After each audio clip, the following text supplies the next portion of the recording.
it did not feel like Nigma was going to give much gas back. At the end of the day, Boomboys, they, as he said, knew what to do. There were a couple of moments, one player in particular did get a little bit of heat here on the side of Boomboys. Ray, you're going to give him some more heat here. Well, no, not heat at all. In fact, you said the support Kataomi is the MVP. I would argue it's Save. I asked for this compilation of deaths.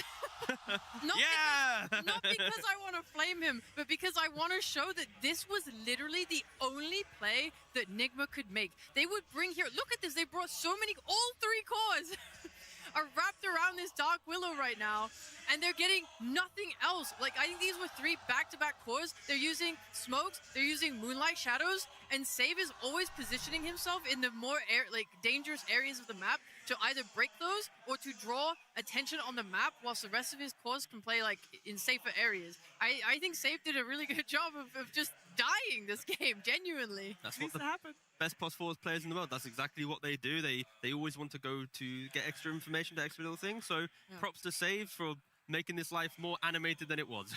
Break the smokes, tank the ganks. He did a great job. You guys have no idea what he actually wants. He actually wanted the urn charges.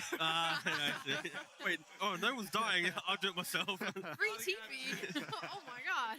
No, I think the game boils down to what we saw happening in the final stages of the draft, having the Huskar taking on the Shadow Fiend. Tigov, it's a matchup that we don't get to see every day. Yeah, I just want to confirm this is not a bug, guys. Look at that, game time 30 minutes. Your Shadow Fiend is 1-0-0. I promise you he's not AFK in the jungle. He's just farming, he's happy, he's living his life. And I just want to show that flourishing. It's just such a weird stat line for everyone. Like, Lorenoff and GPK for hero damage as well. At this stage of the game, the highest hero damage for any hero was like 8,000. So it's just, I just wanted to show the weird stats of this very weird game. It is a weird game. Props to them, they figure out the SF so quickly. We were like trying to figure out how many heroes can deal with Huskar. Oh, they need to pick this, ban this. Everything happened so quickly and instantly clicked the SF. They already knew what was coming. They knew what was coming, and it has me wonder, because we wonder like why pick the Huskar at that stage of the game. It has me wonder how much of this was planned in a way. You're going into game 1 of your lower bracket series. You know you're going up against Boomboys here. So you're coming in with a crafted plan. Tigov, do you think that that's kind of like the plan for Nigma Galaxy was too rigid and they stuck to it, even though it feels like this kind of figured out? Yeah, it feels like something where they had a conversation and gone, this hero forces these type of bans, this hero, and like they got to the position when, okay, we're going to go for this because it closes out more heroes. And it just felt very textbook and very like something that you have over-prepped for. Yes. Because like other teams in the draft, they let the draft breathe. When they get to later picks in the draft, they see everything. They find the hero for the moment. This very much felt like they were fixed on this idea in a previous conversation. And they were like, we're doing it. It's like, it just didn't feel right. And it didn't really, when they picked it, we're not like, the Huskar! We're just like, what, the Huskar? Okay. Sorry, my apologies for your, the displacement of your products there. But yeah, it just didn't feel like that impactful. So clearly some prior analysis was incorrect, and just forget the Huskar. That was... I mean, it's also they got trapped with this Io Mirana. I think this support duo just doesn't really do much in the early game. I mean, we mentioned that they didn't do anything, but I think it's because they just couldn't do anything with the heroes. They tried to gank the Shadow Fiend. They just walked up, looked at him, and went... Yeah, how do you land the arrow? No, of course, that's why it's funny as hell, because the Marauder walked in to Moonlight Shadow, like, stood next to Shadow Fiend for a second, looked at GH and went, and then just walked away. Yeah. What do we want to see game number 2 then, Rhea? Because it should be easy to just say, you know what, this is game 1. We just brush it off, go next. To be honest, I just want them to give their best. I think this kind of gameplay is like fine. This felt like, of course, because Boomboys won, what they wanted, right? They know that this team on Nigma, they cannot outscale their heroes. They know that how to like block their plays from happening. And to be honest, Nigma probably could have been more like ballsy. And I think they won. I think they were scared.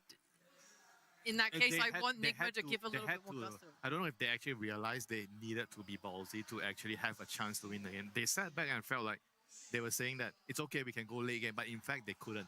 Yeah, that's like what I want to see them just try and push themselves to their limits. Like, this is your elimination game. Yeah. For TI, you don't want to have regrets. You don't want to be like, oh, I wish we just tried to go for like one more smoke gang. Like, really push the limits of what you can do. Don't let these games like stagnate into what we just watched. And then we have to point out how the draft started, because we all know how it ended, and we did have some criticism. We love GH on his IO, don't get me wrong.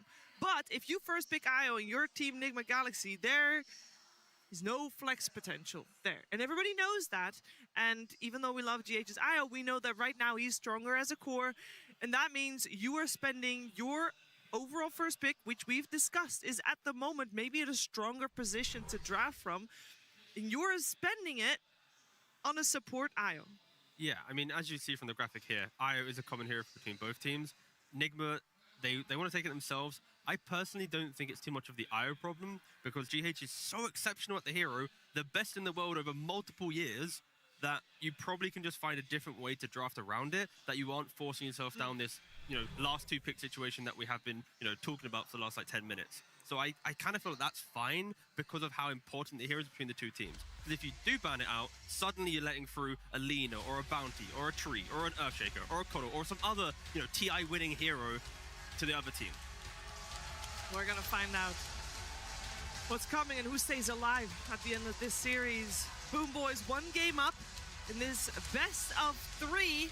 And we heard yesterday from Kiritich, and we saw him on his lifestealer in the first game. He is having an absolute blast. He is so happy playing on the main stage of the International, and we see it back in his game plan.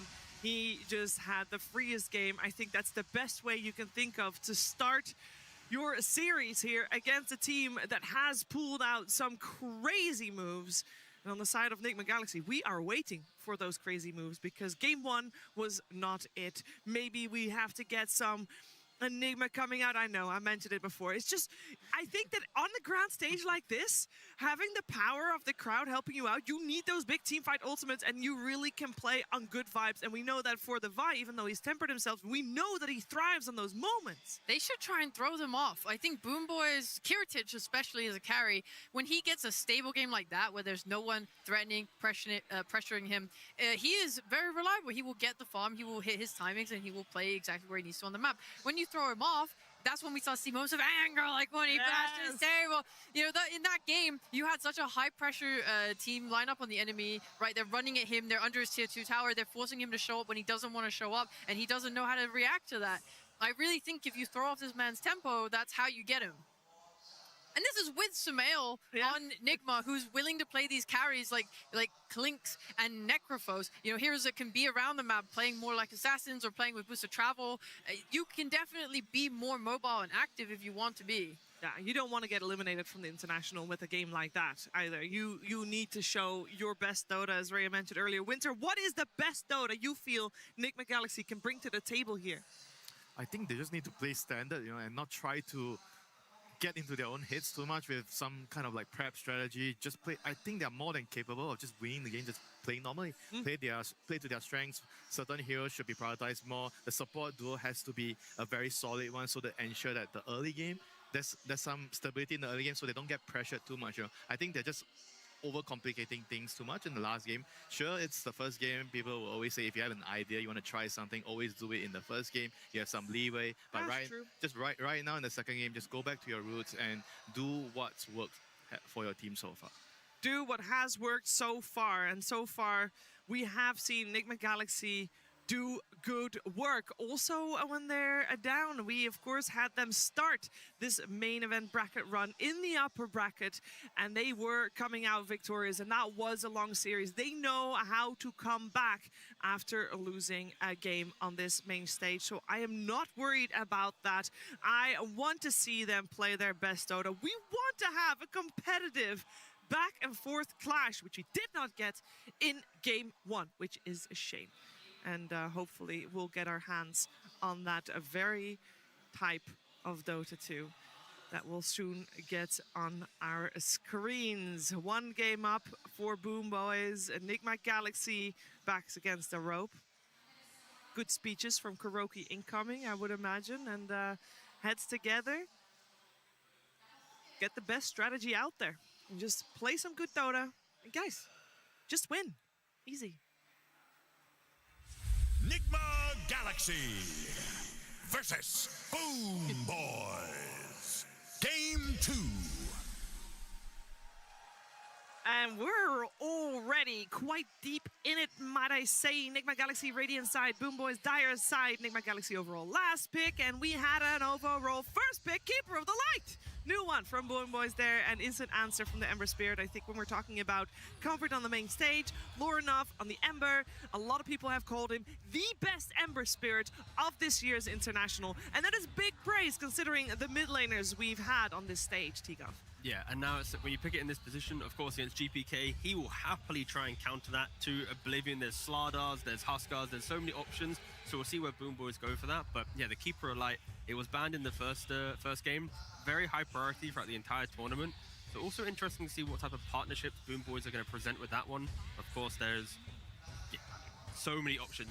Mainly, I actually prefer Coddle for the sustain and push forward. I don't really look towards the hero now for like, oh, you need the chakra combo. Oh, like I'm not trying to pick like Ember Coddle. I'm just like, go forward, run through the map and just kill everything.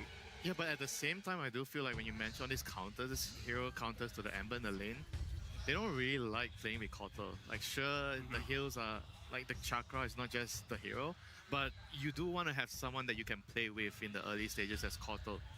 And I do feel like some games that I've watched when you have Coddle with, for example, with Huskar, they don't really do much together. They haven't banned Slark on Nigma, so... Oh, that's the one we've been seeing quite a bit in that mid lane against Ember. Yeah. Successfully so, of course. And also is the same draft that happened before where Boom Boys first picked Coddle, Aurora picked Ember, then Boom Boys picked Slark +1 as a response. Personally, I've only enjoyed seeing Slark with Io. I think otherwise, the hero, it doesn't necessarily ensure you're going to win your lane. Like if you play Ember versus Huskar, the Ember has to do gymnastics around the mid lane to try and like drag waves and stuff, right? But even when I've seen Ember face up honestly against Slark, sometimes it can still go even. Vision game 1 against Spirit in the upper bracket, no one put on a bit of a clinic at shutting down the Ember. Yeah. But the laning phase, I do feel like it's not really the be-all and all. As long as you have a draft that can allow you to play later in the mid-game with your support, your Ember has something to do, you can lose the lane, it's fine, it's not the end of the world, and you can slowly find pixels of the map, like with Mirana, you can walk around, chains, arrow, get a kill here and there, then you slowly come back into the game. Oh, they've gone for the puck, right? It's a hero that can play very nicely into the Ember. It punishes both Ember and Mirana, who are ability-based heroes. Yeah, very good with the Coddle. You can chakra and abuse the puck even more. A very honest mid matchup. Yes, it's that's much what nicer than that's what we want to see. A real game, you know, we want to see a real game. A real game, a real mid battle between Puck and Ember Spirit. Let's see though, I mean, I'm sure they're going to get some helps from the side lanes, already having Keeper of the Light and Mirana there. And now the Undying here on the side aggression. of Boom Boys. A lot of aggression in the early game. Like Undying plus Puck. Basically, in all the early team fights, in the rivers and everything, you put a tombstone with a coil, you're going to win those team fights. But there's also the flex, right? The idea that if, you know, Soma wants to take like a Tiny or something here, now you're potentially playing into Undying offlane with a Keeper like, you know, 4 position, and you're going to get completely shot out of that lane. You cannot even go near it. I think they cannot really pick, or they shouldn't pick the carry here, unless there's something that can deal. Okay, they go for the SF, so they're not worried about the Undying going to the off lane so much, but it is still indeed a very strong lane, Undying off lane with the Coddle. Like it could potentially cause some problems for the SF, but Shaman this is not a very, very common hero. I guess they just wanted a Hex against Puck. But then why not go Lion? I mean, Omar has played it so far in TI, so most likely just the 4 position, and he'll be running around and hoping to stop the Puck. I mean, to answer the question, why not Lion? I think laning phase wise, Shaman is more solid against the compared to the Lion. And the other thing that Shaman has here is you can actually kill the tombstone with your snakes. So that's like some added value there. It's so annoying thinking about this lane. It's going to be like loads of kill threat if you don't pick the right hero, because I see these supports, I want to pick Lycan, but I don't want to do that lane. I'm wondering if there's ways for them to pull and get advantage out of it that way, because whilst Ace struggled on the hero earlier, it felt like these summons were still such a pain in the ass. It doesn't matter anyway, they'll pick Underlord, which is much more sturdy.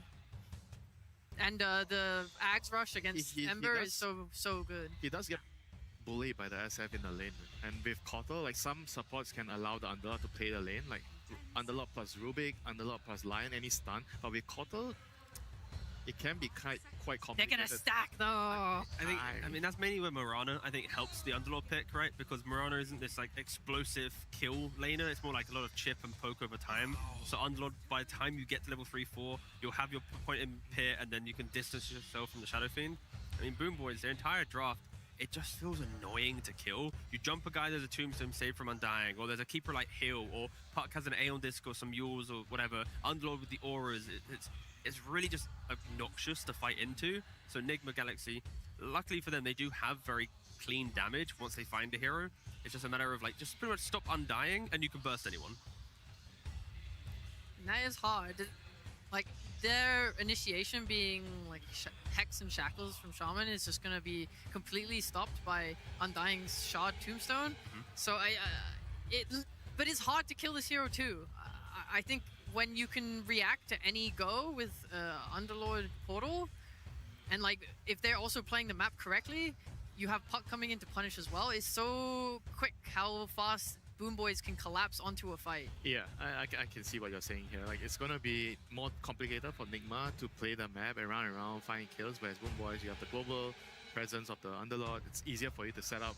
And right now, the team fight, they also have very, very strong team fight with Undying and Puck.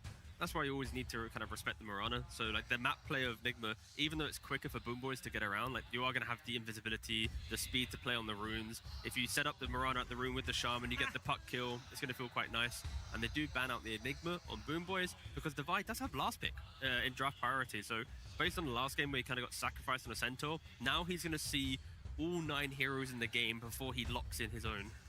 Yeah, you need that X Factor, I think, in a game like this. What is still in the pool that would lane nicely? We only know so far that it's going to be the Undying he lanes against, but of course, by the time Divide gets his say in, we will know which hero Kiritich will play against him. And normally you go for a ranged carry when you have the Undying to lane with. There's a lot still in the pool. Yeah, you kind of need some stunts. I don't know, like, there's still Win. TA. There's Lina still even in. The TA is still available, but yeah. There's so, I mean, all of like World Choice Yeah, at this point. There's a lot of heroes, but I would prefer something that has some stuns. Like They do lag. yeah, of course, done. They do lag a little bit of like. Oh, Tiny, that's good. Tiny has stuns. Not ranged though. Yep, not range but has stuns, so he takes one of the boxes at least. Yep. Yeah, I kind of forgot they were lacking stuns, to be fair. I look at Puck, when I see Puck, I'm like, she does everything, it's fine. But yeah, no, that does kind of complete the draft. And it's the issue of having Kotal and Undying as your double sub, right? You do lack stun, so Tiny does nicely to complement that department. Let's take a moment to appreciate how much bonus time Nigma Galaxy still has left at this stage in the draft. They've only used 20 seconds of it so far, meaning that the game plan and the draft has played out in a way that maybe they were very comfortable with. And they get a lot of time to think about what they want to do with this overall last pick, is why you see Divide talk here, because he gets to decide against the Undying and the Tiny, what does he want to lane against? What would you want to lane against? No one wants to lane against Undying. Yeah. That's You- fair. But if could you try have and just, to. I might just try and buff up like the damage from my Shadow Fiend. You could pick a Slardar, and then it gives you your ability to take your Roshan. You're gonna have your Shaman help you take towers. I think it just gives you every tool you need to do objectives. Yeah, I mean, the thing with Device, like, you can Slardar or you can, like, Night Stalker for, like, the meta, or you can do, like, actually, no, to be fair, I think I like Night Stalker a bit, just for, like, the Puck and the fact that Undying Coddle, just, you look at them. I would love that, genuinely. Yeah, it's and you just very keep nice. chasing them down, and then you give this, like, insane vision for Shaman to find the jump. So it's like Divide will then complement the lack of, like, clean initiation from Nigma, because, like, one player, he can fix it for his hero. But there's also, like, he's such a specialty player on, like, Primal Beast and stuff. Like even into Tiny, he doesn't care. So he might be like, you know what, guys? Trust me, I can do it. This but is the game. I think Night Stalker is, like, that's where my head sits. I mean, does he? Oh, there's no Timber. I was gonna say. Yeah, that's gone, that's gone. 3 strength heroes. I think you can trust your Shadow Fiend to be able to kill Tiny. It will be the Slardar. Yeah, it's a very, very nice pick to complement the whole lineup. They're just thinking because they're worried about lane, because Undying is very annoying for Slardar. Is it too annoying? Only for the early stages. Okay. I think later you don't really mind it that much with the sprint and when you have your BKB especially. But in the early game, it is very annoying. But I do like the pick. I like the overall setup here. I think it's back to basics for Nigma Galaxy. The last game, it was maybe a little bit too cheesy for me. This time they're trying to play normal Dota. They have the SF minus armor, Slada minus armor, a lot of damage. They have some team fight with the Shaman. They have some good stunts with the Ember Spirit and the Mirana. I think their draft ticks a lot of boxes, and I like it this time. Yeah, I agree with Winter. I feel like Nigma has just improved their draft immensely. Like, you look at it and you go, yeah, that can play any stage of the game. It can play for Roshan. It can take towers. It can end the game in 30 minutes. It can win a game in 90 minutes. Like, it feels like it can do everything, and that's what you want to see. Because, like, we didn't watch a game of Dota in the first game. That was just, you know, Boom Boys farming and then just tripping over the Ancient, and suddenly we're here, right? So it is a lot better from Nigma this time around. Yeah, I really love Nigma's draft. If they're going to win a game, I do believe that it can be this one. That said, I do want to give a little credit to Boom Boys. I think GPK on his puck is a force to be reckoned with, and I think this coil kind of breaks apart Nigma's entire lineup. Like, it's so hard to play into this route, and they have so much combo with it. The Tombstone on top, the Tiny can toss out. I think that they have a lot of things to play with on Boom Boys' side. But yes, this game should be a lot more fun. Want to touch upon that Puck versus the Ember, though, because this is Lorenov's best hero. So we got GPK Puck versus the Lorenov Ember. It's an absolute treat with those two on the mid lane. Tigov, this mid lane, is it that Puck favored, or will we have a nice back and forth brawl here? It's going to be back and forth. It's mainly who hits level 6. If Puck hits 6 with coil and supports rotating, you can kill the Ember, utilize catapult wave, take tower. So I think it's more on the supports, because between the CSing, it should just be a slight Ember favor, but Puck killing eventually. Slight Ember favor. I think that's all Lorenov needs maybe to propel his team into victory. Can this be a 3-game series, or maybe Boom Boys will take this one in a 2-0? I know someone who would really like this to be in a 2-0, and he's standing by with Slacks right now. Let's head over to Bulk. Absolutely. I guess I'll ask that as my first question. Would you like this to be a 2-0, or do you want these guys to put up a bit of a fight? Хочешь ли ты, чтобы это была серия 2-0, или пусть они посоревнуются с вами? Я хочу, чтобы это было 2-0. I would like 2-0 for sure. I thought you would. All right, well, let's talk a little bit about this team. Nigma Galaxy is a team that a lot of people, you know, maybe don't respect enough, maybe don't research enough. It seemed like you guys were extremely ready for this match last game. Did you prep a lot? Were you ready to come in? Многие недооценивают Нигму как соперника. Подготовились ли вы к ним специально в этой серии? Мы больше фокусируемся на своей игре. We are focused on our own game more than preparing to some particular opponent. Oh, so you don't care about them at all? То есть вам все равно? Да? Yeah. Damn. Okay, no problem. Can you talk to me a little bit about Puck? We're seeing a resurgence in Puck now. Nisha Puck came back. Not as good as GPK. But what do you think about this hero? Why are we suddenly seeing it again? Много Пака в играх. GPK на нем играет, Ниша на нем играл. Почему мы так часто его видим? Хороший герой. Just a good character. Just a good character. No other reason. Никаких других причин. What is your favorite color? Какой твой любимый цвет? Зеленый. Green one. Green. It's great. We got an answer, ladies and gentlemen. Let's go ahead and get into the game. Slacks tries to get anything at all he can out of Volga. It's just not going to happen, Trent. Man, they really did not want to say much more. Good character. Yeah, I mean, his favorite color is green, but it's red for now. They're on the Dire, and they got first blood. So Boom Boys already off to a hot start. As he said, focused on their own game, and so far that worked out very well for them in game number 1. Nigma Galaxy maybe a little too focused on their own game, going for that Huskar draft that didn't quite pan out the way they'd hoped. They've gone for something a little more even-keeled in this game number 2. And it's worth noting again, like we talked about a little bit in the game itself, it was Boom Boys understanding like the single-mindedness of the Nigma Galaxy draft, and when it was that they wanted to make moves and then just dodge, they backed away, moonwalked out of there. There's no issues at all.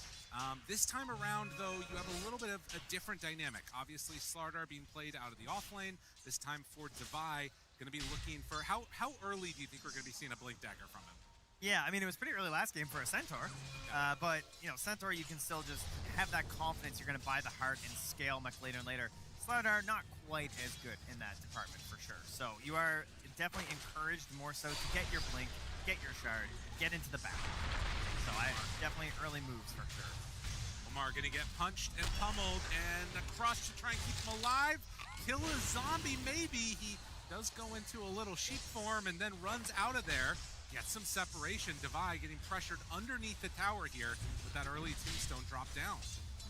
Keeping it going. No relaxing it from Kirich Kataomi, just right under the tower, and such low resource left here on Nigma Galaxy. But they managed to survive this time. Of course, he will not have that foul play again for another minute and a half, so have to be a little bit more cautious in this one. Mid lane already off to another good start here. Of course, for this puck, because of that first blood, GPK is going to be able to abuse the resources a bit more, get some better trades, faster levels, something Lornov's going to be considering the entire time. But Lornov, you know, a combo hero this time. He's going to have this Ember, and he has the Mirana on his side, which we've seen paired so often as GH is already in trouble, though. Forced to leave out. You know, it's interesting, too, because, you know, they're talking about the 2-0 dynamic, wanting to get it early. The other thing to keep in mind is that for Boom Boys, if they win this, they've got to play another series later on in the day. Would love to be able to go take a little bit of a break, get some relaxation before that happens. There is still going to be one more lower bracket game to be played on elimination day here. Devi finds a crush, trying to keep it bullying the Undying. That's not going to work so well. No, this is still the best 5 in the game right now for securing a lane. I think that is the peak Undying gameplay here in those first 5 minutes. Constantly in your face. Like, very happy to die oftentimes just to get your resources back up, right? Like, you'll see these, the mangoes just ferried out to the Undying. They're happy to get a positive trade. Even if they die first, I feel like Undying players don't care at this point. Keeping the enemy cores off the farm as much as they can. For now, though, they're doing fine. Mike Devi, 15 CS, he's all right. A little bit ahead of Kiritich. And a really nice-looking draft by and large. You can see Devi, they drop down the tombstone now against Katomi. Going to decide to go for the Undying, but deny to the neutral. Very good. Miero on the other side of the map goes down to Sumail. Now Kiritich takes some more hits, and they have another round of the shackles. They will indeed. A few more punches, and Kiritich, the menace of Game 1, is going to go down. Yeah, finds the positioning there for the body block. On the other side, yeah, we had a full-on other battle happening as we had a double kill picked up by Save on the bottom half of the map. So, action all over the place as we settle at 3-2 right now in Boom Boy's favor. Renoff playing it very low against GPK. Does still have that water rune ready and is going to heal back up now. Up on the top side of the map, though, Devi, who's been playing pretty aggro, does not have that much HP at all and is going to have to retreat back and salve up. Mars Courier is brought down. Oh, that's a bit tough. Yeah, they are certainly at a resource disadvantage here. Devi's just like backpacking, getting his salve out, and will have himself killed back up in time for the wave. So, last game, you know, they had to roll for initiative on the side of Nigma Galaxy. They somehow found a 0 on a 20-sided die. I didn't know it was on there. They managed to do it. This game looks a lot better. Like, the idea of being able to actually start a fight and feel like you can create some sort of problem for your opponent, it can definitely happen. Last game, it mostly didn't happen because you had a mid who never got into the game. The Huskar just like, he made some cool moves, he got some kills, but you have to be so far ahead to make those plays happen. And they also weren't even able to get the plays going with their IO. Like, there was no attempt to like make a relocate play or try and get like an outnumber situation going their way. This game, it is Boom Boys that are working in that department in terms of being able to outnumber their opponents with the Fiends game. We've seen that be used plenty times in this tournament to just keep getting the edge in these fights. And of course, this Aghanim's rush on the Underlord has looked so strong this tournament. Speaking of gates, you're going to see Undying come through the twin gate there, realizes there's not really much of an option to make a dive happen, and then leaves. There's also going to be a TP over for the 6-minute rune. So Puck will likely be denied this, and especially actually with the Remnant down. They do manage to scan, and it is going to be down bottom where Lorenoff bottles up the amplified damage. Omar walking aggressively at the puck. Shadow Shaman. Yeah, GH can use that opportunity as well to get a ward down there in Boom Boy's Ancients area.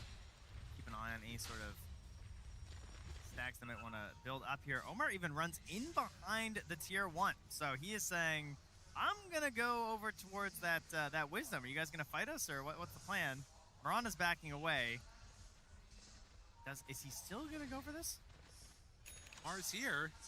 Save will now run into him, and Omar, realizing the error of his ways, is going to back out. Now they're bringing over the Ember. Sumail is also here with GH. Okay, they're committing. They are in the area. Again, 10 seconds. Are there going to be any follow-up rotation? Save found. Another ward. They got him. Arrow out connects, and that's going to be enough. Now on the other side, Devi is able to keep back the Undying, so I think this is just going. Yeah. Morenov's gonna get one of the Shrines of Wisdom on his mid-Ember here. Feels really good. GBK takes the opportunity to invade a little bit here and finds a stack that they've got. So, you know, a little bit of value being stolen away now by Lorenov in punishment for going for that Shrine, but... I mean, it's one stack, like... Yeah, no, it's... fine with this. You're very pleased right now if you're Nigma Galaxy, right? I mean, Ember top of the board and boosted XP. Immediately going to be going into an urn. Lorenov steps forward, going to right-click GPK, right-click save. The remnants of that amp damage still there. They pop the coil. Arrow in the area. Katomi moving over. Lorenov doesn't manage to get out. Just an unnecessarily aggressive play gets punished. I mean, you gotta think though, like, oh, I'll be fine. I have 4 points in Flame Guard. Like, but then the Underlord walks out of the jungle. You're like, okay, well that's not good. But I'll get out of the range and snap the coil, and then suddenly Undying is there too. You know, like he's trying to play to the absolute edge of his hero because he's very good at Ember. Yes. And he just didn't have the read that there were that many enemy heroes here from Boom Boys. And there is a little bit of a counterplay. Immediately, they take down that tier 1 tower in the bottom lane. True.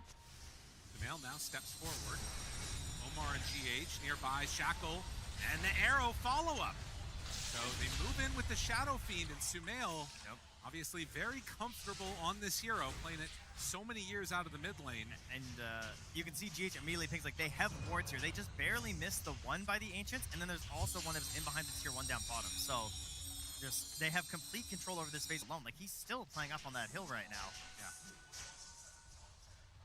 Kiritich gonna need to get a little bit back as GH just consistently a menace.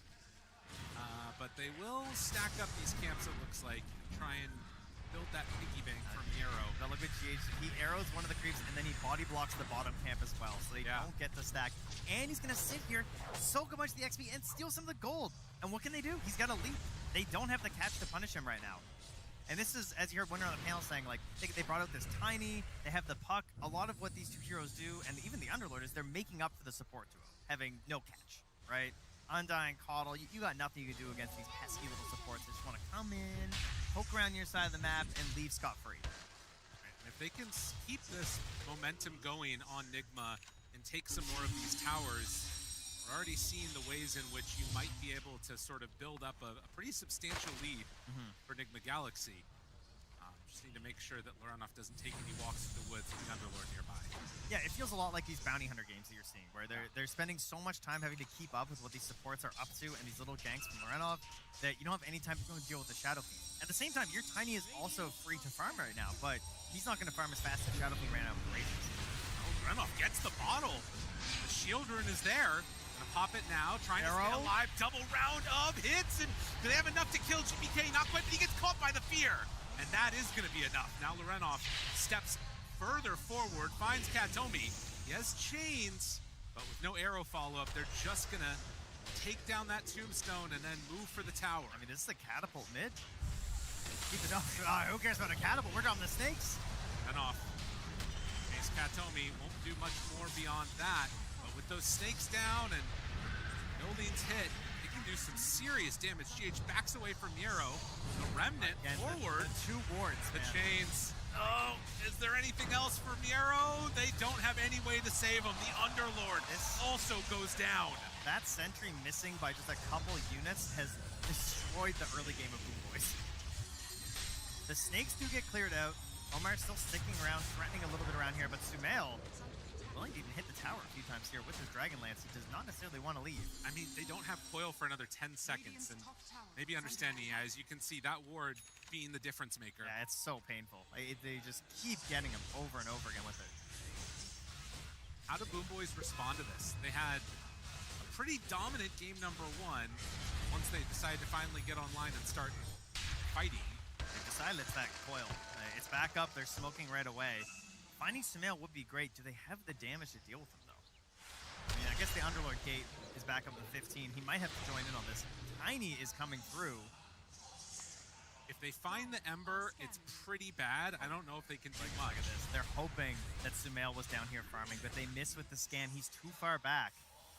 Oh, and he's just a little ways away. I Yeah. mean, you can take the tower. It's not the worst, you know, but certainly not the dream. We're looking at too, Miero. He's going for a little bit of a different build than these other Underlords have gone because it's been so painful for him. Going Atos first. Yeah. And, you know, we were talking about this, I think with Cinder the other day, like potentially seeing Lightmere out of these heroes instead of the Shivas. Is this going to be the first time in a while that we've seen it from him? I mean, I'm wondering if he just doubles up and goes Atos into the Aghanims, you know? Like, yeah, honestly. Maybe he's just thinking we need this lockdown. It's good versus the Slardar. It's good versus the Ember, the Mirana. Like, it could be the difference maker, but it would be a very heavy investment. So, yeah, that's a bit of a tough call. It definitely speaks more to me of saying I want to get this Atos and then go into some sort of an aura to help my team. Enough will get the bounty rune. Kiritich taking the same walk that Sumail did, but up on the top side of the lane. The scan hits onto Katomi, so not who they wanted, and as the smoke breaks, will just be undying. He's got Found? 1,600 HP. Yeah, are they? Okay, they ward trap him, so they decide we're going to take this kill. I was thinking, you know, TP's kind of healthy, or the tower rather, we could TP in and maybe fight for him, but we'll just knock him down, so the Surge means he's immediately back up, but that ulti has a very long cooldown, so dying to be a bit weaker for a while as they successfully take the top tier 1 tower. Dire's top tower has fallen. All tier 1s down across the map for Boom Boys. Nigma trying to get into their next set of items. For Omar, it would be pretty huge if he can get into the Blink Dagger, but he's decided to go for the Aether Lens first instead. Is under attack. Yeah, a little bit more consistent on the Shadow Shaman. Obviously, all of your spells benefiting from it, so it feels very good on the hero. In 14 minutes, this time they are really making sure they get their wisdom, huh? They bring 4 heroes here. So, assuming that any aggressive maneuver, maybe they saw part of the Moonlight Shadow in a ward, I'm not sure. They thought, hey, they're coming for our wisdom. We want to fight, we want to make sure we get it. Does not end up being the move made by Nigma Galaxy, and perhaps seeing, hey, they didn't come for the wisdom is why you're seeing Kiritich way back here. Farming near his base, too worried to go anywhere else. I mean, it's a good read of the map, right? And recognizing that there is just not really a safe place to be in your own jungle, at least for now. And these, like, very deep wards, he's going to walk into them at this point. I do wonder if Nigma are going to try and play a little bit more aggressively again, or if they're going to feel like this lead is enough to sort of sit on until they can get enough things to go for the Roche. Like, how quickly do you want to play with this Shadow Fiend? Yeah, there's no real rush. I think trying to secure the area around the Tormentor would feel very nice to them. I mean, they've obviously already pushed down the tower. I'd like to see them keep pushing that wave out. The Tormentor with a Slardar, very easy thing to do. Having that available 5 minutes from now will be great. Atos finished up, but also the Yules down here for GH on his Mirana. Had a great game so far, top of the supports. 0, 1, and 5, providing a ton of vision and just uncertainty for his opponents whenever they drop these Moonlight Shadows, forcing them to group up, waste TPs, and slowing down their farm. 15 minutes in, that 4K gold lead, Miero getting closer to an opportunity to battle with the Atos done now. It feels weird to sort of just sit on this and not be able to find a fight. But obviously, if you're sort of waiting for those bigger items on your other cores, it's like, what are you really going to be doing? I guess, like, the hope is maybe you can find a pickoff on the runoff if he steps a bit too far forward. But this is not what you want to have happen. A solo kill between the supports, gifted over to Sumail on a silver platter. Yeah, those wards doing some mad damage into that Underlord. Liking what Omar is doing for him. Yeah, I mean, he didn't even have to leave his farming pattern. Definitely one of the benefits of Shadow Shaman over the Lion, as we were discussing in terms of like this counter versus the puck, why you pick one over the other. Kataomi gonna get found out here first. Right there, bringing in numbers. GBK coil connects onto 2. Tombstone down. Are they out a bit too far? Actually, didn't get the coil onto the Ember, so only Divide is found there. But with the Ava toss, now Lorenov Silence in trouble, not able to escape. Boom Boys, they strike back. Their patience pays off. This is what I think you're waiting for as Boom Boys, because you know the Slardar wants to make moves, because that's how the hero wants to play the game. He can't just sit back and farm stacks right now like your offlaner can. So there is this innate pressure on the Slardar to try and make these moves, and they caught him. Like, they've been kind of dangling out Kataomi a little bit, and this time he was not free. Last time, he was all alone. It was totally fine. We can just kill this guy. This time, the backup was there, instantly punished onto Lorenov. And I mean, that's going to slow down his BKB. They're going to have to start thinking more about the objectives, perhaps, and less of these kills. The Blink Dagger on the way for the puck is now going to set up these kills even that much easier for them on Boom Boys. Sumail still yet to be really touched, but Katomi, they run into him again, and this time, with Omar in hand, it will be enough. A little bit of retribution. Better on that one there. Just gonna pick up a greedy Searing Signet. Start moving into our second round of the neutral items. And it's also done for Sumail, though, big items. I think those kills are super important mentality-wise for Nigma also, right? You already are down 1-0 in this series.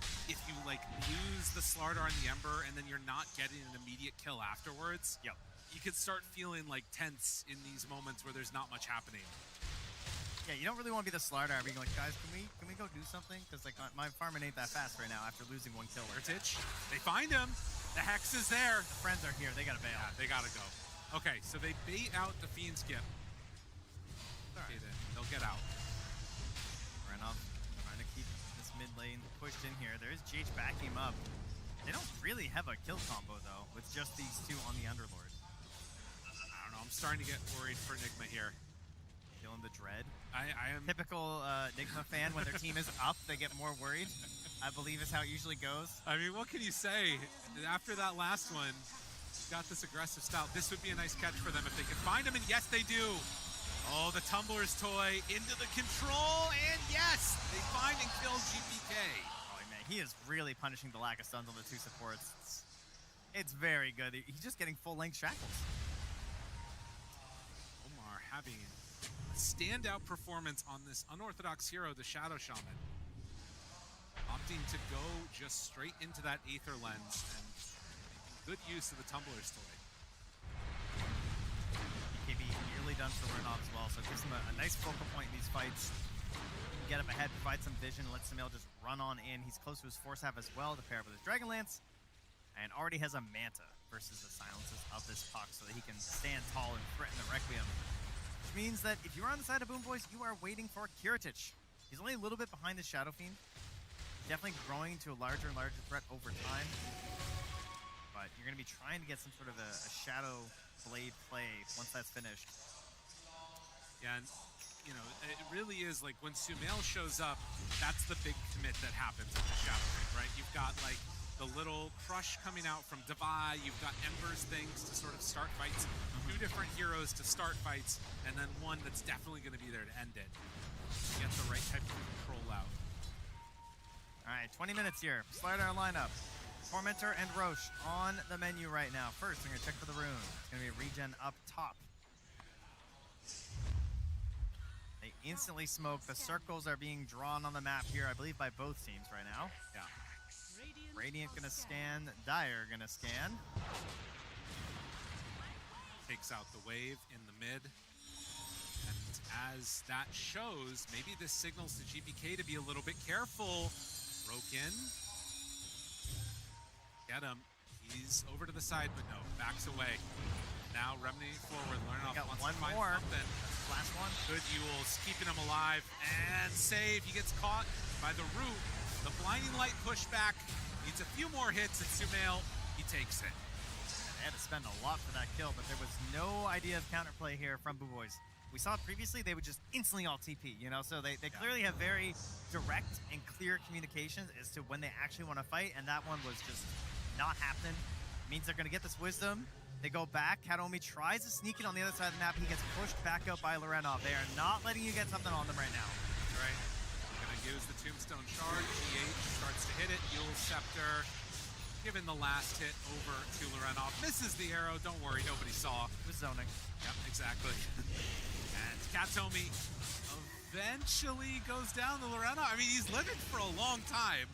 There's no way you get out of this one, surely, but he's going to make him work for it, if nothing else. Well, fortunately, because they have a Slardar and a Shadow Fiend, they did not need any help on the Tormentor. So they were fine to just deal with Katomi at the same time. It's going to go over to Omar on the Shadow Shaman. The Ernaconda. Yeah.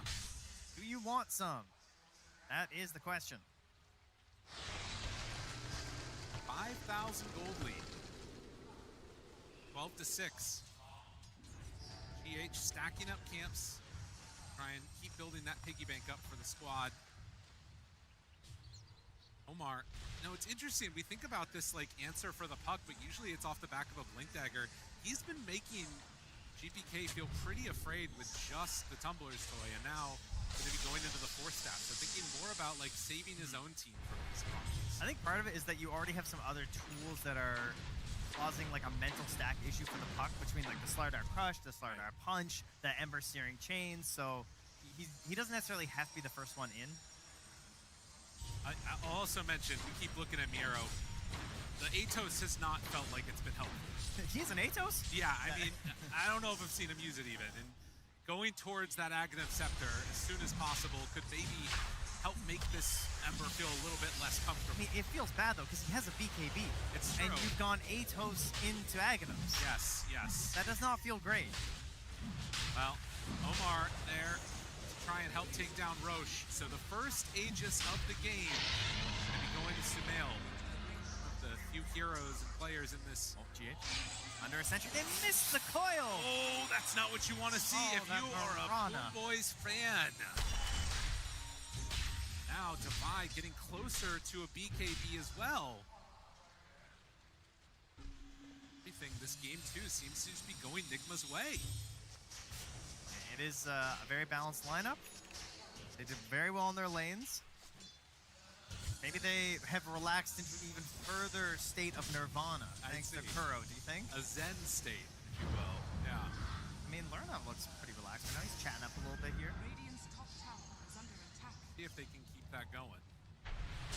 Aegis here on Sumail looking into a Satanic. No BKB for the king. Does not need that as a crown. What is a Satanic? It's like an axe or something, right? I always envision it as like a mask. Okay. But you know how you just have this idea of what the down item bottom looks like in your head? They find them one. Yeah, the save is just gone. A mask? No.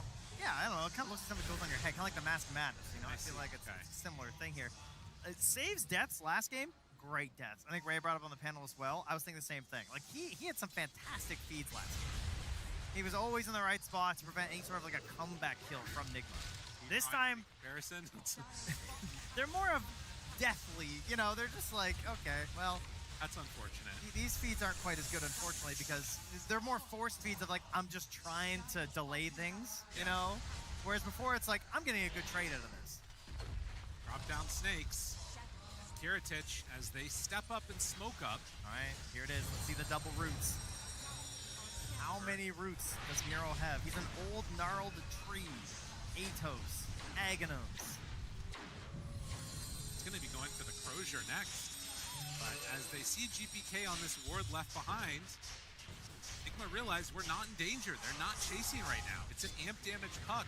Okay, the Crozier could go kind of crazy, though, if he catches Sumail with the Satanic, because that's his defensive mechanism right now, right? Oh, yeah. Right? It's Manta Satanic, so True.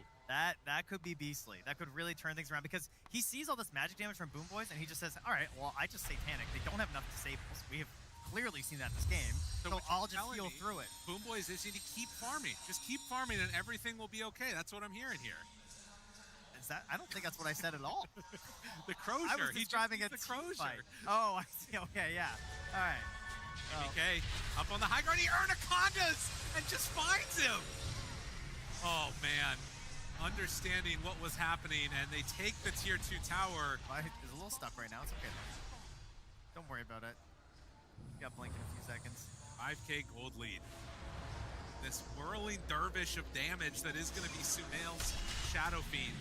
And Boom Boys do not have an answer. No, I mean, trying to go back to that fight right now, it does not feel great with an Aeon disc available on your puck. Gonna retreat back here. I mean, that sucks, right? Because you're going for this big play with an amp damage, and you've got your new item, and then now they are all under a ward, but okay, not any longer. Omar, he's on it. Great game from Omar. Yeah, he has definitely stepped it up this time. The Shadow Shaman gets a bit of a comfort pick here, had an excellent laning stage, and consistently finding them these fights. Look at the way he's like linked up with Divide. They got the M click on each other, just following each other around right now.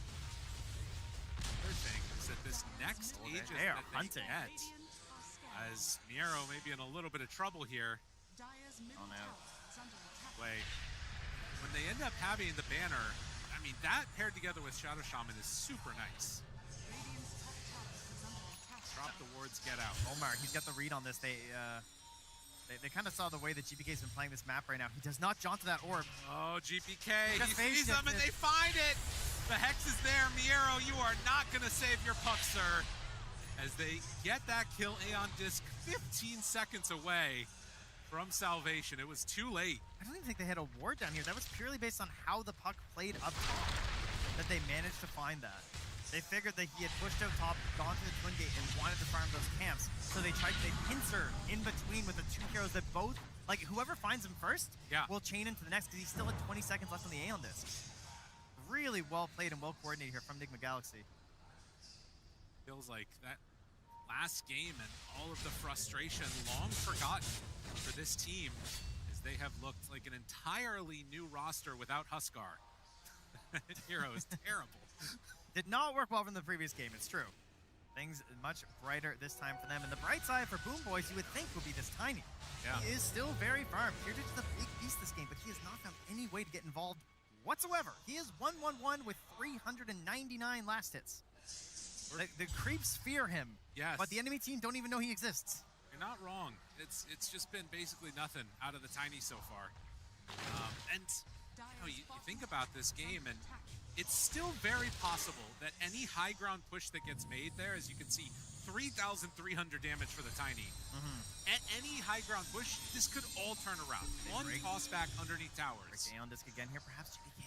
So close by. Sumail gonna realize, oh, I believe there might be detection here. But it also speaks there underneath an entire ward with Puck right next to them. They don't feel like they can fight. Dire's bottom tower. And off. Steps forward, the silence is there.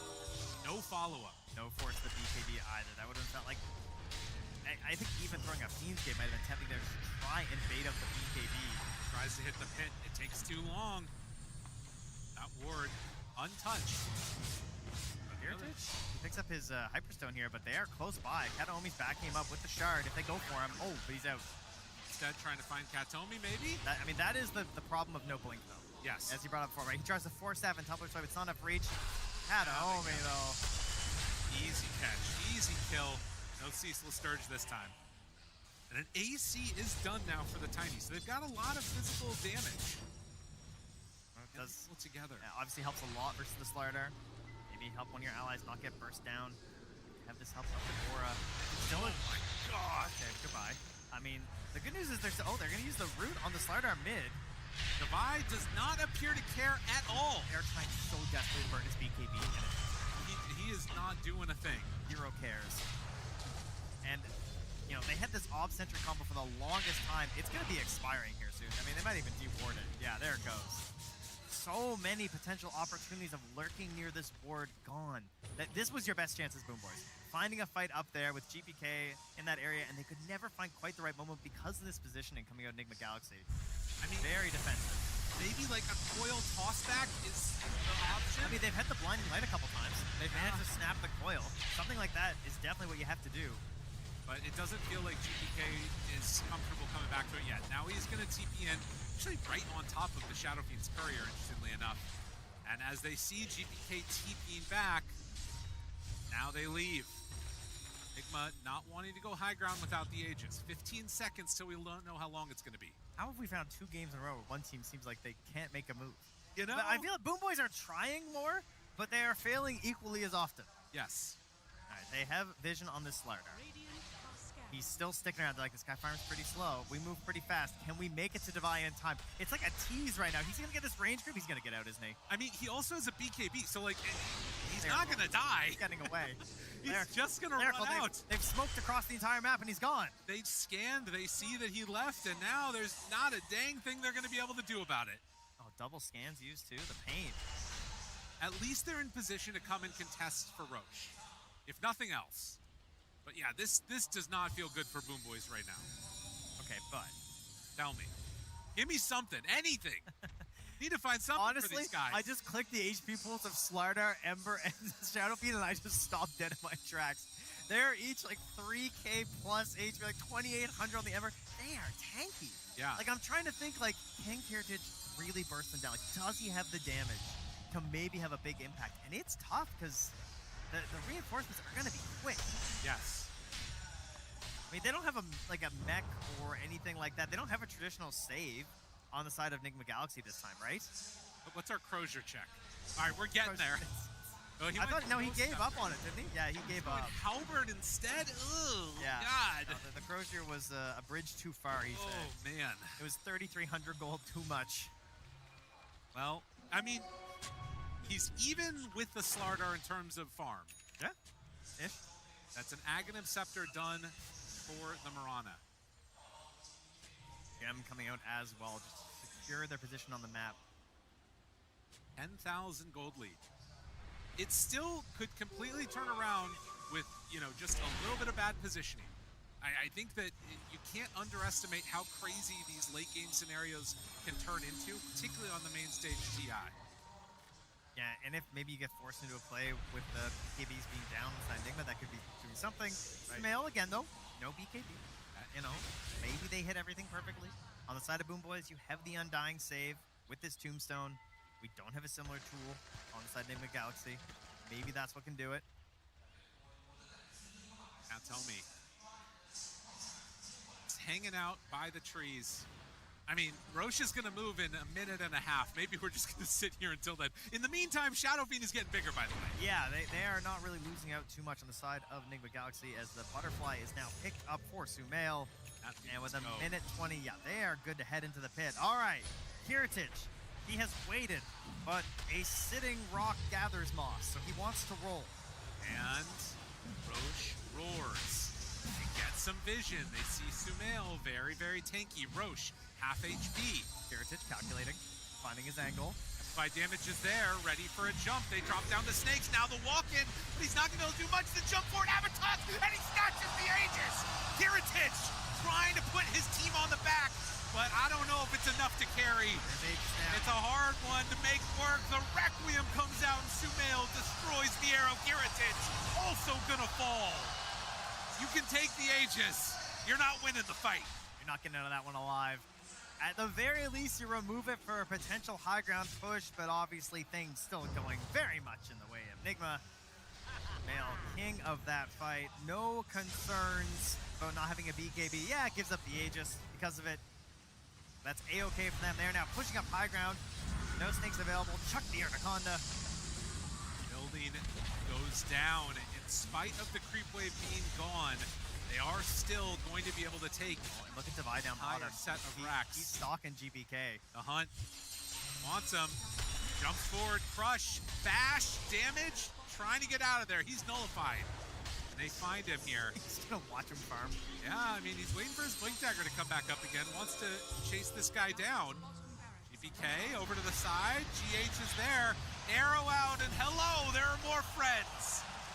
As GH finds that kill, another set of racks taken while that was happening. I mean, what can you do? There's no option, right? You're just dead. Well, as we have seen many times, it appears that this TI is for 3 games on the big stage, barring some type of miraculous comeback for Boom Boys. One would certainly be a banger of a comeback, but I mean, they had their moment. They tried. They set something up. Did their calculations with the best option. Sumail's completely alone. Okay, well, will he get punched? This is what they need. They've got to get something here. Can they blow him up in time? No! Satanic turn the disarm. Well, the Halberd not doing what he wants. As the fear is there onto Miero, a couple more punches, saved by the Tombstone. But Sumail, the king, he's strong. A triple from Renov, and GG is called. Nigma push it to a game 3. If they don't have their tools available, they're not going to be able to win that fight. They needed the coil snap there. Everything else was set up, right? They got the big toss back, but with GBK being dead, they don't have enough to take them down. The BKB-less build from Sumail still makes him very powerful here. And he really did king carry on that one. An impressive performance and a big comeback in this series. And now, for Boom Boys, you can see Save not really too flummoxed by that one, understanding that there's just better luck next time. It feels like, again, the draft playing a huge role in this and really determining whether or not they were able to make the games happen as Nigma tie us up, push us to a game 3. There you go. That's what we wanted to see. The Lorinov Ember Spirit having a great time in this game, and both teams getting to play their game. Well, one team maybe a little bit more than the other is Nigma Galaxy. Take this one. We're tied. We're going to a game 3. Like, to be fair, we were kind of expecting to the way the games have been going on this main stage. A lot to break down here with Rhea, Winter, and Tigov. Tigov, this game looked so much more comfortable for Nigma Galaxy. You could tell that comfort was the name of the game. Yeah, I mean, the roles were swapped this time around. I feel like the game that we had in game 1 kind of was the same for 2, but, you know, Nigma, they were the ones finding the pickoffs instantly. I'm just going to give a massive shout out to Omar. I'm probably going to highlight him later on as well, some graphics, but I feel like him on his Shadow Shaman, a hero that we don't see picked up by many other players. Of course, into the puck, it's kind of like a historical matchup that allows you for the pickoff, but the way that he kept hunting around the map, finding these kills, enabling the SF or the Slada or the Mirana or the Ember, I think he played an exceptional game and did such a good job at keeping his team alive in the International. Yeah, of course, you know, the Shaman just had a lot of openings set up for his team. He was able to, you know, get the towers as well really quickly, use the Anaconda, and yeah, created a lot of pressure on the Boom Boys side here. Yeah, this was a cool game to see where we saw everything come together for Nigma Galaxy. From the start to the finish, it did feel smooth. It was still not the fastest game, Rhea, that we've ever seen. Still a bit slow here and there. 36 minutes. Yeah. It was faster than the average, but it was but it was slow. Yeah, I think it's difficult to push into an Underlord, first of all. It's also not like Boom Boys were kind of getting crushed and had no net worth. I think they were still gaining items, just obviously at a slower rate than Nigma. So you just want to play it carefully and slowly. I think Nigma were trying to place their wards more offensively on the side of Boom Boys map, whilst if you looked at Boom Boys warding, it was very defensive. So they were just stuck in this idea of we have to farm. We're just going to like try and defend our areas and get what we can. And then Nigma did look for those picks, and they did get them, to be fair. They just were a little bit staggered out. Yeah, Lorinov as the MVP. Onyx, You gotta Onyx, give it. no, I'm not standing for this. Come on. Omar, no. Wait, he got first pick. He got first pick, and that meant that GPK could choose what he wants to play against December, and he still won. There. Oh my gosh. All right, he's the GOAT. 4-0-10 Shadow Shaman, sorry, my golly gosh. No, this is the true MVP. 31 wards placed, 6 wards destroyed. That kill participation, probably if you look at the first 20 minutes, was like a lot higher, but still, he's my GOAT. No more Korf, happiness, and Lorinov this, Lorinov that. Let's give a bit of love to the other lads that make Lorinov look good. You guys are coping. The true MVP is the person that clicked the heroes, Kuroki. Oh. Yeah! Without him, We got a game 3 for Kuroki. Without him, none of this would have been possible. Right. The draft was very instrumental. I mean, Yeah. we saw in game number 1 as well that was part of the reason, maybe the only reason, why they didn't do so well. And maybe we got to give them credit where credit's due. If we're going to be critical of a game like game 1 to be draft related, then this one Winter is as well. Yeah, I think on the Boom Boy side, they had kind of like a very small window. I don't think their draft was like bad or any means. I think everything looked logical. They have some decent heroes in the lanes. They just like, I think, lost one crucial fight in the rune, and everything just snowballed from there. Yeah, we can take a look at a couple of the moments that we had in the game. First things first, though, if we're talking about supports being MVP, you got to talk about the vision they provide, right? Yeah, and this one comes not from Nigma Galaxy, it actually comes from Boom Boys. They placed this really nice ward. I think the Observer highlighted it in game especially. They basically placed it on their mid tower. Like typically you'll see people place vision like on the river to catch the runes, but this one was placed on the tower, and because of that they kind of see Omar's movements behind the tower. You see it get pinged out. This would not be possible without that ward, because usually there's a blind spot between the tier 1 and tier 2. So it's just, I think it's a very cool ward. It's very interesting because it's not that typically placed. No, you have to place those words, and the little things definitely do matter, and big things matter too. Fights matter too. You highlighted the fight you were talking about just a little bit earlier. Yeah, it was a little bit after that ward. That ward was at 6 minutes, but at 10 minutes, the rune fight, you know, we expected a lot of fights happening because of the runes when you have a Puck against Ember matchup. I think here, the key thing was Nigma, I believe, brought more heroes. The SF came over, whereas Kiritich didn't choose to come. I think they really needed Kiritich to be here to just throw a spell, throw a stun or do something, or tank, The Puck, he needed to win this fight. I think if they won this Rune fight, they got the Rune, or maybe just get some kills, the game could have been completely different. But because Kiritich chose not to come, and Sumail came over to help his team, and that was the difference maker, in my opinion. That started the snowball. Yeah. And then from there on out, it's rough goings for Boom Boys, with one person in particular that we talked about a lot already. Got one of the MVPs there as well.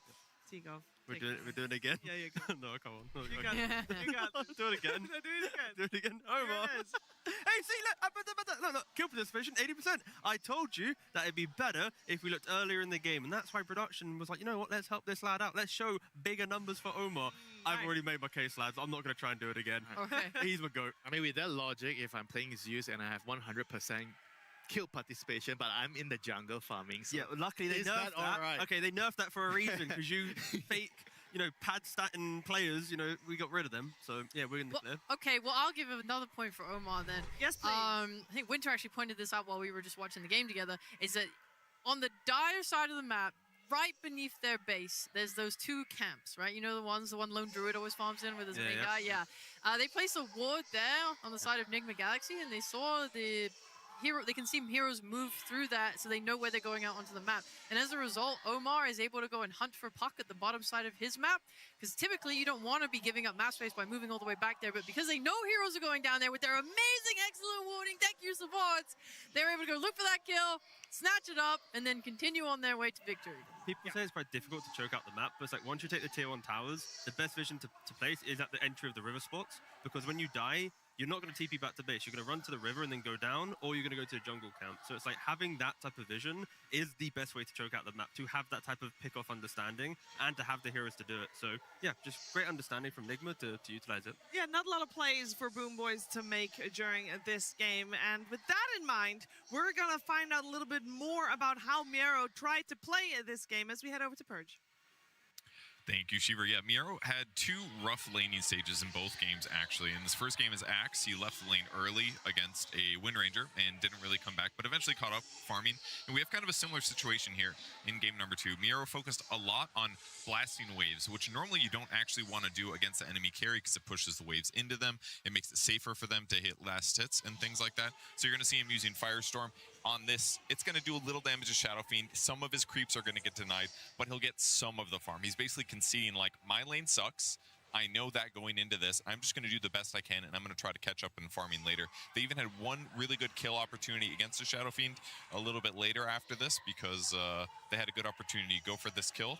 And this was a decent opportunity for them. If they did kill Shadow Fiend, this would have been great. But Shadow Fiend just has so much more damage than most offlaners, so you just can't really trade with him in most cases. Save ended up getting a nice double kill here with the blast. So that was really good for Save in the lane. But if we see the pressure that comes from the MVP, Omar, he's looking for disables. They're going to have arrow follow-ups. It's very, very difficult for them to respond to this. So the pressure that's coming from Nigma Galaxy is making it really hard for Miero to actually lane stabilize. Now, we're going to jump a lot later in the game. His net worth was much lower. Look at it now. It's decent. He's sitting the same level as Slardar, which is good because he can farm a lot. But the problem is that, yes, he caught up, but at some point he needs to impact the game in a really positive way. He did that in game 1 as Axe, but in game 2 it's a lot harder. And this was the probably crucial point of the game where Boom Boys had spent all of their catch-up time looking for a good fight. And this nice catch from Omar, throwing the shard up on the high ground, spotting the puck, breaking his Aeon Disc. This broke Boom Boys' attempt to a team fight because now no Aeon Disc on puck. All the farming that Miero didn't really accomplish much at this point for the rest of the game. Thank you very much, Purge. Now both teams are fighting for a survival here with Game 3 coming our way very soon. Before we get there, though, we have got a little time to breathe, a little bit of time to maybe check out a certain website where you can get yourself a mini Largo or Rhea. My little Roshan. Not that one in particular. Oh, turn it on. Invoker wasn't doing. Invoker wasn't doing well today, so we'll show Snapfire instead. The Roshan is amazing, though. That is probably from the ones. Yeah, it's Roshan and Kura are. That's part of the Roshan. You took his honey. I am so sorry. I can't walk. There you go. Take it. There you go. I was wondering what it was. I was holding. Yeah, there you go. I love Beautiful. Also, this is a bag.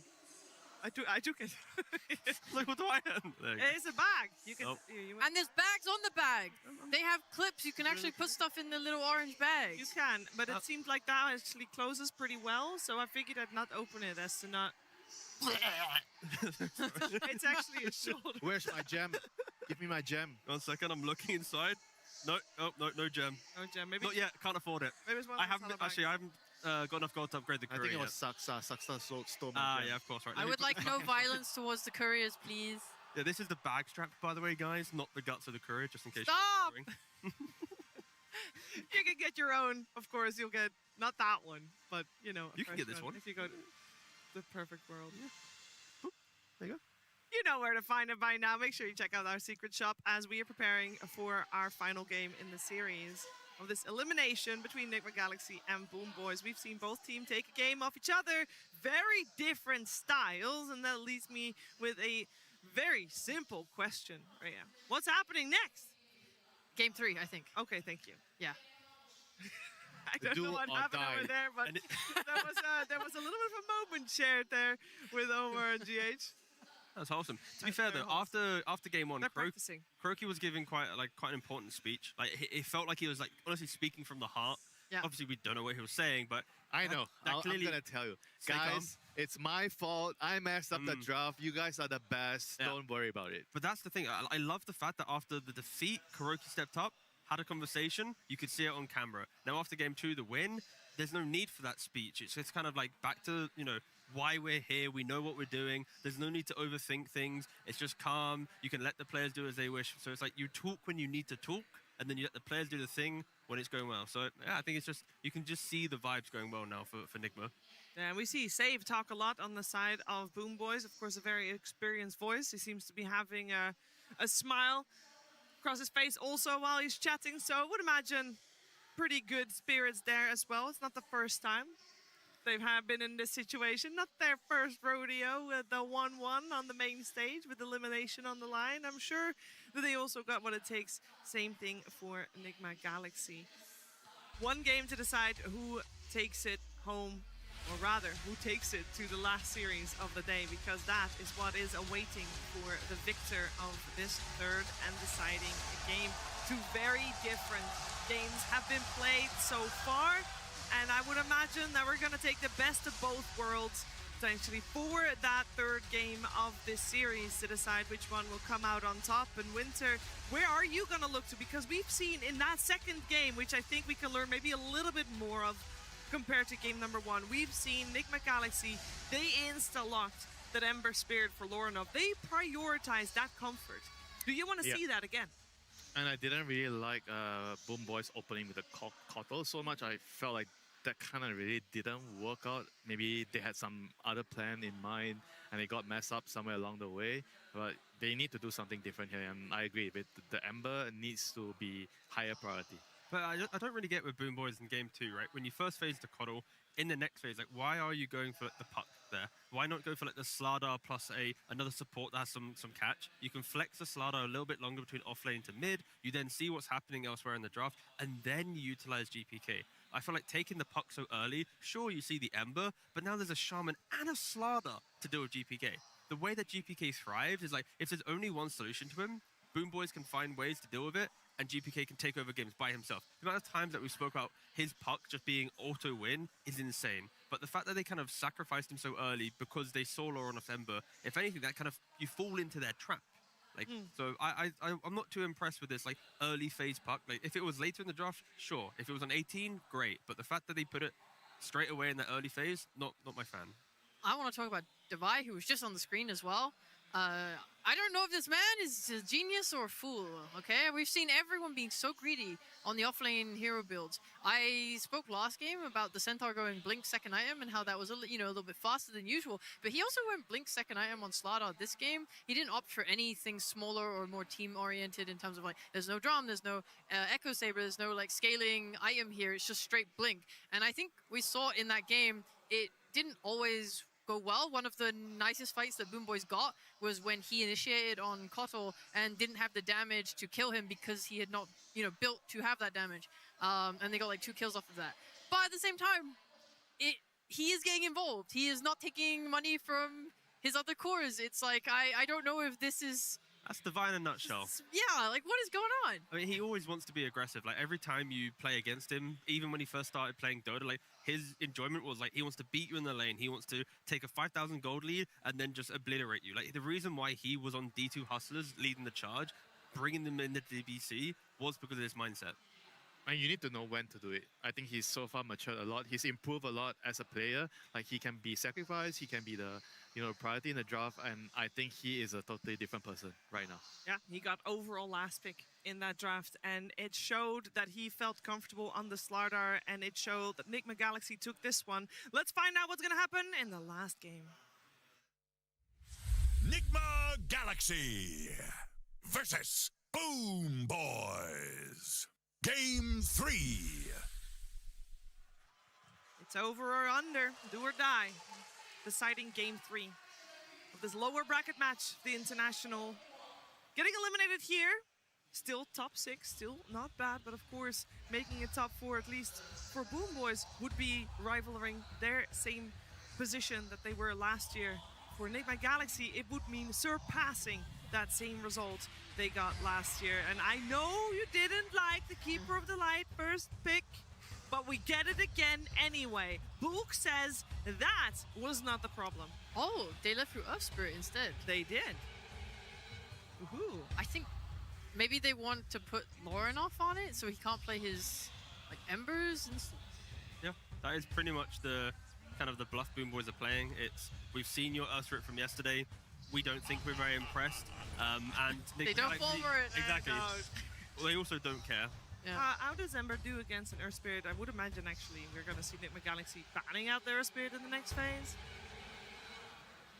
In the lane, Earth Spirit does, I think, slightly better.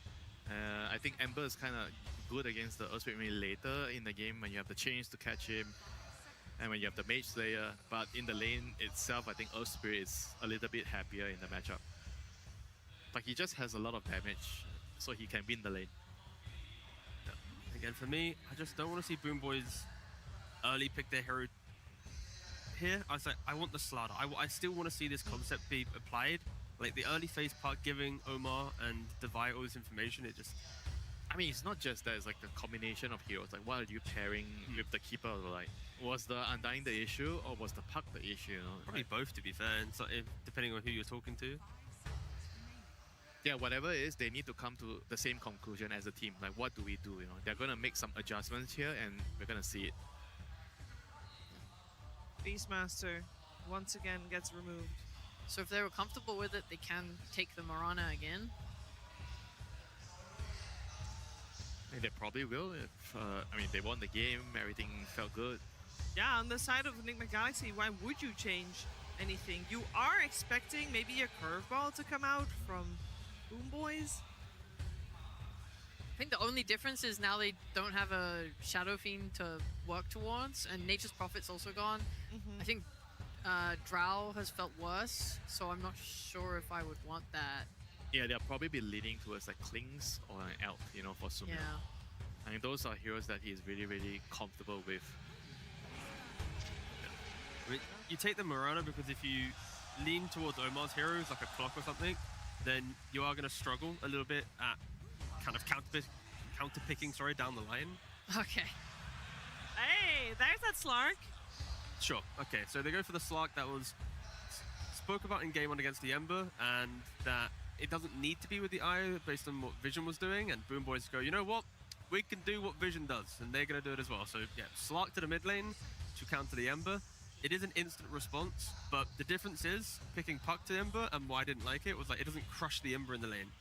Slark, it crushes it in the lane, so sure, you can... Not necessarily. Not necessarily, genuinely. I think it was literally Boom Boys who played it against Aurora in group stage, and they both had the same amount of net worth by the end of the laning stage. It's a volatile lane, I think. If you play well as the Ember, you definitely have a way to maybe even kill the Slark. Just create those problems. Force Nigma to make Laurenov go, what am I doing? Am I dragging waves? Like, don't allow him just to play a normal game, because that's when they will shine. And I would say that it's more important for the Slug to win the lane. Because if he doesn't win the lane in this matchup, then he's going to contribute less later into the game. Like Ember Spirit, you get your levels, you don't lose your lane, you can set up for the arrows, you're going to be way more useful than the Slug later. does have a 100% win rate. So there's that. Yeah, I think Aurora through the game that they played against Boom Boys, because they had a really big lead against the Slark when they last played it, and they had a Night Stalker in that game. Like, I think looking at Boom Boys lineup already, I really like the idea of a Night Stalker. It's so good against Coddle, Slark, and Bane. You want to be able to see these two supports because they are extremely position-based. Slark gets his regen from hiding, right? You're kind of exposing all three of these heroes if you can have that night vision. It is a very good option. Yeah, I mean, for both teams. I mean, I feel like a lot of these drafts, like, you look at the hero and go, why is Night Stalker not played more? But right? It's probably certain players just aren't as comfortable on it, and maybe the teams that got eliminated in groups, they would have looked at it. Yeah, and we've heard from Saber that it does feel a little extra bad if there's just one item, the Essence Distiller, that just kind of ruins a large portion of the... Hey, that's my vision. Why'd you have it? Yeah. Gives a big advantage. I mean, it's just a classic Bane counter. Unit heroes, like Bane doesn't do much, you know, against unit heroes. I mean, the counter is also kind of vulnerable, even though it's not as bad as Bane. But Boom Boys are going to have to address this unit hero in the next pick. And also, Slark wants to naturally play at nighttime, Bane wants to play at nighttime, so now you have Lycan, so you can play around How at nighttime, and you kind of like, if Boom Boys are playing for pickoffs, Lycan can help it's anywhere. also annoying because of the Wolf. The Wolf is just going to follow you, and then you don't get your regen as Whoa. Wow, okay. Okay, that's the Lycan counter. More fish! Yes, Shiva. They just go for are you Slardar. hungry or have you had just go lunch? for Slardar as your offlaner, and then you got the trifecta. I'm sure there's a stat on that somewhere, but yeah. For Boom Boys though, taking the Kiritich Naga Siren in the carry role, when you think about Lycan, of course earlier Yotoro played the Terrorblade against it and was able to beat it quite nicely. Naga Siren slots in quite nicely behind the Terrorblade as the solution to Lycan. You kind of put him on a timer. If you don't break my map within the first 30, 35, I will eventually be so unkillable that your Lycan does nothing. But it has a 0% win rate so far, and it is a very unorthodox hero to pull out, and especially ballsy considering this could potentially be their final game. Yeah, you also have a Naga Slark core duo right now, which I don't like at all. It's very weird the way their heroes are going to function. I mean, with the Bane, I think it's still fine. You run around as Bane alone to look for kills, and then the illusions are around. You grip someone, maybe you can kill him. So I can see that maybe working out. But in the early stages, it won't be so easy for Boom Boys to play the map compared to Nigma. It's very straightforward. You have Helm. You follow the Helm hero. He's going to push towers. You have team fight and save with the Ringmaster, and you just group up and you attack. Very simple. Whereas for Boom Boys, it's definitely going to be on the harder side to execute their lineup. Yeah, for sure. I think it's on Mira to find his hero that can just enable some of this aggression from their side. And by aggression, I mean Slark beating the Ember in lane and then getting to play through the off lane, and then you have a game to play. Oh, and you look back over your shoulder. Oh, thanks, Naga Siren. You have your items. But Lifestealer is a good ban, especially when Mira wants to naturally play these kind of like beefier, tankier heroes. That's kind of just what they need. Someone to stand there and go, I can take your tower at some point, be it through Helm of Dom, whatever. But I need to look towards Miro having like this kind of 15-minute window of the game that he is like a main character for Boom Boys. He can't just be some like AFK scaling hero. Otherwise, then yes, their draft will just look quite lost. Can he just be a tank, like a Tidehunter, like some team fight hero? Yeah, if he rushes like Ags first item, doesn't go wraps, that type of thing, then I can see it working out. I really like Tide, mostly for the shard. Yeah, against Ember. Yeah, against Ember especially. I do want to lightly touch on the Lycan again, is that even when Ace played it earlier and it didn't look too hot, I think the number one thing it was able to provide was vision. Like, I was looking for a Night Stalker, something that could find the supports. Lycan does the same thing. Even after getting horribly stomped in lane, this hero has 2 wolves that are invis, and you can set them to follow command on heroes, and they will just, you know, follow them until they die. And this is something that you can use to scout supports in fight. This is something you can use to block ancient camps. It's something you can use to have impact even when your lane is bad. And the Tidehunter that was mentioned is now eliminated from the draft, as Nigma Galaxy had the same read on the heroes as you would.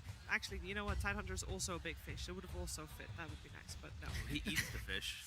Yeah, but he is like also a creature of the depths. Sort of. Oh, definitely.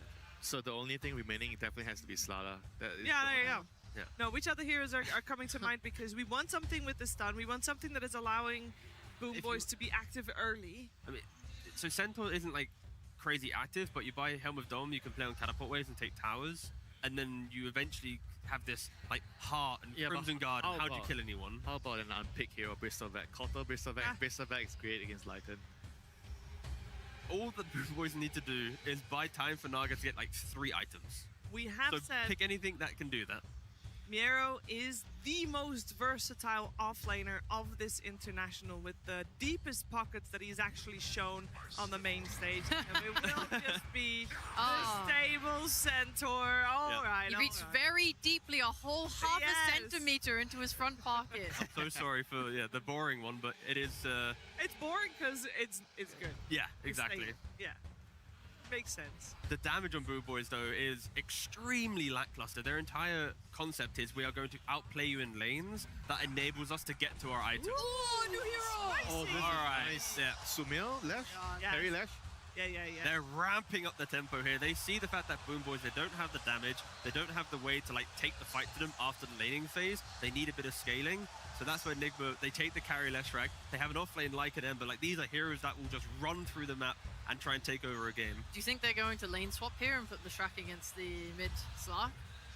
It is possible. I mean, the way that Nigma lanes is like, they could technically do anything because all 3 cores are willing to do anything for the win. So if they see the lane matchup and go, yes, put Lesh into Slark mid, we will win that lane, they're gonna do it.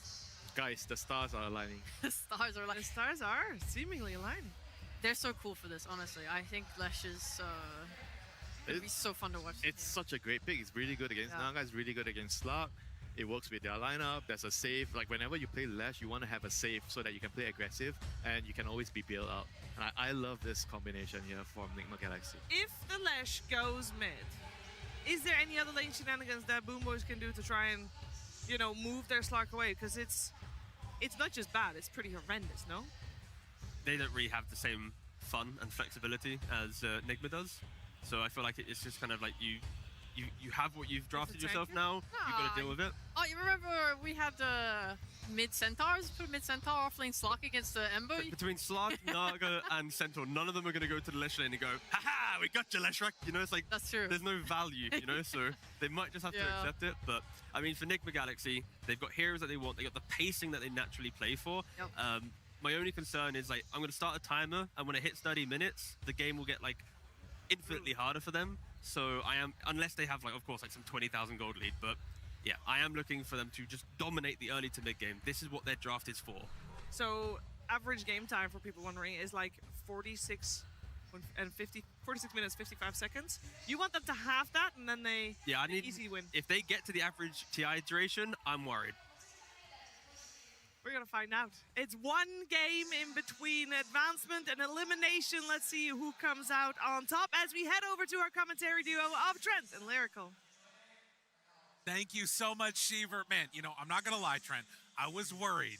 I saw this Slark, I saw the Naga start, and I was like, oh god, this is gonna be terrible. And then the Leshrac comes out at the end. It's very exciting. I cannot wait to watch this game. It's gonna be so awesome. Yeah, if you are not in the know, it's an absolute classic for Sumail to bring out this Leshrac. And also, it just has a lot of historical counters to these heroes that they've picked up on the side of Boom Boys. So, a really good pick here. Really awesome one indeed, and out across the map they will go. Let's see what the lane dynamics end up looking like, if there are any of those switch ups. Yep. As it looks like he does have Fairy Fire, all the normal things you'd anticipate, and the Naga Siren Illusions go out. They find them immediately, gonna kill them all. If you are newer to the world of Dota, back in the year of TI5, when Sumail won his TI, this was the hero. It was Leshrac. Not necessarily for him specifically, because the hero dominated so much, it just got banned over and over again until we reached that last day. And there became this battle of who can actually play the Leshrac. The forced out ban occurred, and well, we found out Shiki couldn't play Leshrac. That's. Am I correct on my lore here, Lyrical? I mean, I think that sounds about right. There is deeper lore, though, folks. For when they invented the Dota Plus levels, I was watching some Chinese pubs one lone night in my basement, and who do I see as a Grandmaster Leshrac? Who was it? Bashiki. Oh. They left a scar on that man. Well, this might be the last time that Shiki is ever mentioned on a Dota 2 TI broadcast, but it shouldn't be. The king here, Mr. Sumail, though, he is back. He is on the Leshrac, and he is taking it to the safe lane. There's a lot of questions. Where's he going to go? Because historically, lane matchup into the Slark, game matchup, It's a very bad time for the Slark. You have a lot of damage that's able to catch this hero through his more evasive techniques of his ulti. But they are going to get the matchup that they had hoped for. And Lornoff handle the pressure of the Slark versus Ember. Something to watch for indeed. And this is for anybody that didn't see some of the earlier games. I mean, I'm seeing people all over Twitter and just like all over Reddit saying like, just ban the freaking Slark when you're playing Ember. Just ban! Just get it out of here. What they sound like? Apparently. Okay, yep. And I mean, Lornoff feeling like, you know what, we have what it takes. We're going to be able to battle off against it. We'll see if they're correct. As down in that top lane, there's a lot of pressure already being mounted onto Miero and Save. But of course, this is the other thing about like Ember as a hero is you mainly just need to get those levels up. So as long as every creep isn't being denied out like GPK is doing, things will be fine. Yeah, you get a better time here. But they've got their heroes. It's locked in. It's game 3. It's elimination mode. Lyrical, we got to lock in. This is potentially the end of the road here for these two teams. Right. And I mean, if Sumail is to believe potentially the end of the road, that player as well, who's to say? But we will get ourselves into this match, and GPK already good start to this 7-5 versus the 3-0. With the wave coming in, this is looking like the counter pick so far is doing a good job. He gets a dignity deny on Lornoff, but boy, it costs you half your health. That does not feel good at all. Level 3 already on GPK. But this is what they sort of knew that this at least was possible. So what have they gotten in return, though? They have this Slark versus the Ember, but what are the problems that exist in this draft? Aside from that for the Boom Boys, I think part of it would be the Bane, to me, I think is pretty heavily countered this game. He's laning into the Lycan, which is a bit of a classic counter because you can deal with the Nightmare since you've got summons, so that's always a very handy tool. He's going to be trying to roam around at nighttime, trying to set up these kills like you heard the panel mentioning. The Wolves are going to be keeping an eye on this guy. They will be stalking him through the jungle, and Bane's value oftentimes in the mid-game is almost entirely roaming around setting up Fiend scripts. So if you have your own tool of vision on the enemy team and you catch him going for these plays, especially when he doesn't know that he's been caught because there's an invisible wolf following him, suddenly he can be wasting minutes at a time. They're having a good time as up top they're moving on to save. GH chasing around the tree, and Miero keeps his buddy alive. That was very close to a kill. Wisely, GH backs out from the Centaur. Even passing them a tango. The helper. Beautiful stuff there. Bottom. Also getting a little bit low here with the illusions following. And just a lot of summons hitting away. You know, Lycan definitely a hero that we have not seen a ton of at this tournament. We did see during the earlier stages WS play a couple of really good Lycans. Omar now being chased down by the Naga Siren illusions and gonna maybe hope to back out, but they do have a Nightmare here. Throws out one dagger, now the blood grenade, trying to buy it. The fear, the catch, and woo, Katomi dodges away from that one. That was close. The Wolves are coming. And can they eat him alive? Katomi, you gotta run the Wolves. Got a tango. He has a brain sap too. Doesn't want to have to use it, but they're actually blocking him all the way in and almost Omar's back. managed to find it. Yeah, the dagger comes out. Katomi needs to run away. I mean, he has no resources at all right now. Omar had a whip there, but was just a little low on the mana, I guess. And, well, he ends up using it now, but maybe felt like the dagger was just going to get the kill. I think he could have ran in for the whip, too. All right, lanes. Mid, not good for Ember. Only 6 last hits. Yeah, oh boy, maybe we shouldn't have looked away, huh? That is, that's a bad time. Counterpick success. I mean, it's 3/4 of a level ahead, 18 denies. And, you know, you're stuck on this 2 points of the Flame Guard for quite a while, obviously. Get all the way up to that level 5 before you can be a little bit more confident heading into the jungle. What kind of tools do they have to actually continue that pressure in the jungle? The Bane, maybe a little bit later on. I mean, the Coddler's position 4 isn't that threatening, so maybe he'll get a little bit of space. I wouldn't mind seeing those camps get blocked out if they find an opportunity on the side of Boom Boys, but seems a little unlikely with the lineup they've got. Illuminating Blast as Miero tries to run him down a bit, but GH not going to run into any issues there. Hasn't leveled up the arrow, actually. Just all Star Storm for the damage. And you can see they don't have any vision on Katomi for a while. They start scanning their twin gate on the side of Nigma Galaxy. So they're worried about this Bane rotating through. He's going to drop a ward down. This looks like a Bane rotation. So they're going to try and set something up here onto Sumail, or not. Back he goes. Just setting it up for later. Yeah, just He's thinking about it. I mean, it would be appropriate that we're 5 minutes into this and no first blood with these way these two teams have played. Yep. It's been very chill. Oh, is this an opportunity? I mean, they're trying, hoping maybe they force it a Dark Pact or something, but I mean, he's 2 points in the Slight and 2 points in the Flame Guard, so Lornov doesn't have a whole lot to offer you right now. Just the hope at a rune would be great. Yeah, because it has been, he's hungry, you know? Only 11 Haslets to the 24 denies of the Slark, while Katomi takes out the Observer Ward. So this was the plan. Boom Boys, move in, shut down that mid-Ember. Check. The second part of that plan, get Kiritich items, make him into this, like, impossible to deal with force. How long does that take? It's kind of a never-ending journey, really. You know, as all Nagasiren players know, there's no, like, end to the farm and you know, consuming that this hero wants to do. But in terms of being, like, a full-on force, I think you want to flex that force once the objectives start to come out here. You know, first Roche, first Tormentor, maybe you're not quite there yet. But heading into the second Roche, that's when you really feel the power of the Nagasiren to be like, oh, wow, wait, like, if she's just left alone, can't really fight. And she's hoping to take over the game around that, like, 30-minute mark, I'd say. Wow. Slow burn.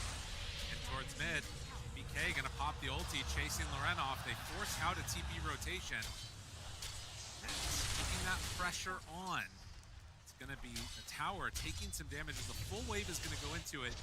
In the meantime, some battles potentially a brewing. Miero goes down. Sumail takes the first blood here at the 7-minute mark. And in the meantime, Katomi comes in to try and sneak in. He body blocks him off. Nice. Oh, wow. That was so well done. So Katomi be able to dodge away from that. But now GPK comes in. Omar, where you going, sir? Tried to get denied. Not going to happen. The body blocks. And Devi. He wants to escape, but there's nobody there to help him. The TPs are not coming, sir, as GPK makes the move around. The lane bleed has started. Although, it's Sumail. It's moving in, and with that TP, it's enough to force Boom Boys back. Costly, though. Yes. Having to bring your carry all the way down here. I mean, there is some farm nearby. I guess no one else on the team can take it, but he's not even level 6 yet. He is just going to straight up run back up top. That feels bad. Yeah. Not what they were hoping for. This is what you got to do is Loren off. Like, just don't give them an easy way. Cut the waves. Yep. Try and find something for yourself. Find a better life. Got to get a little bit creative here. I mean, net worth-wise, it's not the worst, but yeah, that one really hurts. That's how you get back into it, right? Picking up some of these runes. Obviously, the mid-Slark, not having the bottle, not as concerned about runes necessarily, so Bottle happy just to make sure that you were stealing that one away from the Ember Spirit. Up there by Save. How do you feel about Save being back on the Coddle again? I'm not the biggest fan, to be honest. I really like him on either the Save heroes or something like his Rubik. That starts to feel pretty good. But so far, it appears to have been working. And setting Nero up for a good time. Also building up those stacks. I think Coddle is very Rubik-esque in some ways, in the sense that there's a lot of items you can build on this hero, and the Aghanim Scepter some games as well becomes this like dominant team fight control, especially paired with the Naga Scepter. The AoE, just security that they can have in one space is pretty ridiculous. Much like Rubik, like knowing all the enemy spells as well for the spell steal, I find Coddle's very similar too, because in the middle of a fight, you want to be tracking these spells for good chakras, you know? Like, you don't have to like talk to your teammates, you know? The fight's busy enough already. We gotta keep the clear comms, so when you can notice exactly like what a good chakra can do to turn a fight, that's all really important to get the most out of these heroes. Katomi there interrupting the Ember, who is going in for some pressure, but this is a nice move. As Lorenov has level 6, they're ready to start pressuring and taking down that tower. Devi has had a very good game so far. Yeah, this is the Lycan hack tech of taking the Dark Troll Summoner. It is by far the best creep you can get on this hero because of the Feral Impulse, and you can knock down a tier 2 tower so quickly. Oh, nice slight dodge there for Lorenov. Okay, he's gaming. Able to do some good stuff, and you can't deny all the creeps. And look at the Dark Trolls. They're just running in mid here with the Lycan. So this is, you know, granted, Ember feels real bad to be him. The rest of these heroes seem to be having an okay time, and in fact, as they wrap around onto Save, Blinding Light back up in a moment, and that's going to keep him alive. But then Devi just decides, I'm going over to the towers. They do lose GH. And this is the cheese of this hero. Summon some Skellies, have a Feral Impulse, and just knock down tier 1s and even tier 2s. They will bring enough heroes to drive him back, though. Of course, with a Keeper of the Light, you'd think, oh, we can defend these towers, surely, but it's just a very cheap play for Divide. And in the meantime, Sumail goes up top. It is going to be a deny on the tower from Miero. But you notice, I mean, there are a lot of ways that you could have gone. Centaur is obviously been very strong this tournament, but going into this Helm of the Dominator, he's not going to be providing a ton. It's going to be on GPK to really run this game, it feels like. Yeah, you're not looking for an 11-minute Helm of the Dominator. This is not a good Centaur game so far. You want this thing out like ASAP, you want to be pulling waves, you want to be a total nuisance. Not the best game out of him thus far. But scaling later on in the game, we've all seen the power of this Centaur. It certainly helps a bit there for the Slark in terms of just like securing him to slightly better fights. And that tool is always going to be available, and it is a consistent way to initiate into these fights heading later. Yeah, I would like to see him, as the panel mentioned, maybe reaching a little bit deeper to his pockets with so many heroes that he's able to play. But at the same time, Centaur's been really good. Yes. You know, you can see it scaling later. It has a certain element of security that you know that later on in this game you can become this beast. I mean, we saw Collapse earlier, just dominating every single fight on this hero once he had the heart. And you know, there is another element to this, the psychology of like the last game potentially of your tournament life for Nigma and playing on this timer. And like the pressure to keep things moving and to keep trying to take objectives. Will they succumb to that? Will they sort of hit their timings appropriately? How is that going to play out is the other thing to watch for. Is it's going to be a shield rune taken for the Ember now. And he's going second. First item, Ghost Scepter. Yeah, he is trying to find a way. I mean, this is kind of a funny thing that can happen with Ember sometimes. I remember back here in Shanghai in like 2018, we had the mid-1 first Aeon Disc Ember. Right. You know, running around the map, just trying to make plays happen because he was just so countered in some of those games. Omar, not a great way to get out of here, and will be leashed and killed. Save takes him out. Up, doing a similar thing, trying to find an item that lets him play the game. And you know, if we think about Leshrac as a hero in terms of when this hero often looks successful, it tends to be with some sort of a defensive tool. They are going to have that escape act. That's pretty good. It's a very new age thing, obviously, because Ringmaster is one of our newer heroes. But it does do a lot of those same tools that, you know, it's very similar to, like, you know, Oracle going for the ulti, the false promise or something, because that damage is still going to be pumping out from the Leshrac despite being shoved into the box.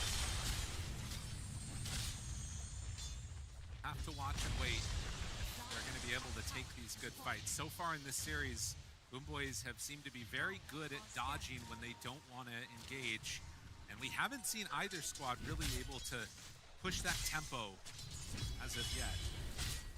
And I'm just farming. I'm getting a little nervous, I gotta say. I think Boomboys holding their tier 1 tower was huge. It has given them some very quick TPs back to the mid lane. They're keeping this pressure into the dire side of the map, partly because of that.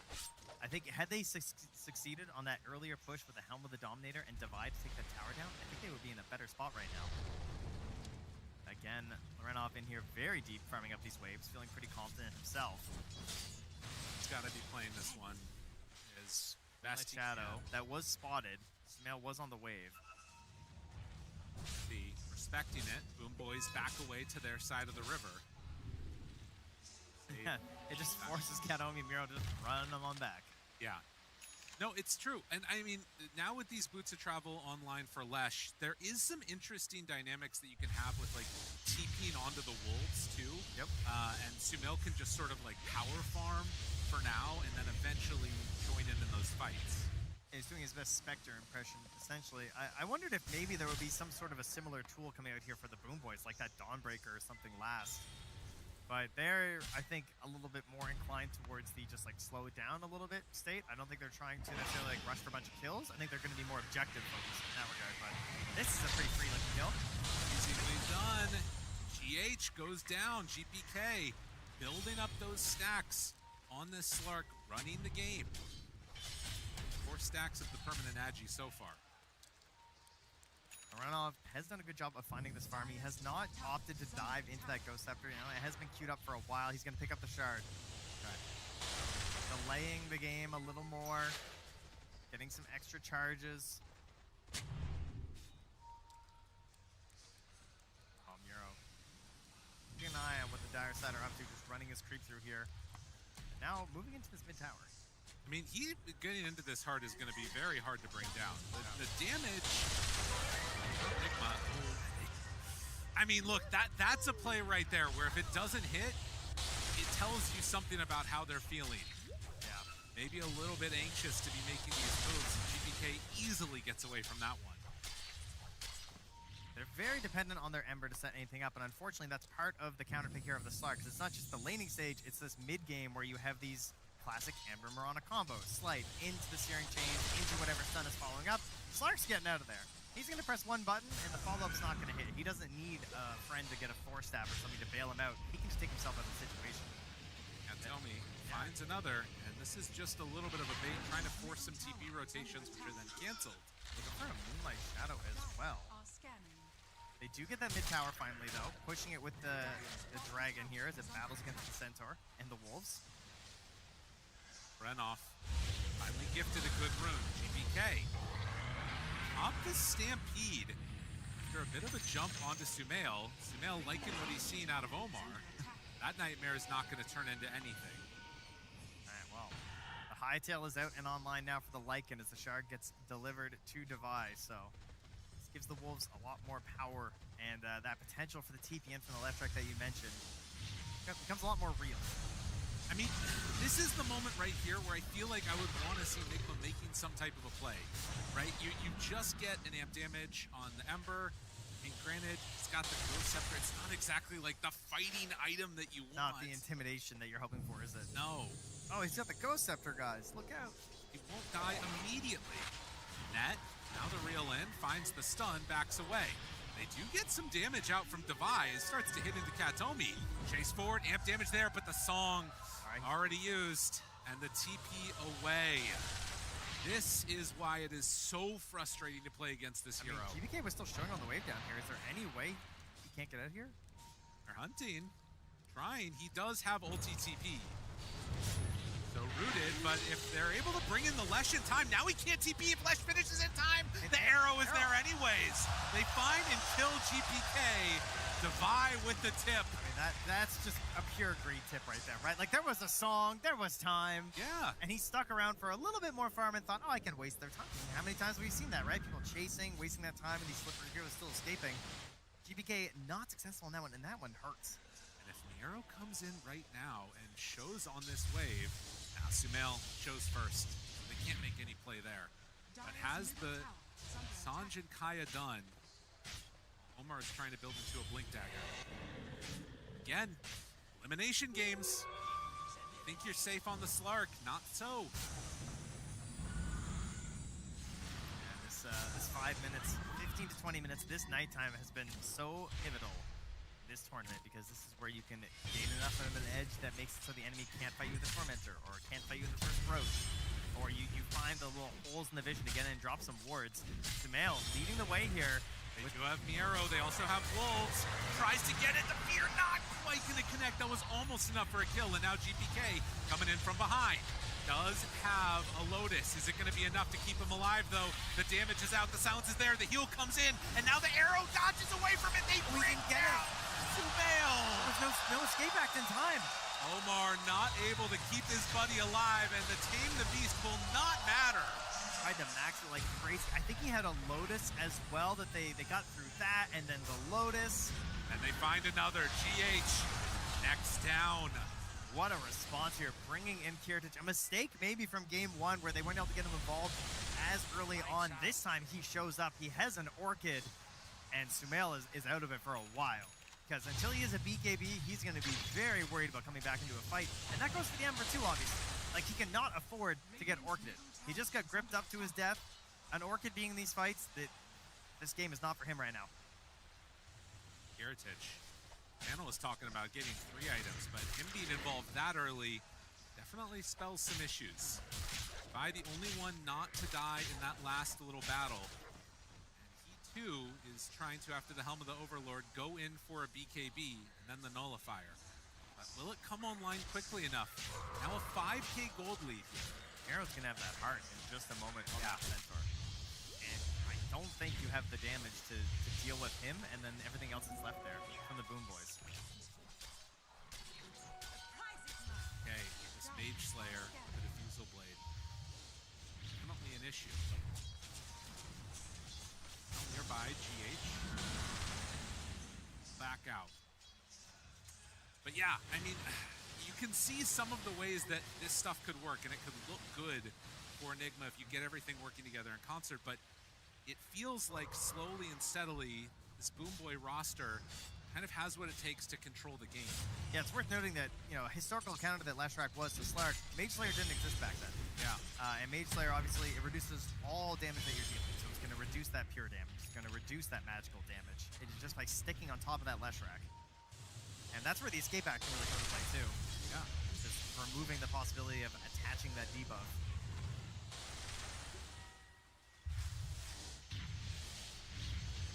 Again, I think right now, it's tough, right? Because, like, on the one hand, for Nigma, you want to go in and fight. You want to try and sort of punish this Naga Siren, but you know if you make that move, you're missing out farm on the map. Well, the rest of Boomboys is farming, and if you make that move and you don't have your BKBs, she just songs TPs. Like, the fight, the ganks that you make have to be so perfect. Yeah, their draft relies on Ember starting these fights, and Lernov is still just in catch-up mode. Yeah. He's got his Ghost Scepter. He's not ready to be the front face here, so they've been trying to do it through Omar, and it's just unreliable in the end to go for these whips into the Wheel of Wonder. It's incredible when you hit them, but every single time it's not a guarantee. It's a straight-up question of just like, is my support going to hit this? Like, are they going to walk in the right way that this ends up working? Very, very hard to make it consistent. Damage denied.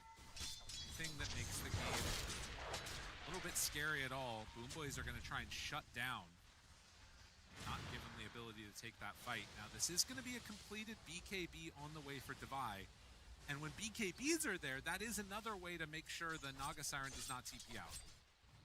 Radiant are scanning. Really tough.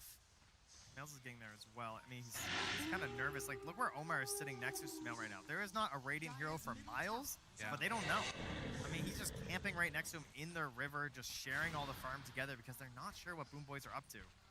You know, you're hoping to have vision control and a really good idea of what the opponent is up to when you have this Lycan on your team, but part of it also means dealing with the split push that a Naga Siren provides. Yeah. And that's also going to take some of your resources. So they are able to get the Tormentor here, even with just a couple heroes. The Mirana nearby will device Oh, not what you want to see. And the grip in the BKB just to add insult to injury. Can they even kill Katomi? He does have a smoke if he needs to use it, but they're not going to need to. And GPK tips him back. That's deserved. Let's be clear. He earned that tip right back his own way on Divai. GH, he was nearby, but wasn't able to help his bud. Will get the shard rewarded to him, but mid lane, Miro forces a zip back out of Lorenov, and a smoke now coming out here from Boomboys. They want to keep the ball rolling. This is not what you wanted to see out of Nigma Galaxy at this point in the game. 2 kills. Almost nothing done in this match in a series that has been a whole lot of nothing for one team or the other. And now you're taking a look at 71% chance. Feeling it. Dota Plus for the Boomboys. Look at that. Stop in, no chance for the save. Got him. Okay, gets the last touch. Tough stuff indeed. This Slark pick, it did exactly what they had hoped. It has just, like, Lorenov is 24 minutes in and just still trying to find some place in this match. 0, 1, and 1. They haven't been able to do anything on his team because he is the one who needs to set it all up. Wolves? All right, you ready for this? The TP, oh, they're dead. Wait, no, they're still alive. Okay. Arrow goes out. Close to moving here. Yeah, it's going to be very close. They might actually be able to hold this off. Yeah, no, they're definitely not going to finish it right now. Okay. So with the Wolves coming in, I mean, there is that TP onto the Wolves potential for an Aegis steal. Lyrical, she has a heart. You're not wrong. 2,700. That is, oh man. Like, I don't know. Heritage is definitely farming up a storm. And it does not feel like there is anything right now that is worrying Kiritich. Look at the positioning from Nigma Galaxy. They're smoking behind their tier 2 right now. They need to find a kill. They've got to get something. You can't go out like this on the main stage. They're trying to find somebody, anybody. Now, Omar GPK, using the smoke to get a good defensive Roche ward. So if the fight happens down here, they have this vision kind of onto the bottom half of the pit. Mel waiting, just prepared to answer the bat signal here. make sure once he TPs, there's no resummon on those wolves. That would be would real not bad. be good. Aim for the big creep, maybe. Yeah, you know? that's right. Go for that. Bounty rune gets taken, and Roche hit the other creep with Devise. Problem is there is no rush for Boom Boys. Yeah. I am not in any way concerned. I mean, they have gone for the Aghanim Scepter on the Slark next to just continue his domination over this map. You have to be very concerned about his ability to just lock you down and force you into a bad fight when he picks this up. Naga Siren is just going to keep on scaling and scaling. Now, she is the infamous vacuum, you know? She sucks up all the farm into herself, often denying a lot of this gold from her teammates, and often leaving the XP just into the ether, thanks to the illusions. So that thing has hurt the Slark a little bit. GPK's a bit behind. He's only a little bit ahead of Lorenov, but obviously with the Naga Siren, it doesn't matter too much. So when does the counterplay of the Leshrac matter versus the Naga? And to me, that's like lately. It's like talents have to be fully out for the Leshrac. Scepter. Yeah, like it's got to be everything. I mean, he's going Shiva's Guard, which is great. Obviously, just any Chasm buildup is going to be very good on the Leshrac. So eventually it does loop back around a little bit, but it comes down to how big is the lead at that point. Good vision here with these wolves. They walk into the sentries and now they see him. GPK taking out that vision. All right, there's still no answer to this Orchid right now. So Lorenov he can't come into this fight. Yeah, it is coming right now. The BKB's on the way, on the courier. Okay. So they can delay this a little bit, but it's not going quickly. But there's still the song. They got to find some answer to this. I mean, the BKB is a pretty good one. Roche gets hit by the arrow. GPK over by the wolves. Boom Boys. Galaxy, only 2 kills this entire match. Is this their fight?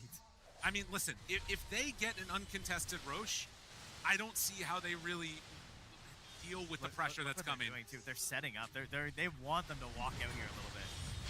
BK breaks the smoke, steps in. Holds up. Going. Ulti out. Roche down low. Roche is low. They're running into the pit. Divide the stomp though from Miero. It's perfect. And now the BKB is used. Sumail on top of the Aegis. GPK there too. They find the stun. The Wheel of Wonder. How much damage they have? GPK in some trouble. He's hypnotized. Pull back in low. Not low enough though. And with Kiritich holding the Aegis, Nigma Galaxy, the hopes, the dreams, they are faltering. They got both supports for now, but can they get out? Devi, you're in trouble, sir. The stomp is there again from Miero, and Devi will eventually drop. BPK cleans that one up. Kiritich, you're too strong. Yeah, heartbreak on that one. Even has to leave the Shrine of Wisdom behind. The Wheel of Wonder, they tried their best. Thought they might have had a moment there, but the damage it's just not there. It's not enough to deal with the Naga Siren at this moment. She's a little bit too big.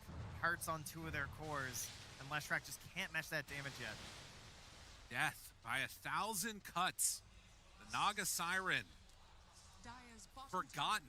No wins so far in this tournament. I think they pick it 4th or something like that, and just a backbreaker of a pick. That Slark was chewing them apart right there. GPK, he might have been a little bit lower on the net worth, but he has now caught back up quite a bit, and he was just non-stop right-clicking that fight. He's got the Shard, he's got the Aghanim Scepter for the multiple pounces. Once the fight starts turning in their favor, you're not getting away. They gotta try and hold this one out somehow, some way. For Nigma, and for Boom Boys, just don't throw. That's the only thing you gotta be worried about. I mean, how's the high ground? Slark, real bad. He don't like hitting buildings. Centaur, Naga Siren, it's a little meh, you know. The illusions obviously are not the big tower pushers they used to be. However, they're very good at killing heroes, and it's really easy to take the enemy base when there's no heroes. Particularly if you get like a Blink Dagger play into the Naga Siren later on. That's how you just end this game right now, I think. Oh yeah. Well, also, I mean, potentially, if you get this Katomi Aghanim Scepter done, find a grip onto anybody, and it's hard to deal with. Kiritich is also going for a sight. That's the other game, right? You just sight, people will kill him. Bloodthorn plus sight. He already feels strong enough defensively, offensively. He just wants to ensure he can actually utilize all his skills. He's going to take down Divine's Courier. No Aghanim Scepter for you, sir. He's only 250 gold away. Now he's going to wait 2 minutes. That is super annoying. No chance there for that one to work. To be honest, it's not even like the greatest heroes in the world to go for the wolf bite, though. It is interesting. I mean, the movement speed is pretty good. Yeah. But the lifesteal aspect is not going to be very fantastic with an Ember or a Leshrac, is it? No. I mean, so Sumail getting this Bloodstone, it does make a difference. I think that eventually that late game Aghanims is going to be there too. I'll also say one of the things that has been at times Boomboy's sort of failing has been really putting the pressure on and trying to end games. There have been times where they sit back, they wait for the next stages, the next stages, the next stages. If they give too much room, there's a chance that Nigma could potentially pull things back in that super late game scenario, but as of yet, not seen that from Boomboys. I mean, they're getting some very good securing the game items right now, though. We're hitting like level 20 talents on the Naga Siren. The BKB is done for the Centaur. The Scythe is coming out soon as well. So they look like they're aiming to put this one to bed. They want to be done here on the main stage for today. I mean, this does not look like a lineup that wants to have to deal with going super duper late game. The Tame the Beast is not going to happen. And Kiritich hits. The silence is there. Diffusal Blade saved for a moment. Well, thinking about throwing out something there. They kill off the catapult. Good Manta dodge. Backs away into the stomp. Sumail lives through it. Lotus Orb out for a moment. Kiritich continues to hit buildings. Devi creep is forward. Now Devi getting punched and pummeled by GPK. Lorenov rooted for a long time. All right, the creeps are coming back in a moment. Backdoor now down. Couple more slights. They slow down, but again, eyes on the prize, taking down these melee racks. They finally get the Aghanim Scepter done. Again, put into the box. GPK backs away. Now the jump. They find no stun. All right, he's fighting the Ember. Here we go. Let's see some slights. Ember wanting to change. I mean, this just does not feel like it's going to be doing enough. They've still got Song if they need. He's got Aegis for another 30 seconds. They pull back in, stomp there onto 2. Omar, where's the save? They don't quite have it. Sumail, BKB out. Good damage onto Miero, but this man has a heart. He is so taken. Now the connection, the leash, Devi, gone. No buyback. Boomboys smell blood in the water with all these fishies. They want to keep chasing.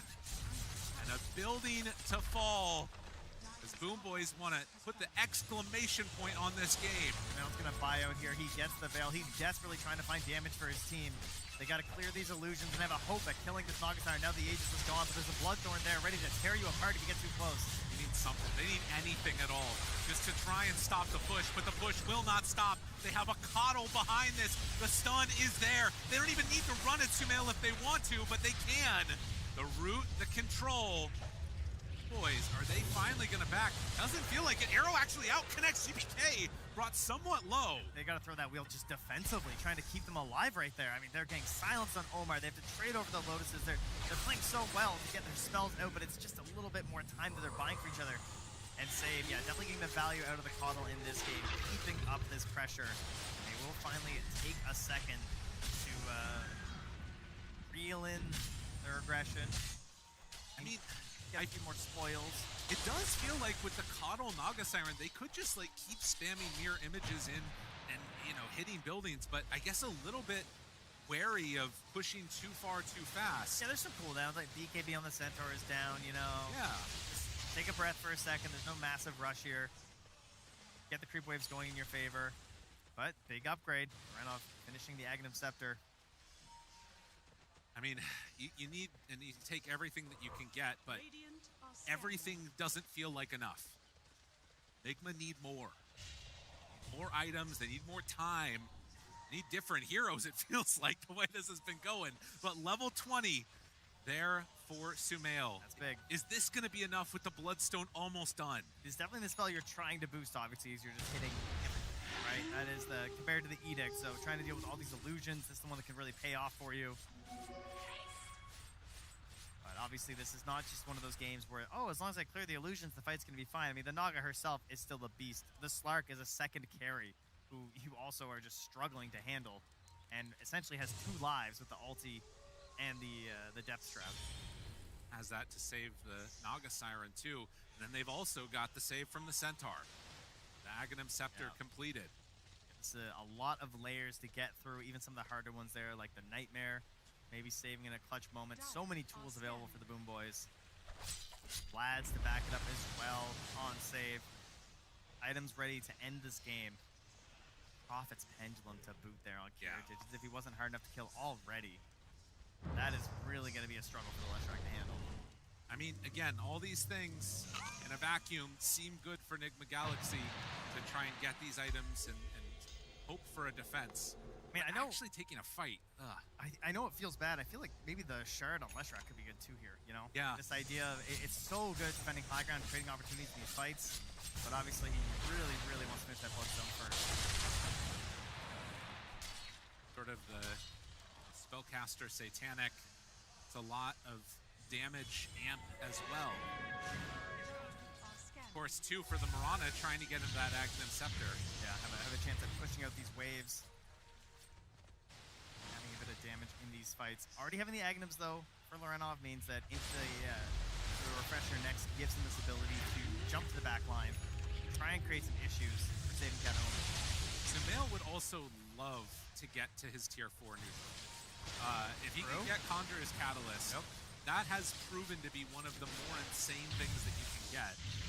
But it's just hard enough trying to deal with these illusions. We'll see if he can make his way out to go and farm it up, though. They do get a Timeless Partisans brand, so a little bit of damage amplification from the Ember. Buff there, not too bad. Jump back from Omar will keep him up. And the Bloodstone done. So the persistent veil that's there for the Lesh. I mean, they're starting to get the things that they need. They are, it's true. But if Boom Boys just didn't hit their buttons, Nigma could probably kill them.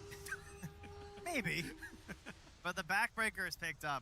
Like, the Naga Siren with the Blink Dagger is just so devastating going high ground. Like, you just wait for your moment, you sing, you get in, and it's like the whole team gathers around the campfire. They're like holding hands and singing and just waiting till the end of the song to pick their targets and blow them up. 28k lead here. Nigma Galaxy desperately pushing back every Radiant enemy from their base, trying to find their win. I had Kiritich for their fantasy. 800 CS right now. And that Blink Dagger, like you said, done. Even the full upgrade to the Swift Blink is already finished. That is ridiculous. Listen, it's a 28,000 gold lead, but if they kill Naga Siren, think about that, Trent. Then they're only up 10k. Yeah, exactly. That's usually not how this looks, folks. I tell you that much. I mean, he's on illusion duty. I really would love to be able to get that tier 4 neutral. I mean, he's got Bloodstone. He's going for the shard, so he's figured it out. Yep. That Roche pretty much guaranteed, though, for the Boom Boys. Kataomi's been camping in the pit. Sees it spawn now. GPK comes on over, brings Kiritich, so this will go down quick. They have an Arcane Rune. Now with that, be able to finally finish it. Omar standing very close to his buddy. There is a buyback here on Ember that they're going to try and go for the steal. They're going in. They need a wolf bite first, though. Give him the bite. Unfortunately, no chance there, and it's not going to happen. They actually give the Aegis to GPK. They still go for the bite. For a run-in. The gem around here. On the lane. Just trying to get onto the map, I guess, to go farm the other camps. Gems on GPK. So no Conjurer's Catalyst for the Lesh. They're cutting the waves. Save gets one, though, because that seems fair. This is a nice ghost push, though. Yeah. They did notice on Bane, as the wave was just suddenly being obliterated by nothing. He kills it while smoked up.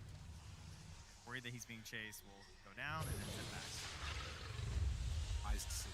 Nice smoke up here from the Boom Boys. Have they decided it is time to put Nigma to bed? Is Nigma going to go out at the same position as last year, and will Boom Boys once again move into top 4? History repeats itself sometimes.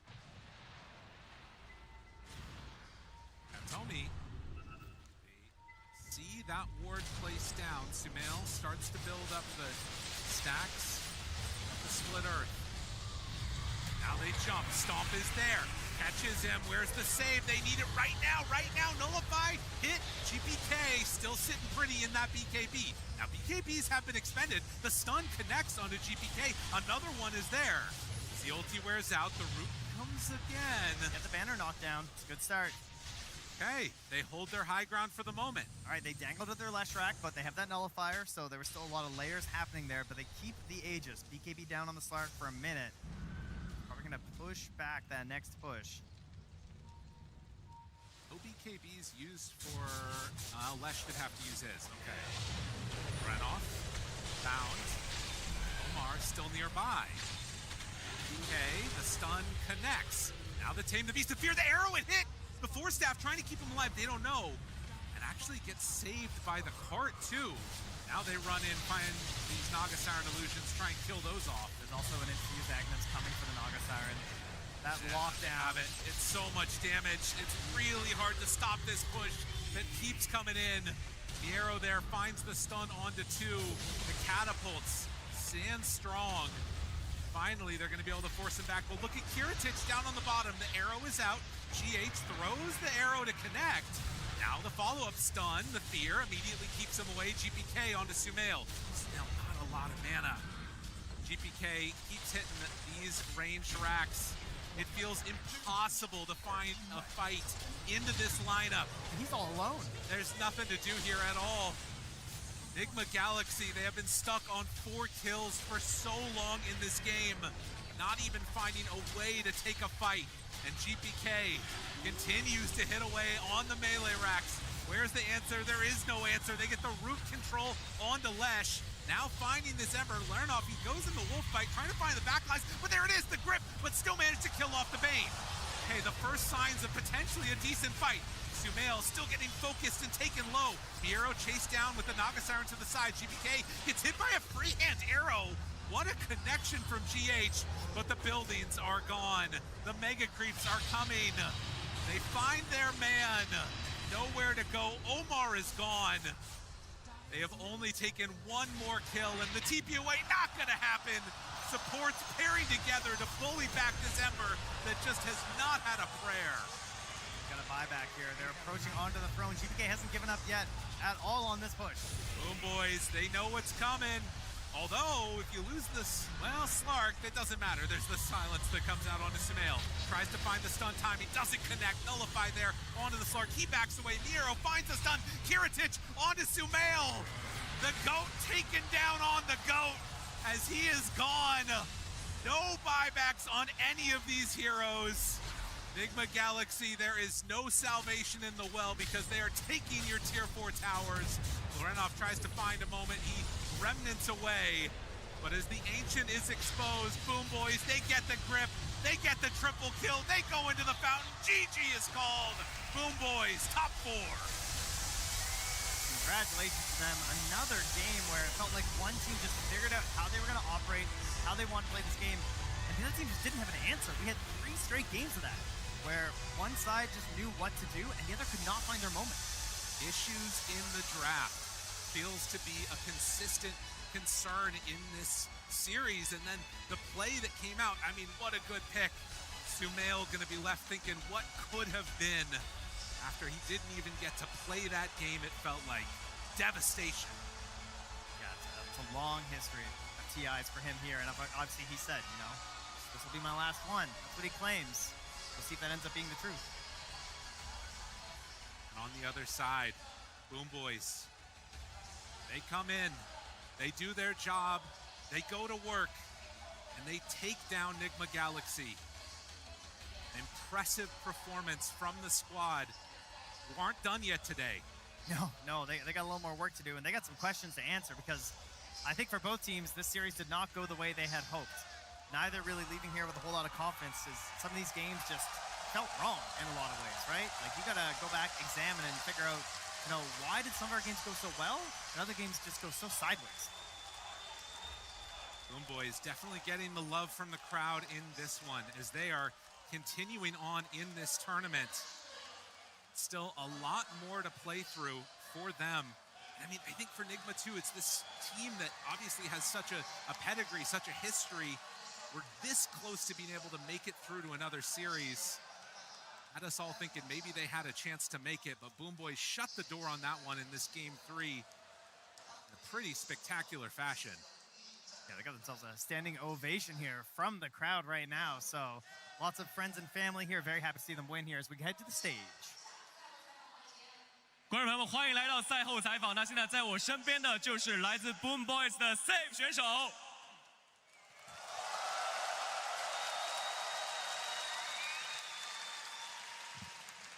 Oh, I had to wait for the applause to stop there, Save. You have made a lot of new fans here. You guys have fought tooth and nail all season to make it here, and here you are yet again. You fought tooth and nail in this series to make it through. So I gotta ask, my friend, do you still have the energy for another battle tonight? 首先，恭喜你们拿下这场比赛的胜利。整个赛季的话，你们都在奋力拼搏，取得了不错的成绩。然后在今天这场比赛呢，你们也是奋力拼搏，然后拿下了这个系列赛。但是我想问你的话，就是 Save， 你还有没有足够的精力去应对接下来还需要去打的一场硬仗？ Yes, I think we have a lot of emotions left. We knew that we don't need to waste much here because we have game against Spirit, so we'll see. 是的，我知道我们还有一场硬仗要打，我们其实还有很多的精力，很多的充足。我们在这场系列赛里面并没有浪费太多。我知道后面的 Spirit 比赛才是更艰难的赛事。 Absolutely. We did have a chance to talk to Spirit earlier today. They were excited to see who would make it through, as both of you have fallen to Vision, of course, as well. So you have a long road ahead of you. Are you excited to get some revenge on both of these teams? 我们之前也跟 Spirit 聊过，你们两个队伍的话，其实都是输给了 Vision， 然后掉到了败者组。想问问 Save 有没有信心，然后想不想去完成更进一步，完成自己的复仇？ Yes, I mean I want to win every series and go through the until final or something and get the revenge against Vision. All right. We will see if that revenge is coming. 我想我们可以一路走下去，然后说不定我们会在最后来终于找到 Vision 去完成我们的复仇。All right. You and your team have come such a long way. You have now achieved the same placing that you did last year. You and GPK in particular, 1,000 games together. Is there anything that you'd like to say to your Boom Boys about your accomplishment already and about your journey to get here today? 你们的话其实已经追上了自己去年 TI 的成绩，尤其是你跟 GPK 在一起已经打了超过1000场的比赛，有没有什么想跟我们现场所有支持 Boom Boys 的粉丝说的话？ Yeah, I mean GPK is a player that I played the most, I guess, in my career with. We have super synergy together, and yeah, we are waiting for a match against Spirit. You know, it's been a while, 5 years, I guess, since TI 10 when we played against them on TI. I guess we'll see what's gonna happen. I mean, we're super ready. 确实，我跟 GPK 的话也是一起打了非常久了，然后跟 Spirit 对决，其实我如果没记错的话，上一次我们两个队伍交手是在 TI 时，已经过了5年的时间了，非常期待这场比赛，我们也希望能够有一个好的发挥。好的，那也是感谢 Save 接受我们的采访，我们把剩下的时间交给我们的分析台。 5 years since they faced each other at the International. Boom Boys and Team Spirit, and Save is already looking forward to that one later tonight. But for now, they can relish in their victory. This was a very well-deserved win, Rhea. Oh, yeah. I mean, I think this is maybe a complete change up from every other series we've seen so far in this tournament. It was so much slow pace, much less kills, but it's interesting to see how methodical they could be when they needed to. Yeah, it was a very strong showing. I think you mentioned the timing already after the draft. We knew that if Nigma Galaxy was going to be good here, Tigov, they had to start strong. Yeah, they had to start strong, and unfortunately, they just weren't able to do that across the entire 3 games. I think game 2, it was immaculate what they were able to generate, but they just didn't have the same ability in game 1 and game 3. They did not, and with that, of course, Boom Boys, they get the same result as last time, and maybe more. Nigma Galaxy get the same result as last year as well. And for some final words of the top 6, Nigma Galaxy, it's over to Sumail. Yeah, thanks. I am here with Sumail, the king himself. Just hear that crowd response. Sumail, I know you're bitterly disappointed, and thanks for doing the interview. I feel like this Nigma team has gone from strength to strength in the last few years after what you might refer to as a sort of wilderness period. How far do you think this team can go? Obviously, you finished so well at TI recently. I know you're disappointed today. Is there still more to come from this team? Nigma Galaxy 这支队伍在过去这几年一直在进步，虽然可能对这次比赛的赛果有点小失望，但是我们想知道，我们日后能不能期待更多 Nigma 的比赛 I don't know, we tried our best. It looked pretty good. We were one game away from top 3 last night. And then today was a good series. I don't know, something went wrong. As far as for the team, I'm not sure. This is probably my last event. 我们昨晚就差一场比赛就打进了前3，我们尽力了，但是这个比赛应该是我职业生涯的最后一个比赛。I know that was something you spoke about before the tournament. You said you were thinking this might be your last TI. Given how well you guys did, is there a chance you might reconsider that? 来上海之前，你确实说过这是最后一届 TI， 但是拿到了前6这样的成绩，足不足让你重新考虑一下？ I mean, I will have to give it some thought for sure, but I don't see it, to be honest, unfortunately. 我肯定会好好的想一想，但是目前来说，暂时不太可能。 Well, I'm still very sorry to hear that, but a lot of people, myself included, who have supported you throughout your career have enjoyed watching you, the fans out there who've supported not just Nigma, but you as well. Is there anything that you'd like to say to them if this is your sign-off? 很可惜，因为我本身也是非常支持，现场也有很多支持你和队伍的粉丝，有没有什么想跟大家说的？ I mean, thank you for everyone, to be honest, for these cheers, for this support throughout the years. It's been rough the past few years, you know. And at the end of the day, I said it, I'll say it again, you guys make it. You guys make Dota great, to be honest. We are just playing video games, so really appreciate it, and yeah. 非常感谢大家多年来的支持。我说过了，但是我还是想说一遍：如果没有你们，就没有 Dota。我们只是打游戏，但是你们是社区很重要的一部分。谢谢你们的支持。 A lot of love in the arena for Sumail, a lot of love from online for Sumail and his career as he announces that he has no plans on returning, resuming in 2015.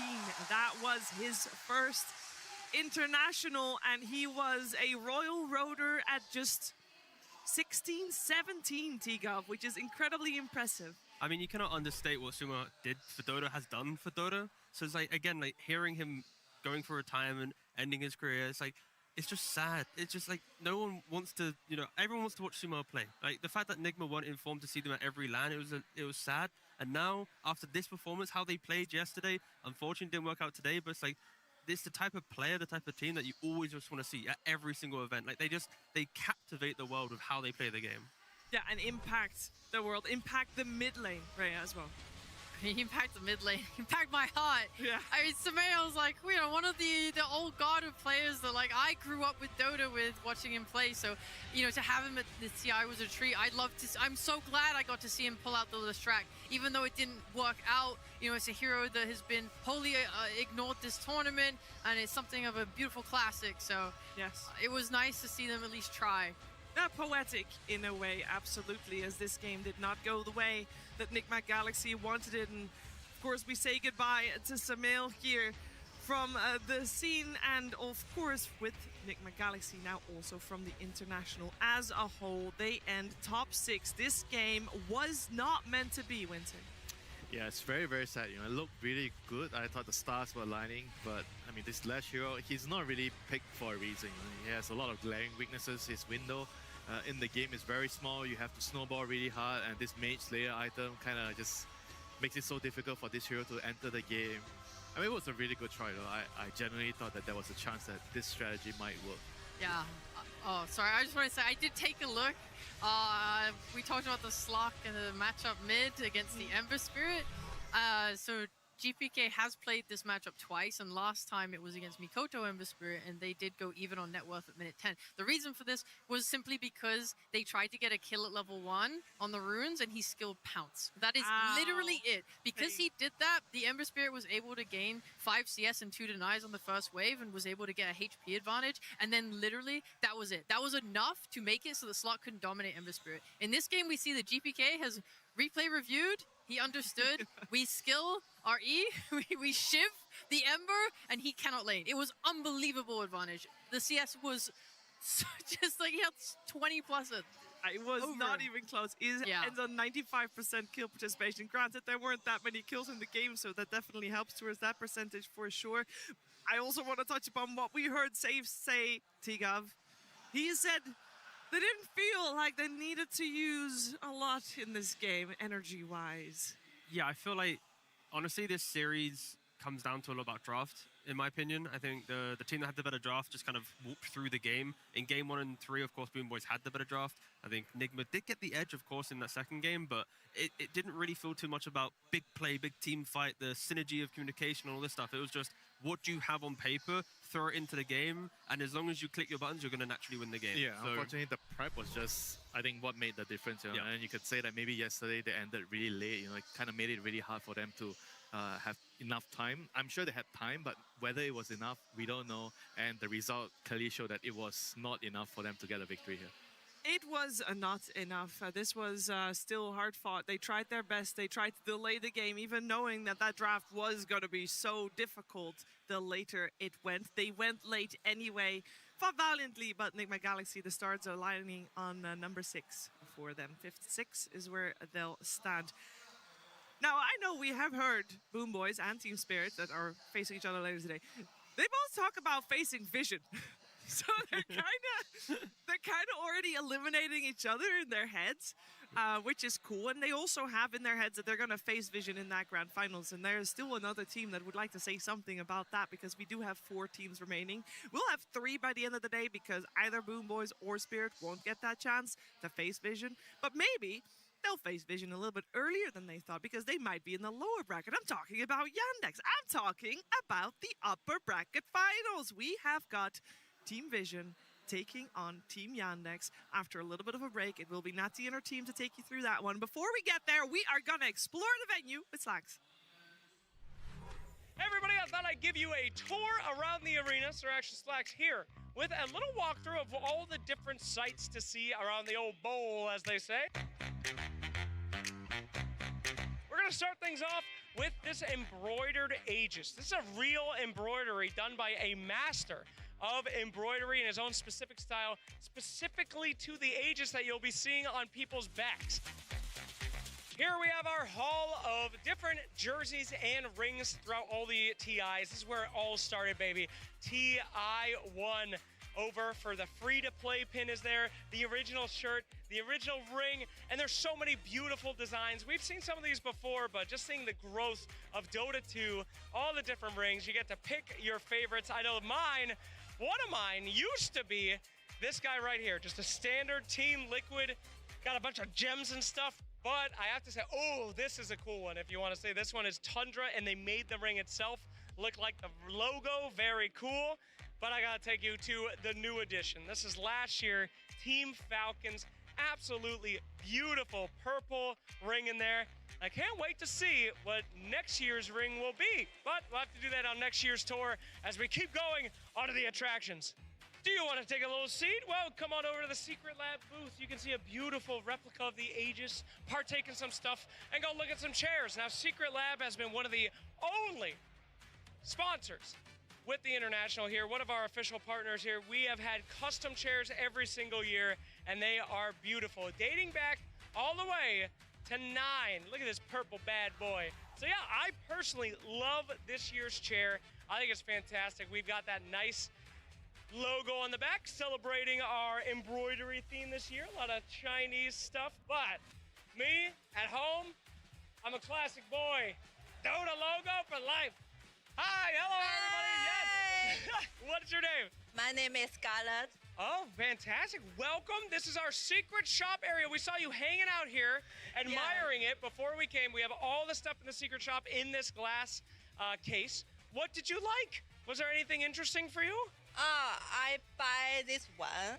Oh, the chess set? This thing is massive. Yeah, and this one. Oh, and the mouse pad? You went shopping today. Not the Ogre Magi cape? No. No, not the big Chungus Froggy? No, I have a small one. Oh, you got little Chungo. Okay, no problem. Well, that's a very good selection. I can't believe you got that whole thing. So that's pretty cool. Yeah. My favorite thing got to be this gigantic Crystal Maiden. Yeah, I love this too. You got this? No. No, but you want it. Yeah, I want Well, it. congratulations. I hope one day you get to have it. But Yeah, yes, the secret shop has many cool things. Can you give us a go buy stuff? Yay! Here we have some never, I believe, released art from the game, and it is very, very interesting. You got some creeps here firing lasers and stuff. Got some beautiful rivers out there before it actually got out. I know this one was a preview to the back of TI-10 on Roshan, which was cool. We've got some massive lane pictures. Now, you might have seen stuff like this anti-mage background picture before, but this is the full-size one. I never knew there were radiant towers behind anti-mage. This is early concept art of Dota 2 heroes and other things, and it is fascinating to see stuff like early Underlord, early TA, Arc Warden, Monkey King. These Slark before and afters are absolutely unreal. Did you know Abaddon was supposed to ride on the Haunted Gryffindor? I never knew that. But yes, absolutely fantastic. And this one I know I've never seen, the early concepts of Aghanim. So if you're a lore nerd, come and check out the early concepts. It is super cool. Welcome to the secret shop, my friends. There he is, the shopkeeper and his beautiful pet. Do you have anything to say, shopkeeper? No, it's a picture. Don't get crazy, but you can absolutely come here with your friends and have a beautiful picture. Bring your friends if you have them. It's a lovely setup. And there you have it, our little tour around the bowl. So if you guys are here, I hope you have fun. I hope you explore a little bit. There's lots to see and lots to do. And if you're not, you should be here next year. We'll see you guys again. Thanks for watching.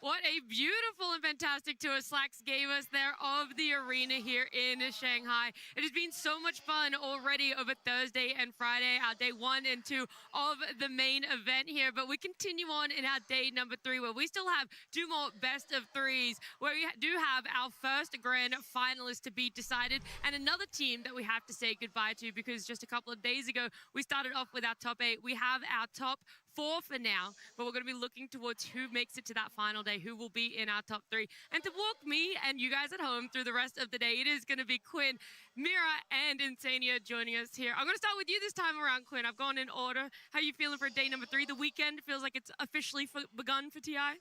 I'm feeling great. It's the most exciting part of the tournament when the pressure really mounts. There's such a sizable difference between the beginning and the end, and how it feels for the teams, how it feels to be here. So I'm just enjoying the energy and how special this tournament is. I love it.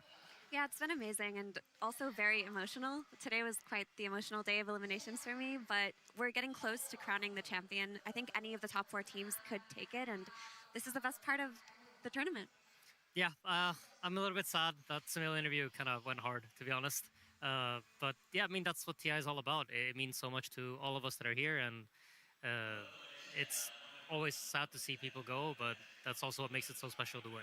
Yeah, TI just marks such a crazy moment in the Dota season, in the calendar as well. It really is where a lot of people decide for themselves what is going to be the future, not just as players, but also in this tournament. And for 4 teams, there is still that future on the horizon. More importantly, for Vision and Yandex, it's looking like it could be their year. Both of these teams having amazing journeys, but very different. This is just how the bracket has looked for them. Vision so far have not dropped a single series, Not a single best of 3 have they lost, but they've been pushed to the limits. We've seen them go to that game 3, be able to bounce back. But on the other side, Yandex come in day number 1, extremely strong 2-0, a little bit shaky again, seeing maybe more of that group stage performance from them against Nigma Galaxy. And now you wonder, does that continue in a day 3? Does it reset for themselves? Are we going to be seeing an amazing clash of teams that belong in the top 3 of TI, one of the most competitive TIs we've had?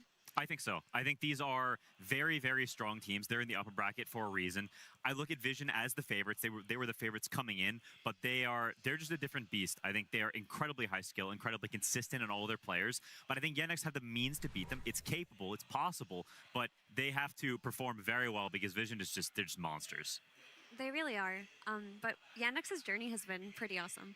As we watched this TI progress, CJ in particular, I saw him regaining his confidence with every win, and this main stage to me has really energized them. They are a team that I would never count out. While Vision are the favorites coming into this, if you can look at the history of these two teams playing against each other this year, it's pretty even. You have 1 series win for both teams, 2 draws, and then 1 Yandex 1-0 versus them. This is closer than it looks like. I mean, I think the cool thing about these teams is, and Vision they look like the unbeatable team right now. They've been the most consistent. They don't really make any mistakes. They haven't really been challenged, I feel like, in the same way that Yandex had. And Yandex has had to prove themselves and every day come in stronger. Like from the group stage to day 1 in playoffs, they had to improve and be stronger. And then they managed to beat Liquid. Then they come up against Nigma. Nigma proves to be a very fierce opponent where they get challenged in the draft. They have to play against a Nigma that nobody has played against in this tournament, I think. And they've constantly had to overcome challenges, and I think this is just like the biggest one so far. So I think at the level coming into the series, I would give Team Vision the edge, but Yandex has just kept improving, so it'll be interesting. There's a lot to learn from on the both sides, right? The way that these teams have played, the amount of series. Poppy even alluded to it, where we haven't actually played that many games in his eyes at TI, and so the inverse can be said that Yandex might not necessarily have a lot to work on with how Vision want to tackle what's currently happening throughout TI, because we are seeing this weird cycle happen. Everyone comes in day 1, and it feels like the carries, the mid lanes, they're the really important moments, heroes to look at. And then we shift a little bit over the last 2 days, where supports are more in that first phase ban, and I'm wondering which direction are the teams going to put their faith in? I think for these teams, it's different. Like, I think for Vision, the cores are really the backbone. They're what's important. They're what they play around. All 3 of them are absolute monsters. Or when I think about Yandex, you have to talk about Soxa, and we always do, because he is such an instrumental part of this team. And so I think their focuses are actually on different parts of their team, on how they prioritize heroes and draft and just the general priority of things. I think that's what makes it interesting, is they're not quite the same. They are different teams that are very strong at their own things. Well, we're going to see just how strong these 2 teams are, as we're going to be seeing them take to the stage and see who makes it to the grand finals.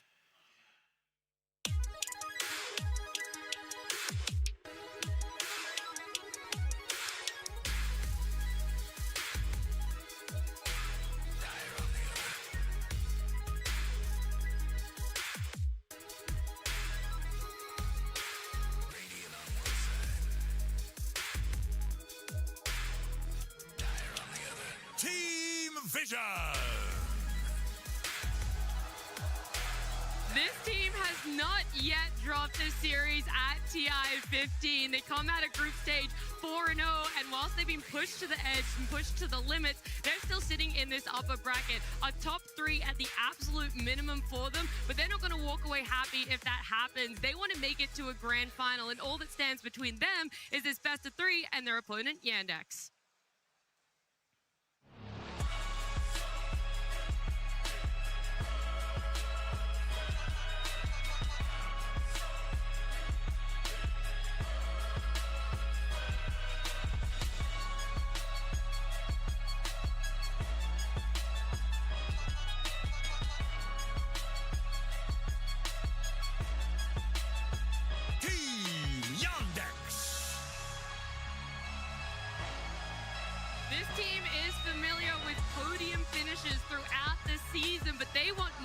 Than just standing on the podium. They want to stand at the top. They want to make it to a grand final. They want to lift the Aegis. But the biggest question about them isn't if they can do it, it's how they do it. Are they going to be consistent in the way that they play? Are they going to be showing that strong, dominant Yandex we saw of day 1 main stage? Or are we going to be seeing that hard to fight, hard to crawl back into game style that we saw them play yesterday against Nigma Galaxy? I think so. I think we're going to see the strong, dominant Yandex of this year. Earlier, a graphic came up actually comparing the podium finishes at Tier 1 events for both of these teams.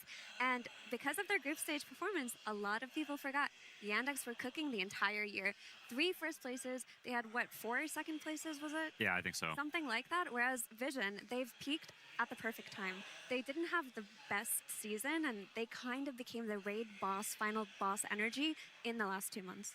Yeah, 100%. It's a team that have undergone a few roster changes, and they've just found their footing. And sometimes that happens. You get the right roster. They've had the coach swap, and things have just looked incredible for them. They're in such form, and TI can be. It's funny as you go through the upper bracket like this. It's such a blur. One day to the next, you go from suddenly you're like it's just group stage, and now you're top 8, and now you're top 3, and now you're about to be in the grand final, and it sneaks up on you. There's such a crazy quality to it when you like step back and you realize what's happening. And so I hope they savor it, and I hope they are locked in and show us the Dota they've been showing us this whole tournament. I feel what is so poetic about it being Yandex up against Vision, fighting for that first spot in the grand finals is both of these teams have had those first place moments for themselves. They've had podium finishes, but when you go down to it, they've had an off-lane swap, essentially. There was this movement that happened for Vision where they go, we're not really comfortable playing with DM anymore. We want to change it up a little bit. We want to shift it around. They temporarily have an off-laner SSS, and that's when Yandex themselves pick up DM to be a stand-in. And when Noticed is essentially, quote-unquote, released, that's where Vision go, actually, we want Noticed. And so we've seen them do this one-for-one trade, whatever you want blurred in the middle there, and we can have a look just how similar they are in certain ways, but also so different. It's cool because they kind of fill different roles for the 2 teams. I think DM has this quality to him where you can pick him really early on and he'll be fine in almost any matchup, even though you saw some of the heroes that are completely shared. So they have a similar understanding of the meta, but the way that they approach the draft is very different. DM, more sacrificial, more someone that's willing to tank it and give Saksa space to move around, whereas Noticed can be more of a counter pick guy. He can be your guy to pick a Timbersaw or pick some sort of clutch hero and try to carry the game for you. Yeah, Noticed is very much an all-rounder in terms of offlane. He can play everything, and he can make it work, but when you need him to carry the game, he will. Vision have styles with him where they'll enable him on lane, and they'll give him the Timbersaws that you mentioned, or his summons heroes, and I've seen him completely pop off. We've also seen him be, you know, kind of left to the wolves when 9 Class plays Pudge and just doesn't exist on his lane for a lot of the game, and he also makes it work there. Yeah, these are also, between Yandex and Vision, they're his first Tier 1 teams he's ever played on. He played in the Tier 2 scene for a long time on mediocre teams. There's sort of a guy. You don't really think of him as anything special. And since he's been a part of this year, he has been absolutely something special. And the ability to go from like having that potential and it just needs to be unlocked, I think is a testament to how good this guy always was, that he just needed the right team of players who can actually use his talent and his skill. I mean, he has to be the standout player of the year, I think. Yeah. I think Noticed has definitely been that guy for this year. I think that's easy to say for the side of Vision, but when I look towards Yandex, I would almost say CJ is that person, their mid laner, right? We don't know what to expect from him. Every time we see a hero and we go, is that something CJ's willing to play in the mid lane? I don't think we should ask that question anymore. We should just start saying, yeah, CJ is comfortable playing it in the mid lane. They will very easily give him a hero, even if you haven't seen him play it before competitively. Yeah, it's a great quality to be confident, just pulling stuff out, even if you haven't practiced it a ton. And I think that's the role he adopts. He's got a very greedy carry player. He's got a Saksa on his team that wants to play what he wants to play. And you need soldiers on a team that are willing to do what needs to be done to play the stuff that maybe isn't as flashy or isn't what they necessarily want, but it's what's good for the team. And they play that more sacrificial role in terms of the heroes you play and how you function. And I think he is one of the best mids in the world at being that guy, that solid rock, that foundation who's not flashy, not crazy, but he gets the job done. To me, CJ is one of those off-the-map players, and that's what he really excels in. When he has heroes that he can hunt you with, like his Invoker, for example, where he's running Ghost Walked around, that's where he really shines, and you can see his star quality as a player. When he's not on some of his signature heroes, like that Invoker, like that mid-Slardar, he does kind of take a backseat in terms of his role within the team. Yeah, he is part of the tempo, and he's the one pushing it forward, but he's not the win condition.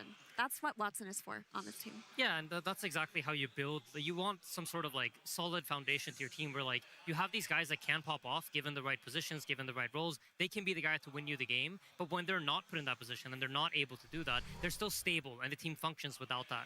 And I think that's really what makes him so valuable for Yandex. Look at all the heroes he's played this tournament. That's crazy. Yeah, there's a huge degree of flexibility there. And I think like that is a big stylistic difference between the teams. Is I think Yandex is channeling a lot of their stuff towards Watson. They are more focused on the carry team, whereas we've mentioned it before, Vision, they may have the carry of the year or of the past 2 years in Satanic, but I think it's not all about him. And we've seen their best results when it's not about him, when it's about all three of the cores combined, no one is highlighted or noticed. And I think that is sort of a difference between the teams, and it'll be really interesting to see how that actually manifests in game. But no one's got that veteran status. We saw that pop up on the graphic just now, 7 TI attendances. This could be his first win. I mean, he's just been so good throughout the year. And we've talked about him time and time again. It's so impressive that he went from the best mid laner in the world to kind of falling off to kind of okay to bad to being the best in the world again. Yep. And he's also talked about his growth as a person too. And I feel like that's where a lot of players can start to feel themselves excel a little bit more. When you're here for the journey, when you're here to take in every moment, when you're here to realize you've made it to a top 3 of a TI, that you could potentially be making it to a grand final. Team Vision versus Team Yandex. Game 1. Now, it all starts with a good draft. That's what everyone knows when it comes to competitive Dota. And we do have our Game 1 draft coming up on our screen very soon. It's going to be Vision having the first pick. So pivotal for these teams. You want to be able to open up with a strong foundation, but more often than not, we've seen what that foundation look like change. Some teams love it to be a support, and others want it to be a strong core that could potentially be flexed.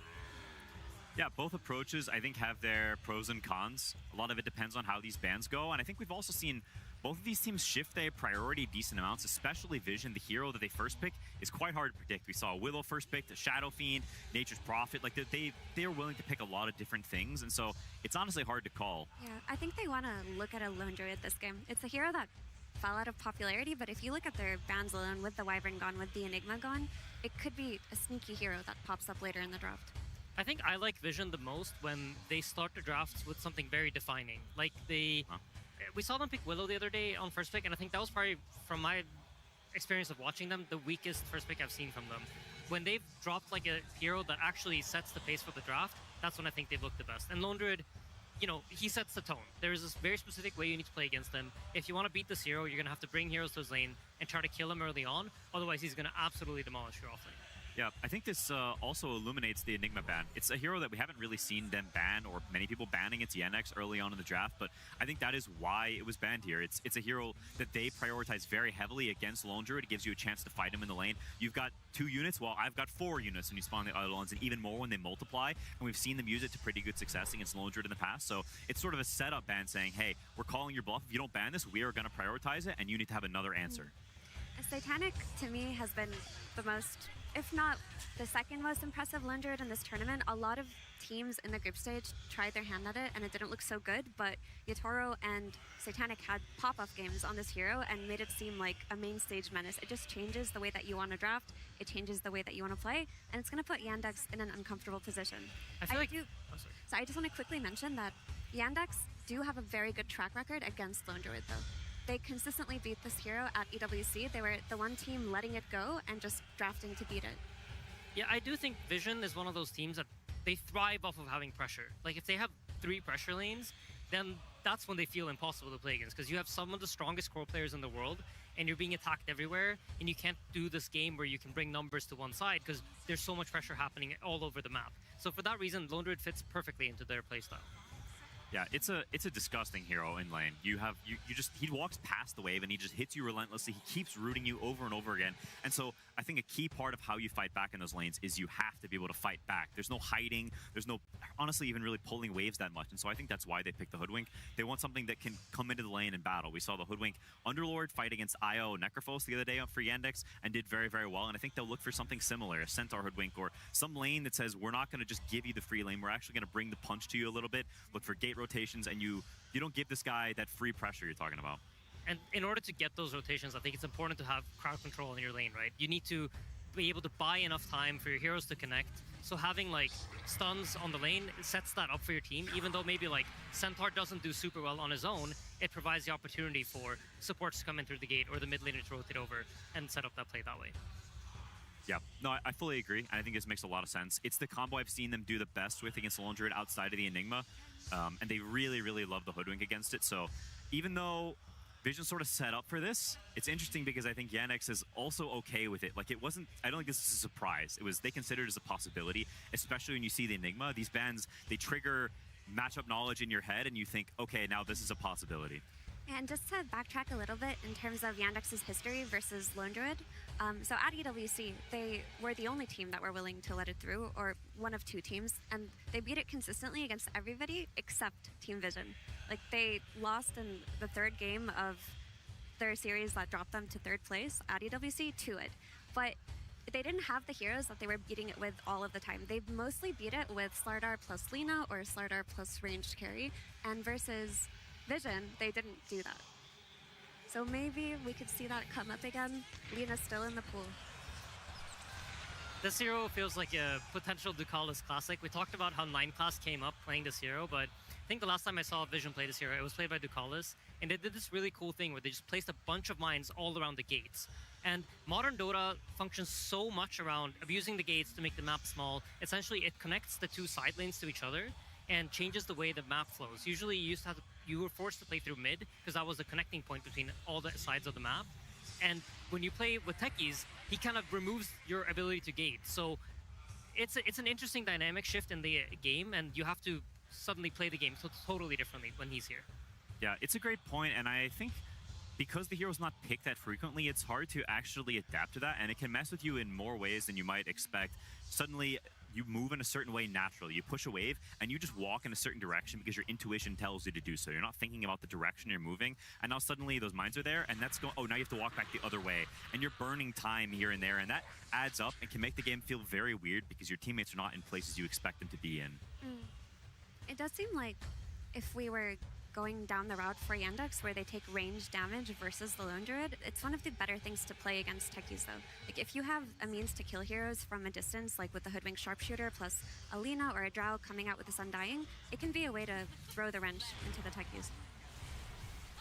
Yeah, great call on the Lina. I mean, it's a classic. Undying Lina. It's the melee blob guy plus the range turret. You've got a really strong secure lane and a shield for Lina, and it's a hero that Watson absolutely loves. Even when this hero wasn't good, he would pick this hero all the time. It's just one of his favorites. They stole the Slardar.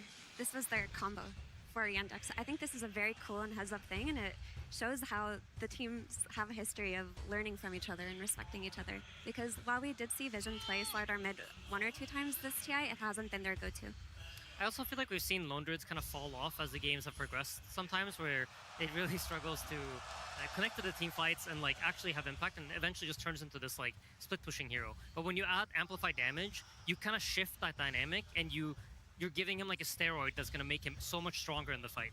Yeah, Lina wants to see you coming and hit you the whole way you're running to her, and so that you don't actually get the chance to hit her because you're dead before you get there. But Lone Druid can buy a Blink Dagger, Slardar is going to buy a Blink Dagger, and now you've got these double assassins that can try to kill you so fast that you can't get Tombstone saved or Centaur Ag saved. And so there's a dynamic at play there where Watson has to be really careful of not getting insta-bursted because he will be the priority. I also feel like Lina doesn't naturally buy any armor items. There isn't really, she's not like a generally, what do you call it, like very obvious AC hero. She's not really obvious Shiva's hero, so that there's also that element to it. We're operating under the assumption that this is a Watson Lina, but it very well could just go mid. This doesn't have to be the case, and it seems like Vision are accounting for that. They're covering their bases. They're taking out Watson's Wind Ranger that he completely popped off on 2 days ago, which is pretty heads up. It is. It's good to consider these things, and I think it's also interesting to mention that both teams still have a ton of reserve time.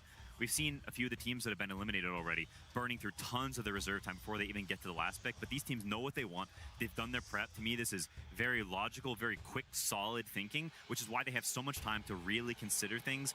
And even if you know what your pick is going into the last pick, you can sit there and think about, okay, what are we going to do in lanes? How are we going to rotate? All these little things, you have extra time for that you've saved by not burning it earlier on in the draft. I love how Slark has become a last ban, because if Ember comes out, you have to think about it. Insania.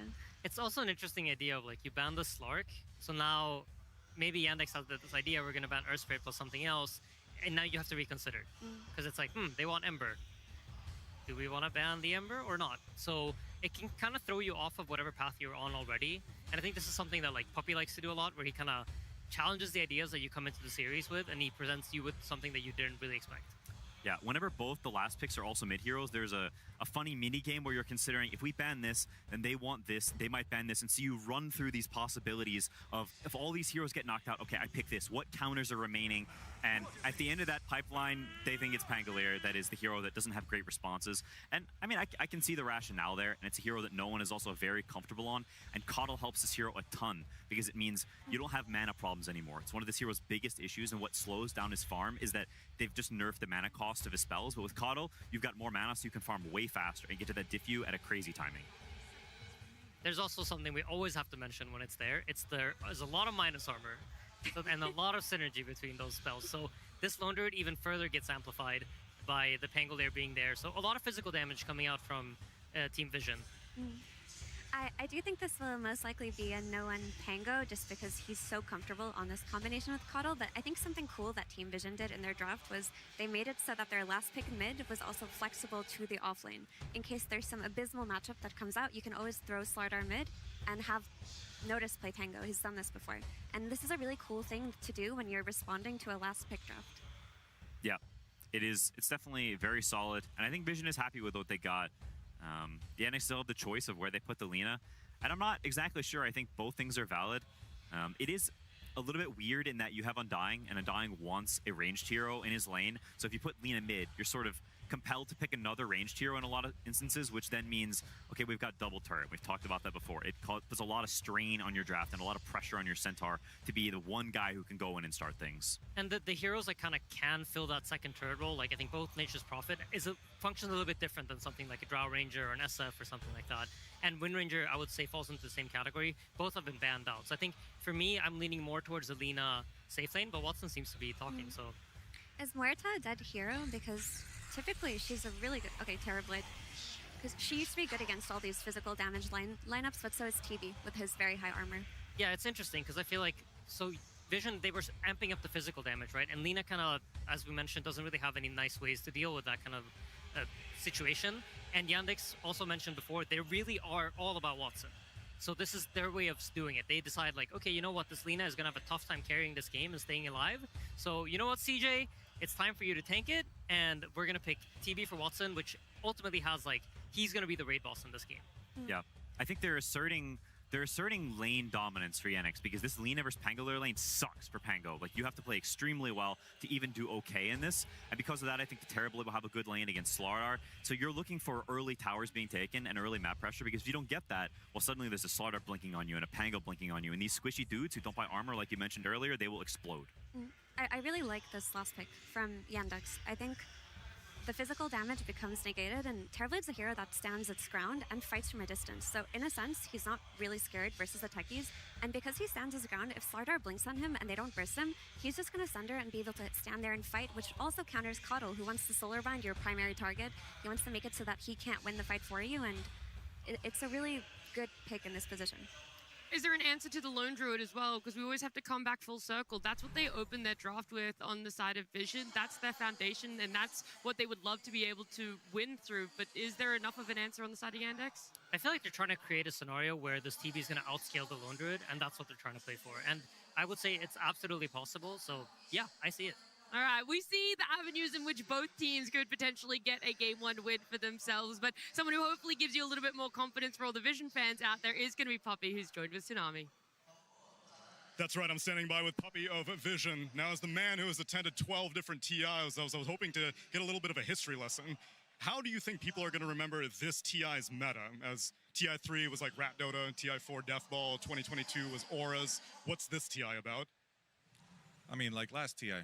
It's about team fights, very similar to when Team Spirit first won their TI. It's just a lot about team fights, engagements, and just a lot of, five men. So then in terms of how the tournament has evolved since group stage to now this late in the tournament, I know that a lot of teams had eyes on you, and you were maybe defining a bit of the meta in terms of your heroes and picks. Can you see that still, or have the imitators kind of fallen behind and the teams that remain are the ones that had their own ideas? No, I think everybody started realizing that a little bit of split push is always good to have. And as you can see, like in these games, we have Lone Druid, they have Terrorblade, they have some Centaur Dominator, we have some Coddle pushing waves from afar. So it is true that people are getting the concept of what's actually going on. And then for this opponent specifically with Yandex, what do you think is so unique about this team that's allowed them to get this far in the tournament so far?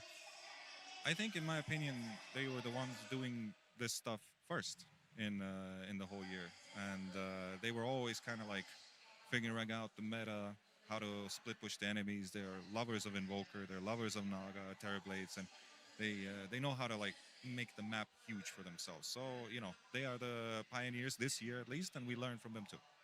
And what's your signature, would you say, over this year? I think we enjoy team fighting a lot more than they do. So we add both flavors. Let's see if your team fight superiority gets you the win. Good luck, Puppy, as we get into game number 1.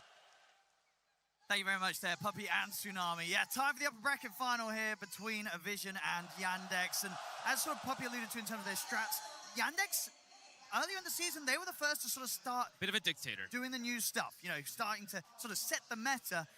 They looked a bit shaky in the group stage, but now here on the main event, they're seeming to be back at that top level. The question is it high enough of a level to secure that first spot in the grand finals and take that opportunity away from Team Vision, knocking them down to the lower bracket? Have they got back to that point, Fox? I mean, that's got to be the question, right? Is it going to be big enough to be able to deal with Vision, which not many teams have been able to deal with them. They have been such a powerhouse in terms of pressure, in terms of team fight, and I'm so glad Puppy did say it, right? I'm obsessed with team fight currently this patch, and looking at it, I think we're in for a pretty decent treat. You could see Vision having maybe a slight edge in some of these team fights because they've got this strong Pango and all this, but Yandex, kind of, like, they also have strong team fight too in particular, but it's a lot revolving around this Pango. That's one of the big ones that I'm going to be looking at, how his lanes ends up going versus Chira. Because if Chira ends up having not that big success in the mid lane, I have some worries for the Lina. Because Watson, we did see yesterday him playing the Terrorblade. This hero's strong, don't get me wrong, and it's good versus this matchup versus this physical damage, but there's also other amplification that comes in. Techie's amp, Solar Bind. There is other ways of being able to bring him down early. So curious to see if Watson's going to be able to be that full solo carry, because it does look like the scaling could get a little hard, but we'll see. Because overall, how would you say things look for both of the carries? Because both picked in very different positions, right? We had the lone druid coming out for Satanic as the first pick of the draft, whereas on the side of Yandex, Watson was able to save that TB for last pick.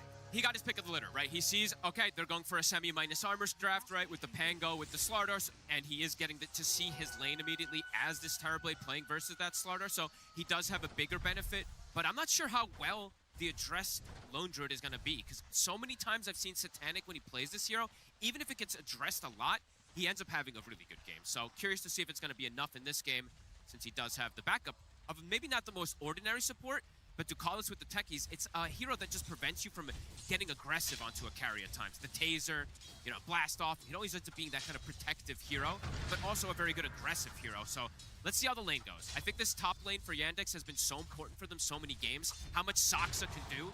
Have to say his name probably 100 times in this game. Oh, yeah. Because he's the one to watch. We saw, the other day, right? Again, just the first 10 minutes of play, you can expect big stuff from Saksa. And if it's not there, you know that the opponent, in this case Vision, will have done a hell of a lot to stop this Saksa hoodwink being able to make those sort of early plays. I'm just going to be looking at top lane for the start of things here, right? Because, like you said, Saksa has been so instrumental, not just what he's able to get, but how much he sets up for DM to have a good game. And DM's been having some really solid ones for the team. And yeah, let's see how this lane ends up going down. Saksa just continuing to just harass Satanic. Does have to be a little careful with his positioning not to get rooted. He should be just fine. Yeah, let's see how this mid matchup goes. Chira should have an advantage versus No One in particular, but looking at No One too, the Pango, I'm glad we're getting to see this one a bit more because the win rate has been insane, and he's got a Coddle, which is one of the best combos. Absolutely. I mean, you know, roll back kind of a few months, that would have been a combo that wasn't being let through the draft a lot of the times. And maybe the fact that Pango he's going to be all right, only just. He's out for tangos, so we'll be sitting pretty low. We'll see what's coming out in the curry. He does have the bottle on the way. And we'll have to make sure he doesn't get clipped by another Dragon Slave. But yeah, maybe the fact that Pango's sort of been forgotten in a lot of the drafts that we've seen has sort of just benefits it in this sort of situation. That you're actually able to get it through with such a strong kind of 1-2 combo with the call. Malady getting low here. There's another bash. Illuminate won't connect. He's sticking on him. He's got another crush. And a decay. A crush. I mean, Malady will get the tombstone off. first blood. Yeah, they'll get it, but Watson will be able to make sure they get the trade, taking notice down in return. You take that as the Slardar there. You're in a matchup where you're playing versus a Terrorblade Undying. This is like a double counter pick versus the Slardar. His CS is looking rough, so he's just like, screw it, I'm committing for the kill. So you'll take that all day on notice. Watson also will say the same though. He'll be, good job, I got a kill return, but I think the Slardar is quite happy because this lane can be tough. Now Watson, of course, being left pretty low, just down to the last tango, very far on 1 charges. A lot of good chakra combos. Have to mention the Slardar as well too, right? 9 class can do quite a bit here. These blasts are connecting. They're adding up. Watson is starting to get a bit low here. Doesn't have Soul Rip. Does he have extra regen coming? He doesn't. No, that was the last tango he had. That actually is going to be very dangerous for Watson now. Notice is going to be able to free farm perhaps in these next few waves because of it. I mean, if you get caught in a crush of the blast, it's going to be pretty painful for Watson. Mid-matchup, we're seeing that disparity. Chira is playing it very nicely here, shutting down no one, getting these extra denies as well, as he needs to in the matchup. Bottom, with the crush, into the blast, not quite enough. He's got the 1 charges, but continuing to just sit on incredibly low HP down on this bottom lane, Watson. He is not having a fun time. I hope he does have a salve coming out. He really does need it to be able to reset that HP. But noticed, after getting first blood, he'll be able to get this extra CS secured for him. Doing a good job down there. Already seeing signs of the 2 supports of Team Vision being suitably annoying. Oh, yeah. 9 class down here on the Cottle blasting away, and the same's going to be said obviously for Dakalis on the top on his techies. 2 supports that you don't want to mess around with. Again, Melody, he's got the Tombstone. See if he can survive. Looks like Notice doesn't want to try and chase underneath the Tombstone to finish Melody off. Respects the fact that Melody is holding the stick charges. 9 class really wants to try to commit for the Tombstone to kill it, but has to be careful himself for a second. Now he's actually going for the blast onto Melody. Melody's going to be able to chase him off pretty safely.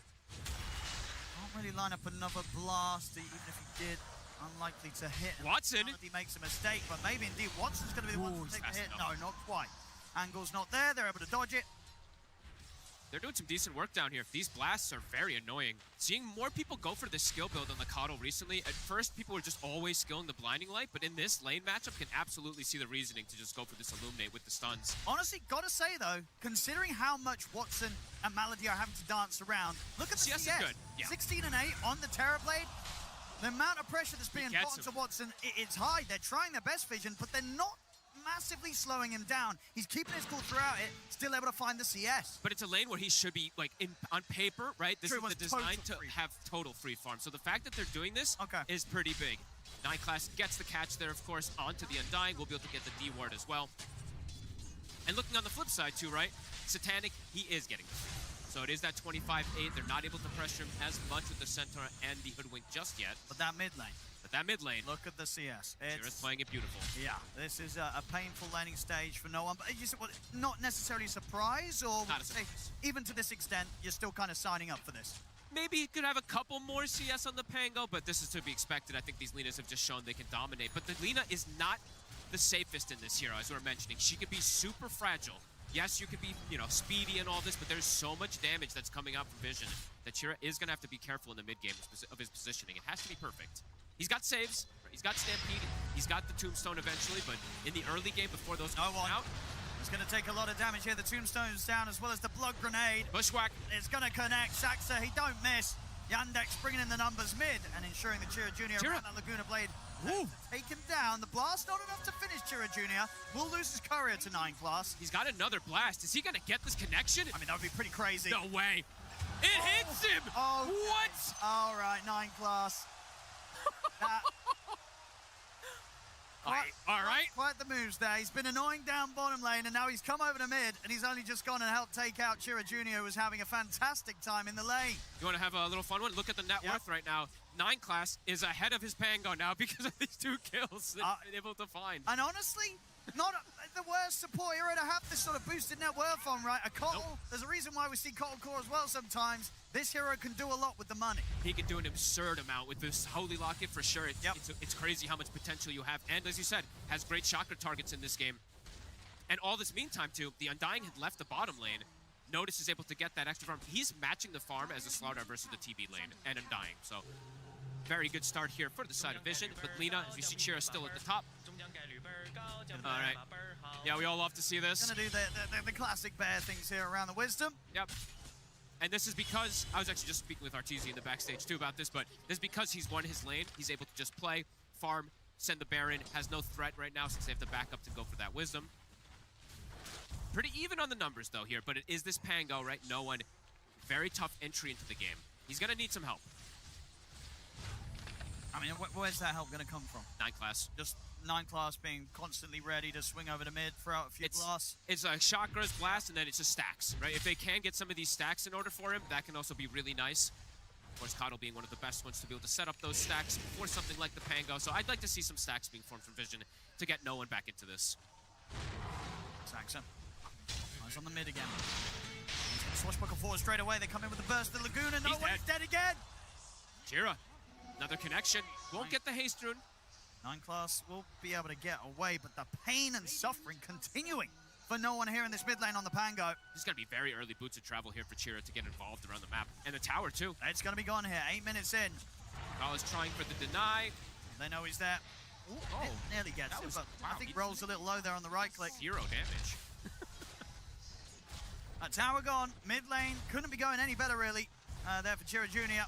And to do exactly what he'd hoped to against this Pango. When you get an early tower like this too, and your pillar's a hero that's behind, you can start contesting those potential stacks as well too. You know that they're probably going to start forming those. Malady walks into triangle, puts a sentry down to block some of the counts and check something out.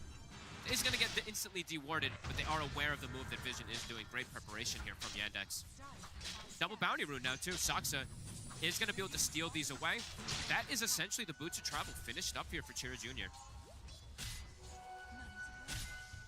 Very, very fast timings. That only sort of hiccup being caught by that Illuminate from 9 class. Outside of that, it's been an easy start for Chira Jr. Mid lane. Malady tries to pick up some XP. They'll have the 3 of them here, and I tell you what, they won't have the burst even with the 3 of them. 9 class going for Tombstone. Might get the last hit. He will. Didn't want to commit for any type of kill. No one does not want to die again at this point in the game. He's trying to catch back up the bear. Looks like it will be just fine. Yeah, they don't want to chase it too much even with Chira Jr. He'll return back over the mid lane. Get that. Bolt's TP'd out to him. That's a clever move here from Vision. Instead of farming on their side here, they're playing in a more aggressive, unexpected position. 9 class now, his level 6. Pretty early that he does have the Spirit form available for the Solar Bind. Could look to get aggressive in these lanes. Stampede is available though, so DM, he has the bailout if they do get caught here. And the Bear, gotta be able to kill it. I mean, some nice little moves there from Sax. Was coming in with the body blocks to make sure that the Bear was held in position long enough to buy time for Chira Jr. to swing over and get involved with taking the Bear down. Chira's gonna be so farmed this game. If he continues at this trajectory. And that's scary, because this is Alina. And Alina quite the hero right now at this international. And he has heroes to be able to go in first for him, right? He has the Centaur, has the Undying, maybe not the overall craziest amount of initiations, not multiple different ones, but the Centaur usually ends up being enough in a lot of situations with that plus the Stampede. And the scaling of this mid laner and safe lane Terrorblade feels pretty good if you get away with this early game, and they certainly are. 10 minutes in, they've already taken 2 tier 1s out. And as we see, you know, Chira Jr. in that top spot on the net worth, no one having to still do his best to try and catch back up. He's pretty much playing off lane from the mid lane now at this point on the side of no one, which is kind of good for them this game because Noticed is kind of playing the mid, right, from the off lane. He's going to have this super early timing for his Blink Dagger on the Slardar to look to accelerate things. And the Lina can be vulnerable. That's going to be the main thing for Chira, is protecting him when the Slardar Blink Dagger does come out to keep him rolling like this. A 2K lead now for the side of Yandex in this early game.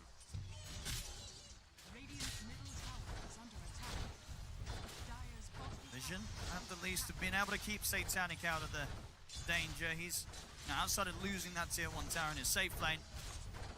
Still able to farm pretty safely without any threat to his own life. He's got the Maelstrom done, so his timings will start to accelerate. But Watson also, now at this point, is starting to accelerate himself.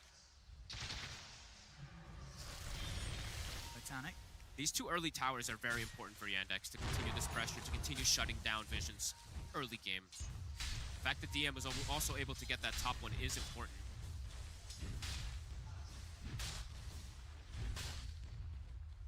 It's just with these creeps, he'll have. So would you imagine this Blink Dagger comes out, they're straight away looking to make moves? Oh yeah, definitely gonna look to be aggressive with this one. He didn't even go like the Soul Ring first. No, he rushed. Usually we do see some Soul Rings picked up and then they look to play around with afterwards, go for that Blink, but I think he is gonna look to make moves, make some space here for no one. mean, yeah, he's going to know that mid was a bit of a tough situation for no one, so Notice knows there's going to be this sort of section of the game where he's going to have to step up and sort of make the moves that no one can't at the moment. Nightclass is still very high level, though. Something that we do have to keep pointing out. He's almost level 8 on this Coddle. His Holy Locket is pretty much finished up, too, so can be a big difference maker in these early engagements. And here comes the smoke. I'm really happy that Notice didn't go for the Soul Ring this game first. He has a Coddle. You don't need the mana as well. So you don't want to be able to. You don't want to slow the pace of the game down. Yeah, you can go back for it, but right now, right here, they need this Blink Dagger timing, and they need something big with it to sort of shake up what's been, for the most part, a pretty smooth early game for Yandex, getting the objectives that they'd hoped for. That beat's going to come out, and that Blink reveal is not going to get them too much. DM's fine, able to run away. Malady. Can he play his ways out? He's got Tombstone. It's a bit messy now from Vici. They have to start backing off because Watson's turned up with a Metamorphosis. They're going to look towards Dakalis here, Yandex, as he'll lay down the mines. Won't matter. He's going to fall. No one does TPM with the swashbuckle. Looks towards Malady. Will get the trade. But no one. He's just dead. Destroyed by the Metamorphosis right clicks of Watson. So I love that move from Watson. And that move there from Vision around the Blink Dagger of the Slardar goes horribly wrong. They don't get anything with it, and they end up losing 2 heroes themselves, and not just to anybody, but to the enemy carry, to Watson on the Terrorblade. Great responses. Yandex looked super prepared for this move. Don't get the connection. It's a hard one to really get on the Centaur as well, too, so just ends up naturally making the rotation to the tier 1s. But Watson, I love that move that he does. Gets involved. Something you don't see a lot of Terrorblades do, but Watson, he always gets involved early, I feel like, when he plays with heroes. No, he knows his strength, and he knows if the meta's up and there's some action going on around the Twin Gate, he'll be there. Very strong at this point. Getting another kill into No One mid lane. Saksa will go down. No One will get a kill for himself. That puts the pressure onto the tier 1 tower themselves there, Vision. This is a big rune. No One does find the amp damage. Stampede still on cooldown for about 15 seconds. DM getting into a more careful positioning.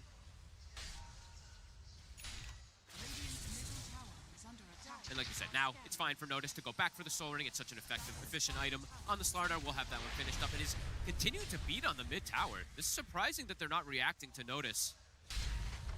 Slardar being able to get, I think he got like 500 extra damage onto that tower there because nobody wanted to swing over for a moment. Taxa and Chiro Jr. will turn up. Make sure that Team Vision don't get away with a full push in the mid. So far, pretty solid here for Chira. Dies the once to that Illuminate, but besides that, having a great entry into this game. Level 12 has been hit. They're ready to go here. Mine was laid down, though, so Will might be aware. Suggest that there's something going on in terms of a movement from Yandex, so Vision should be careful. See how greedy Noticed is as he tempted for the wave. Hanging around a little bit, but as soon as he sees Malady, will be ready with the blink. So nothing to be found there with that smoke. Most of the aggressive moves in this early game, until they do have the Centaur, until the Centaur wants to get involved, right? It's going to be revolving around Saksa getting a Bushwhack connection. Well, for Vision, I feel like their aggressive moves can be a little easier right now at this point. They want to come in with a counter smoke. After they sort of read that move from Yandex, Vision, they want to try and punish. They're going to bring no one. They need to try and find some positive action for the Pango, and they might right on get Watson. it here. As they found Watson, he's going to turn, get a Sunder off to get him back up to full HP, but the blast off comes in from Ducalis. The mine saved down. Stampede's there, though, to help. Nice save. Watson, he's out of there for now. No one's going to try and roll on forward to chase him down, but the Rolling Thunder comes to an end. What a response. Up the double. And Watson barely takes a scratch. They couldn't fully connect onto him. He's just able to Sunder and get stampeded out of the action. They take another tier 1 tower. They're 4K up. Vision, they're struggling to make moves. This is, I feel like we haven't seen Vision struggle like this in any of the games. Their movements are getting red, and just the overall spell casting from Yandex is far superior. That quick Sunder was genius. Right? Some people would hesitate for it. Nope, again, no hesitation from Watson. Survives, team is there to back up. Instant responses. They are not hesitating on those responses. They want to take every fight. I mean, TP's into this, but has to be a bit cautious. Watson's pretty terrifying. And it's cool that they're doing this, right? On the side of Yandex, they know, okay, Satanic is not going to play. He is going to AFK farm on the side. If we bring the numbers, we're going to have this advantage a couple times here. So taking advantage of that nicely here and taking advantage of some missed spellcasting there from Vision. Not coordinated perfectly. They didn't have Notice connecting at the same time while the Pango comes in. Can't get that finish up onto Watson. I mean, how strong is the Lone Druid in this overall sort of outlook of this game when you look at it against the lineup of Yandex? Is it strong enough that Vision can be like, well, doesn't matter if we make a few kind of rough moves, this Lone Druid is going to carry us, or is that not necessarily the case here? I do think it still can, absolutely. It is a pretty dirty game for the Lone Druid because he's got the Amplify. If he didn't have the Corrosive Haze from the Slardar or the Lucky Shot from the Pango that's going to come out later, perhaps I would say different, but he absolutely can sneak into the backlines, and something like Alina can just get evaporated, so there is an element of space created throughout these kind of moves that are just miles away from the Lone Druid. Yeah, I mean, some. Of course, they wanted to get these connections with kills with the Slardar Blink reveal, but now it's 2 back-to-back ones that don't work, so now Vision maybe do slow down a little bit, let the plays come to them. Have to see how they want to react. No one does have a Blink Dagger himself, but he is so fragile, Owen. This is a 1200 HP Pango at this point versus this Lina Burst. You're seeing how quick he can just die. Oh yeah, and it's going to get even easier, obviously, once Watson's got the Dragon Lance. Anytime he's able to put the Metamorphosis, stand his ground with the illusions, you can't be rolling anywhere close to him when you're sort of an item or so behind, still struggling to catch up as this Pango. Right now, he's the strongest hero on the map for sure. Watson playing this, play this early game to utmost perfection. Continue to be on the aggressive frontier. Saksa scouting things out. DM, Lotus is finished. DM's just chilling. Chilling and farming. Gonna go back for a Blink Dagger this game now. Not a game where you go hard, of course, because you're playing, not at this point yet. Now he can after later, but you want to go for these armor items early this game since you're playing versus the Pango and the Slardar. 9 class. Looks like he's scouting. Does get the information of where the ward is with that. That was actually pretty smart. Let's have Vision want to try. Double Blink Daggers, so looking to get that connection, plus the Chakra. They're going to go for the jump on DM. They are, but tell you what, he got the Hoof Stomp off, and that means he's going to be able to get the Lotus off and run away. And now the turn. Thunder. They'll turn towards Malady. Oh, he's deep. They'll bring Satanic over to get involved in this, and that will grant Satanic the kill. So a little bit of something for him to pick up. How did Malady get? He was so deep forward. Vision, though, trying to get these connections multiple times now with the blinks. Sure, they'll get an Undying kill, but they really want to try to get a core kill to slow things down from the side of Yandex at the moment. They're not connecting. I think the only core kill that managed to get so far this game, Vision, being that one where 9 class was able to clip Chira Jr. with a blast in the mid lane. Outside of that, the cores of Yandex standing strong. And now Yandex, it feels like it's easier for them to make aggressive moves themselves. Dukalis looking very dead. They have the Ags on Chira Jr. They have the Blink Dagger now on the Centaur, too. I feel like they can start ramping up the aggression themselves, too, rather than just having to react to these moves. Even though the reactions have been very successful for them, they can start to make their own elements of moves and maybe even hunt Satanic. Watson on the top side will be scouted.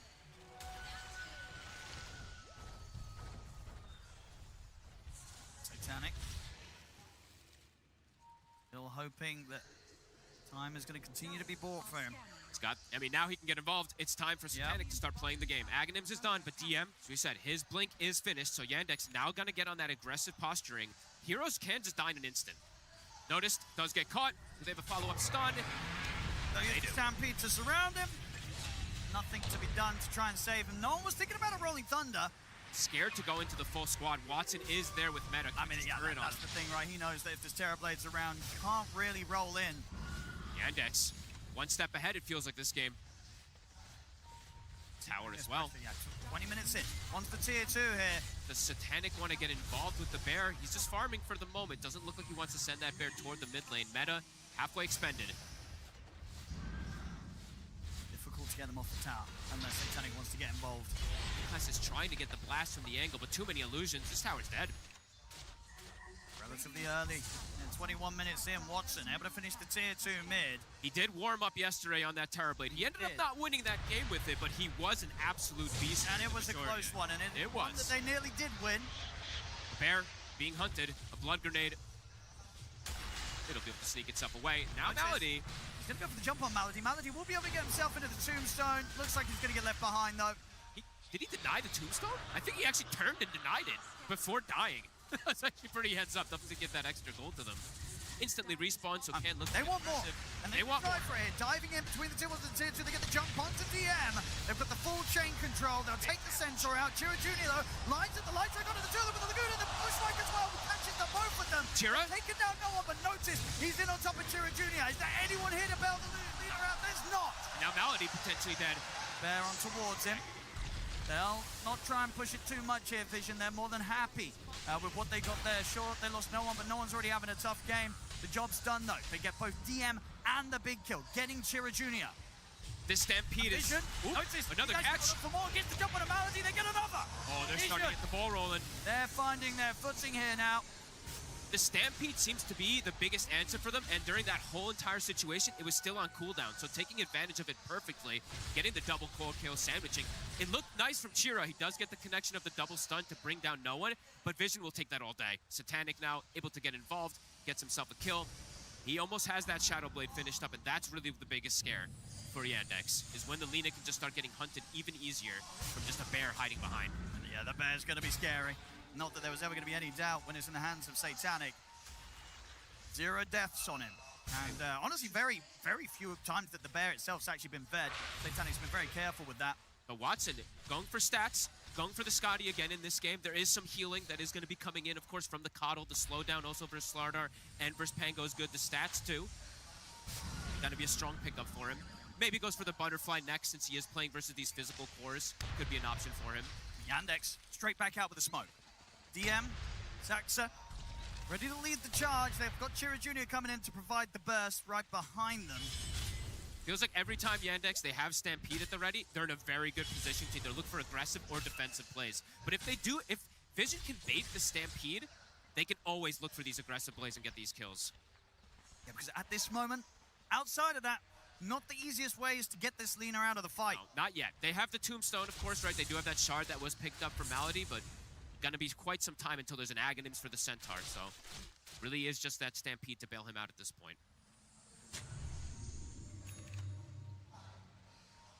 Panic.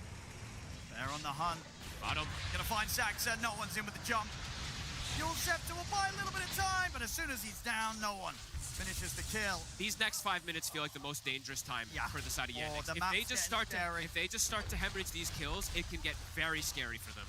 DM taking a big blast there. 9 class trying to force the Stampede. They might just be able to get the kill. I mean, he's got to pop it.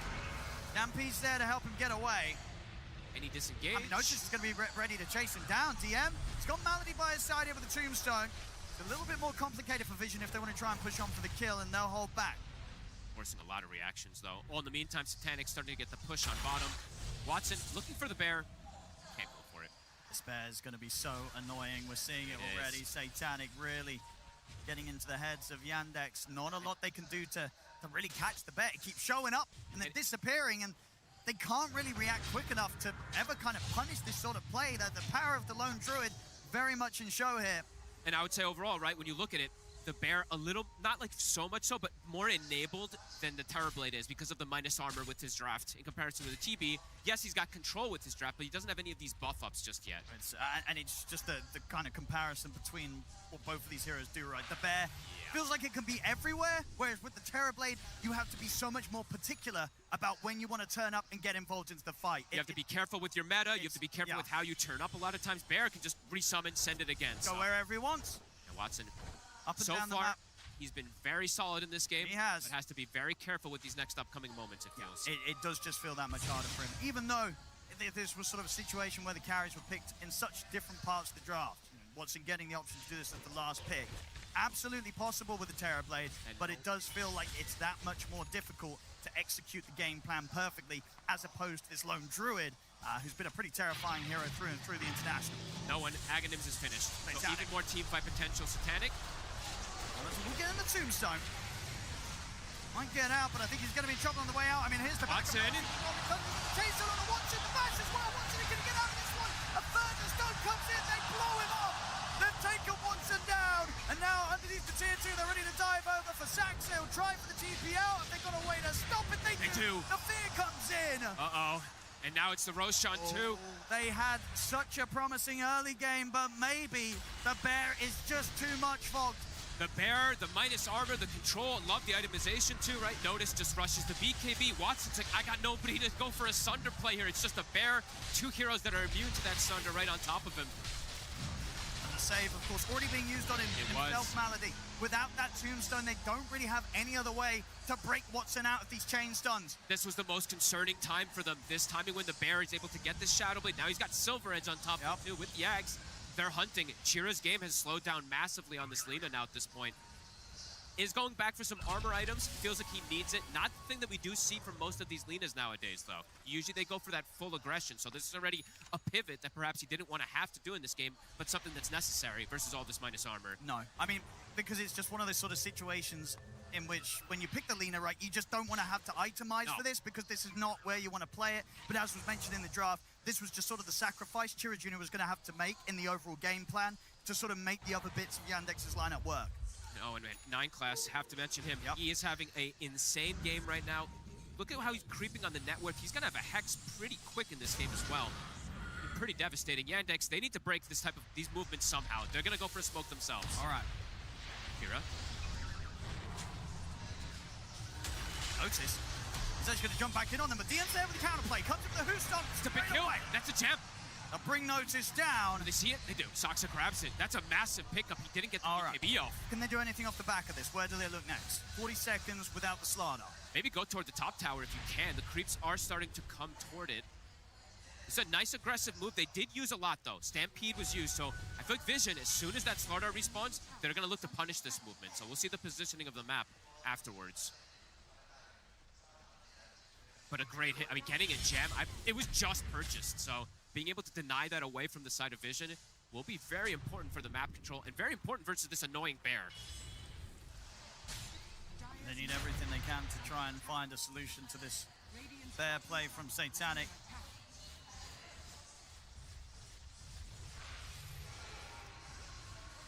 And Chira, even though he, as I have to mention, right, he is going for the Shivas, which will protect him a lot versus this physical, but not having a BKB early, of course, you don't want to versus physical damage, but the control is still annoying, so we'll see how much he wants to stall out for that one, too. As I said, going BKB, it does suck in this game versus that Vision lineup. You don't really want to have to do it, but it could be something necessary because they have so many ways to just get on top of him. No one will get that connection. About BKBs, it's going to be Satanic's done here for the bat. Kind of having this like triple BKB now for the side of Vision. It's strong. Not allow Watson to get the Sunder off. If they get all 3 of those things collapsing on top of him, that is just going to prevent him from getting it. How's DM doing? Okay, he's going for the Krullas this game, so wanting to steal some of this healing, but that does mean it's going to slow down the timing of that potential Aghanim's that, you know, could be very useful for both of his turret heroes. I love this item. You know, not saying it's a bad choice, but it does mean that it is going to stall out that potential. Yandex ready to meet Vision here. Still 2 minutes or so under left on the Aegis for no one. They have a full Hex on 9 class. This could catch them off guard. It's a similar point in the map where Watson did suffer before. They might get the chance to jump him again. They're going to find Chira step first, and that's the easier of the 2 kills straight away in with the combo. He's going to get Hex caught out. He's gone. Malady will hide in the tombstone. Yandex trying to push back against Vision, but Vision, they'll hold the high ground. That's meta used as well, and they're unable to take the fight on the side of Yandex. Chira, never wanting to be the first point of entry into these team fights, walks up just way too aggressively. Dies in an instant. Couldn't get the save. Malady also tried, but wasn't quite in range to get that tombstone. Needs the Blink Dagger. Tier 2s aren't going to stand long against the bear here. Satanic ready to clean up the objectives. And there's going to be downtime now as well, too. Meta won't be up for the next bit. See if Vision wants to keep punishing with that information. This Hex from 9 class, it's one of the earliest ones I believe we see on a Coddle. With this type of earlier pickup that he also has. He has the rest of these items, too. Another Hex. TM by his side is Zaxa. It doesn't matter, DM's already bailed on him. Zaxa trying to juke through the tree lines, but looks like the bear and no one's going to find him. Oh, you know, this Hex is really problematic. The way that he can just get this little extra disable, as we said, Chira, he's not, I mean, now he's queuing up the BKB. You absolutely are going to have to get it. It feels bad to get it, but you need to do it in this game. He just can't fight without it. No. 6K lead, Vision. Getting more control on the map. And they have a techies on their lineup too, so when you get more control with the techies, he ends up being able to control even more with those mines that he can place down. Satanic on the hunt. Is spotted under a sentry. So many items. Watson's going to need to carry this game. He is. Looking for the damage next. Obviously, the Daedalus queued up. But there's a lot of preventative things that can go on him, right? There's Taser. There's a lot of things that are just going to disarm him from just hitting these targets. I mean, Satanic's very close to having the money for the butterfly as well for the bear, so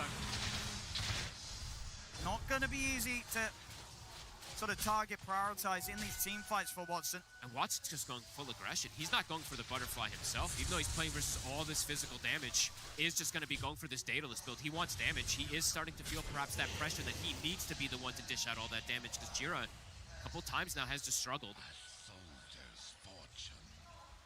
Not even step out again, Yandex. They're coming in with the smoke. They can't find, there's bombs all over the place though, so they are probably reading this move, right? Saksa runs into another one. Vision should be aware of this movement. They need something big, they need to find Satanic, but it feels so unlikely with the way that Satanic's been positioned throughout this entire game. Yet to die still on the lone druid. Scan will connect, Chira trying to sneak forward. Know that they're coming. Vision, they're set up. DM's gonna go for the jump first. We'll find with the opening, but the Bears ready to push back the rest of the team.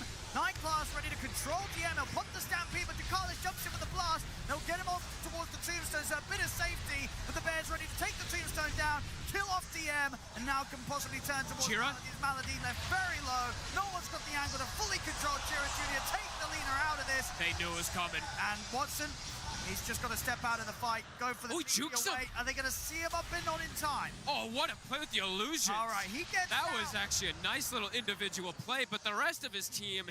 It's not great. The other two cores are dead. Oh, Saksa at least does find a courier kill, so will, I believe, finish off the kill off the butterfly that was coming out from Satanic, but Vision, they knew this was coming. The mines, the techies just reads it, puts these down, they see it coming perfectly. Great force staff, I believe that was 9 class to disengage the techies. They get the chain stun follow onto DM. It's such a disengaged, like, such a split up fight there from Yandex where Vision can just capitalize on it massively. No one just zoned everybody. I mean, it's seeming that...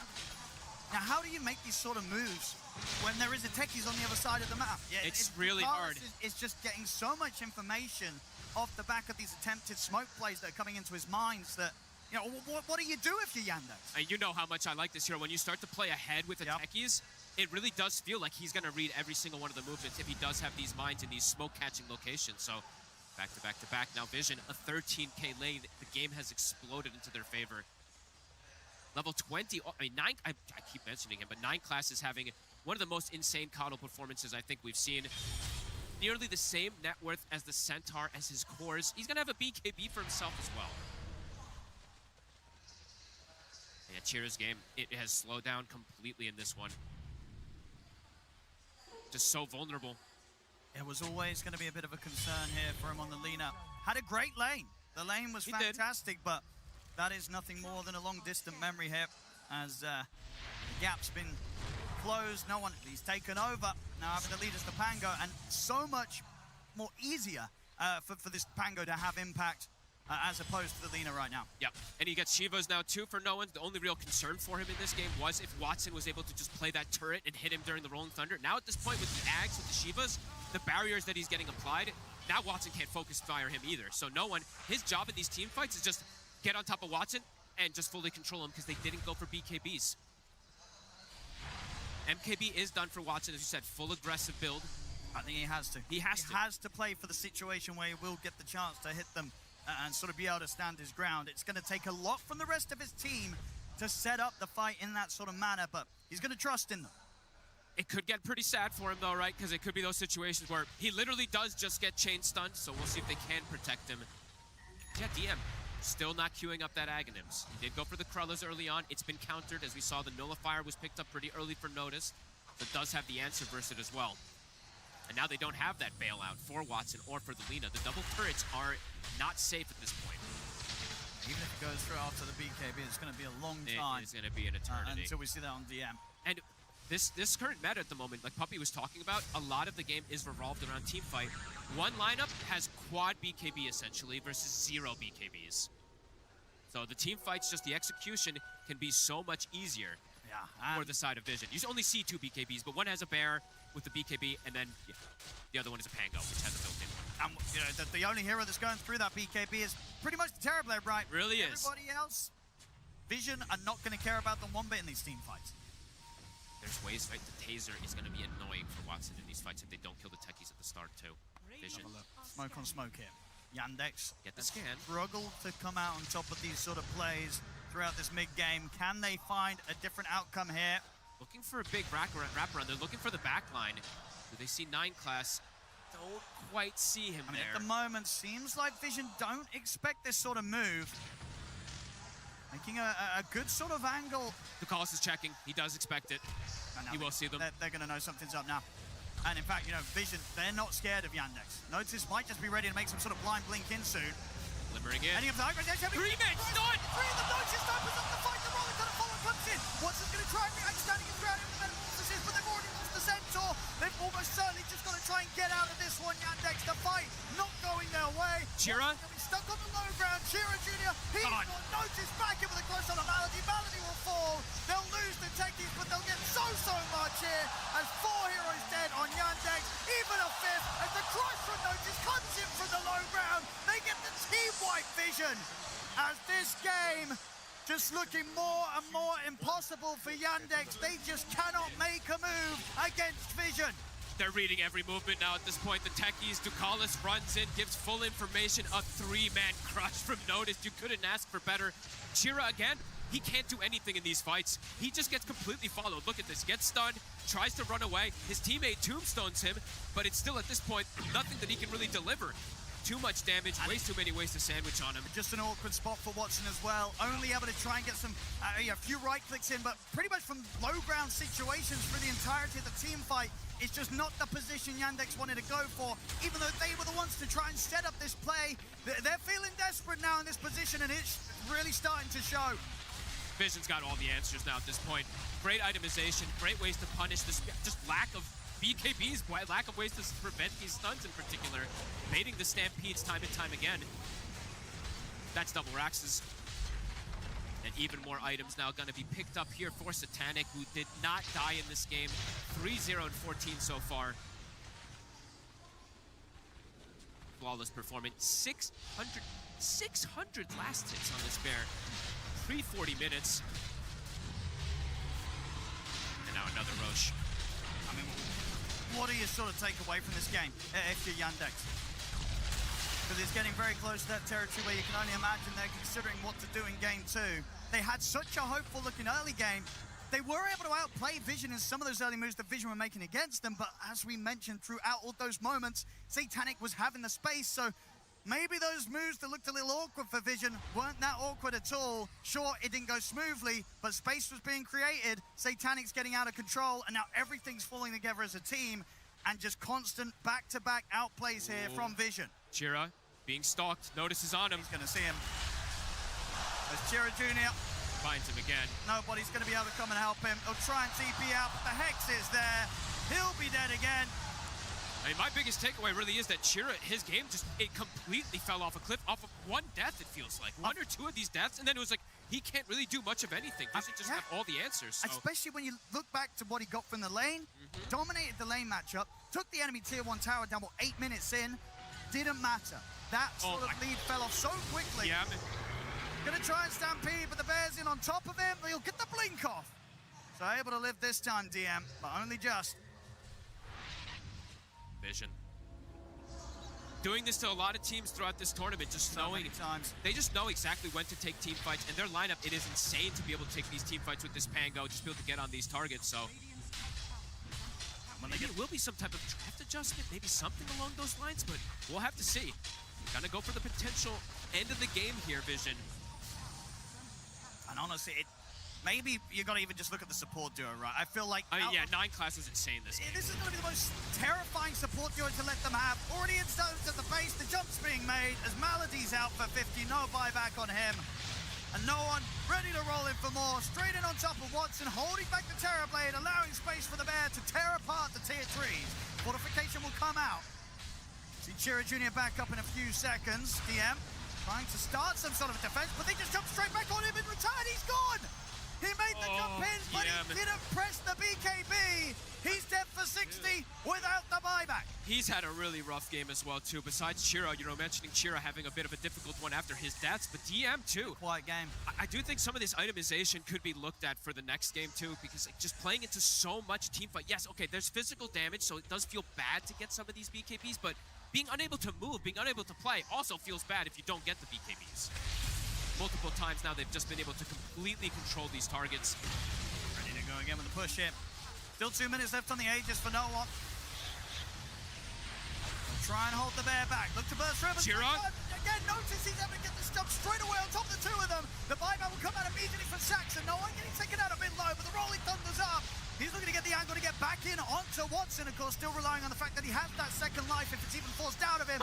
Malady gets caught out by the fear from Satanic. He backs straight in. Back to the Undying, but can they really push them off these barracks? Top set.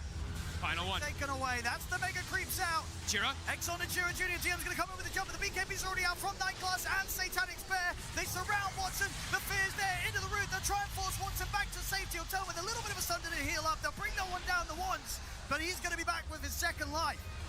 Saxon's gone. 80 seconds. No buyback on him. Vision, they still have the full 5 of them ready to go. Notice. Rolling Thunder's back up in 2 seconds. They're not moving.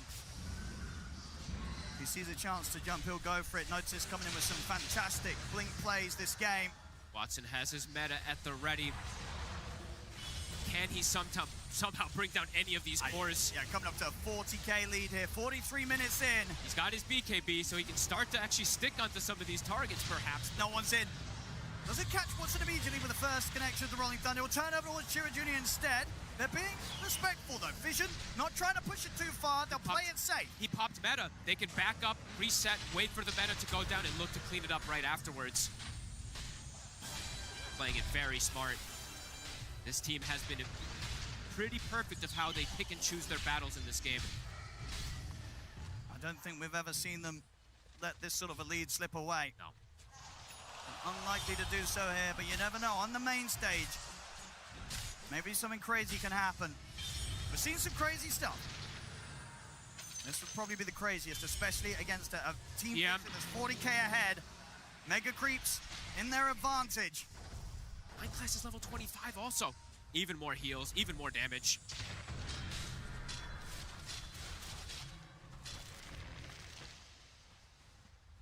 Body back up on Yandex. Chira Jr. Got these BKBs now on Chira and on Watson, but it just feels it's so late. They now just die in an instant versus these massive physical damage that comes out from Vision as well. Mega Creeps starting to approach the base. Meta cooldown still 45 seconds. Full AC now on the Bear too. Absolutely massive on Satanic. Has not been addressed this game. The first pick gets away with 0 deaths.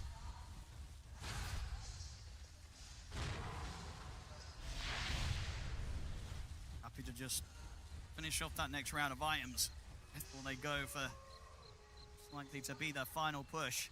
And, you know, I didn't get to mention it much too, but Saksa having a bit of a quiet one in comparison to what we've seen from the game. I mean, Yandex, it does feel like, you know, 9 class, he's turned up today and he says, you know what, Saxon might have given you quite a show yesterday, but let me show you what I can do. Truly, right? That offlane is insane how much of a difference it is this game. 9 class, and notice what they've been able to do. Effectively shutting down multiple cores with it. Meta is going to get to come back up for Watson. But looks like Vision's not in a rush. Chilling back, they bottle an Arcane Rune. Octarine also for no one was picked up. Disperser, starting to get these super expensive items as well too. Full Constriction, putting all the wards right outside the base too, so Yandex can't even get outside. Yeah, it's just, what is it they're going to fear the most after this game? Out of the heroes that Vision are playing with. I feel like it might just be the techies. It just seems like it's doing so much on the map. Like anytime they get a little bit of a lead, your map closes in upon yourself and you're just seemingly unable to get it back against Ducalis. It's tough to point at one thing in particular. Sure. I think it's so many things. You can make cases things. for all of them. Yeah, because it's also, right, like in a lot of these situations, Vision was, they weren't falling too far behind in a 4v5 situation, and then Satanic was able to get involved. So there's a lot of things to look at for the side of Yandex to improve in this next one. Saxon going to get found out on the map. Oh yeah, 9Class. This is a on the bears in. Absolute perfection from 9Class. Junior looking to get the BKB off. They'll use the Tombstone as well to try and save him. With the rest of the Stampede, he'll get back to the fountain. Malady's gone, has buyback available on him. Dax, of course, still does not. Vision. Continue to very carefully approach the victory. Surgically. Titanic's in with the bear. Trying to come in with the burst. See if they can take the bear down though once. They can. That's the bear gone. But now... Gotta resummon. Send it back. It's gonna take a little bit of time for it to get there. How careful does Vision want to be? If they want, they can just wait for the Roche and then just look to close it out with the bodies. Meta was used though again. So perhaps they do look to jump immediately after that meta goes down. We'll have to see which choice it is for theirs. It's a long Roshan respawn. Just no way for Yandex to get outside though versus these mines, versus this bear. And a very, very difficult game for Watson to sort of be able to carry from this point. We've seen him carry, you know, against some pretty hefty net worth leads, but this coming up to nearly 50k. Definitely, I don't know what sort of item pickup can sort of save him from this sort of situation. Slots already filled up. I mean, they also don't have the similar these control, right? The BKB piercing control and the Slardar has too. It's limited ways for them to get the catch versus a quad BKB lineup that has been built up from Vision very early in this game. Mines now controlling absolutely everything. Ducalis.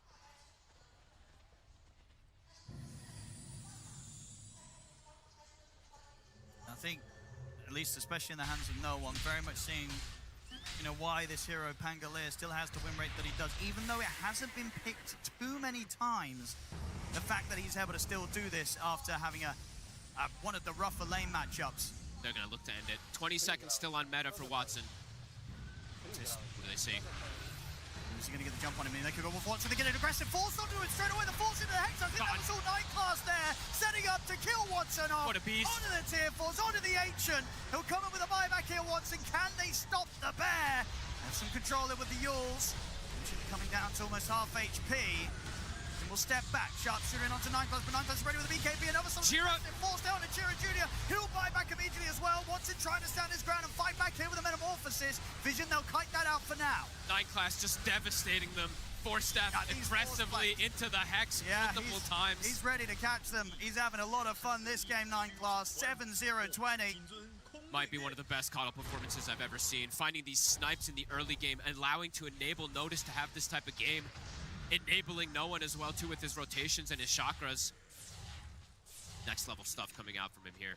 You look at his inventory, you're like, is this actually a support Coddle? Are you sure this was a support Coddle? I mean, it's, you know, he did at the start kind of overtake the mid farm of no one. Sort of has become that additional mid player for Vision this game. He truly has been this time around. And as you said, Ducalis, he's done some heavy lifting, some heavy work too on this techies.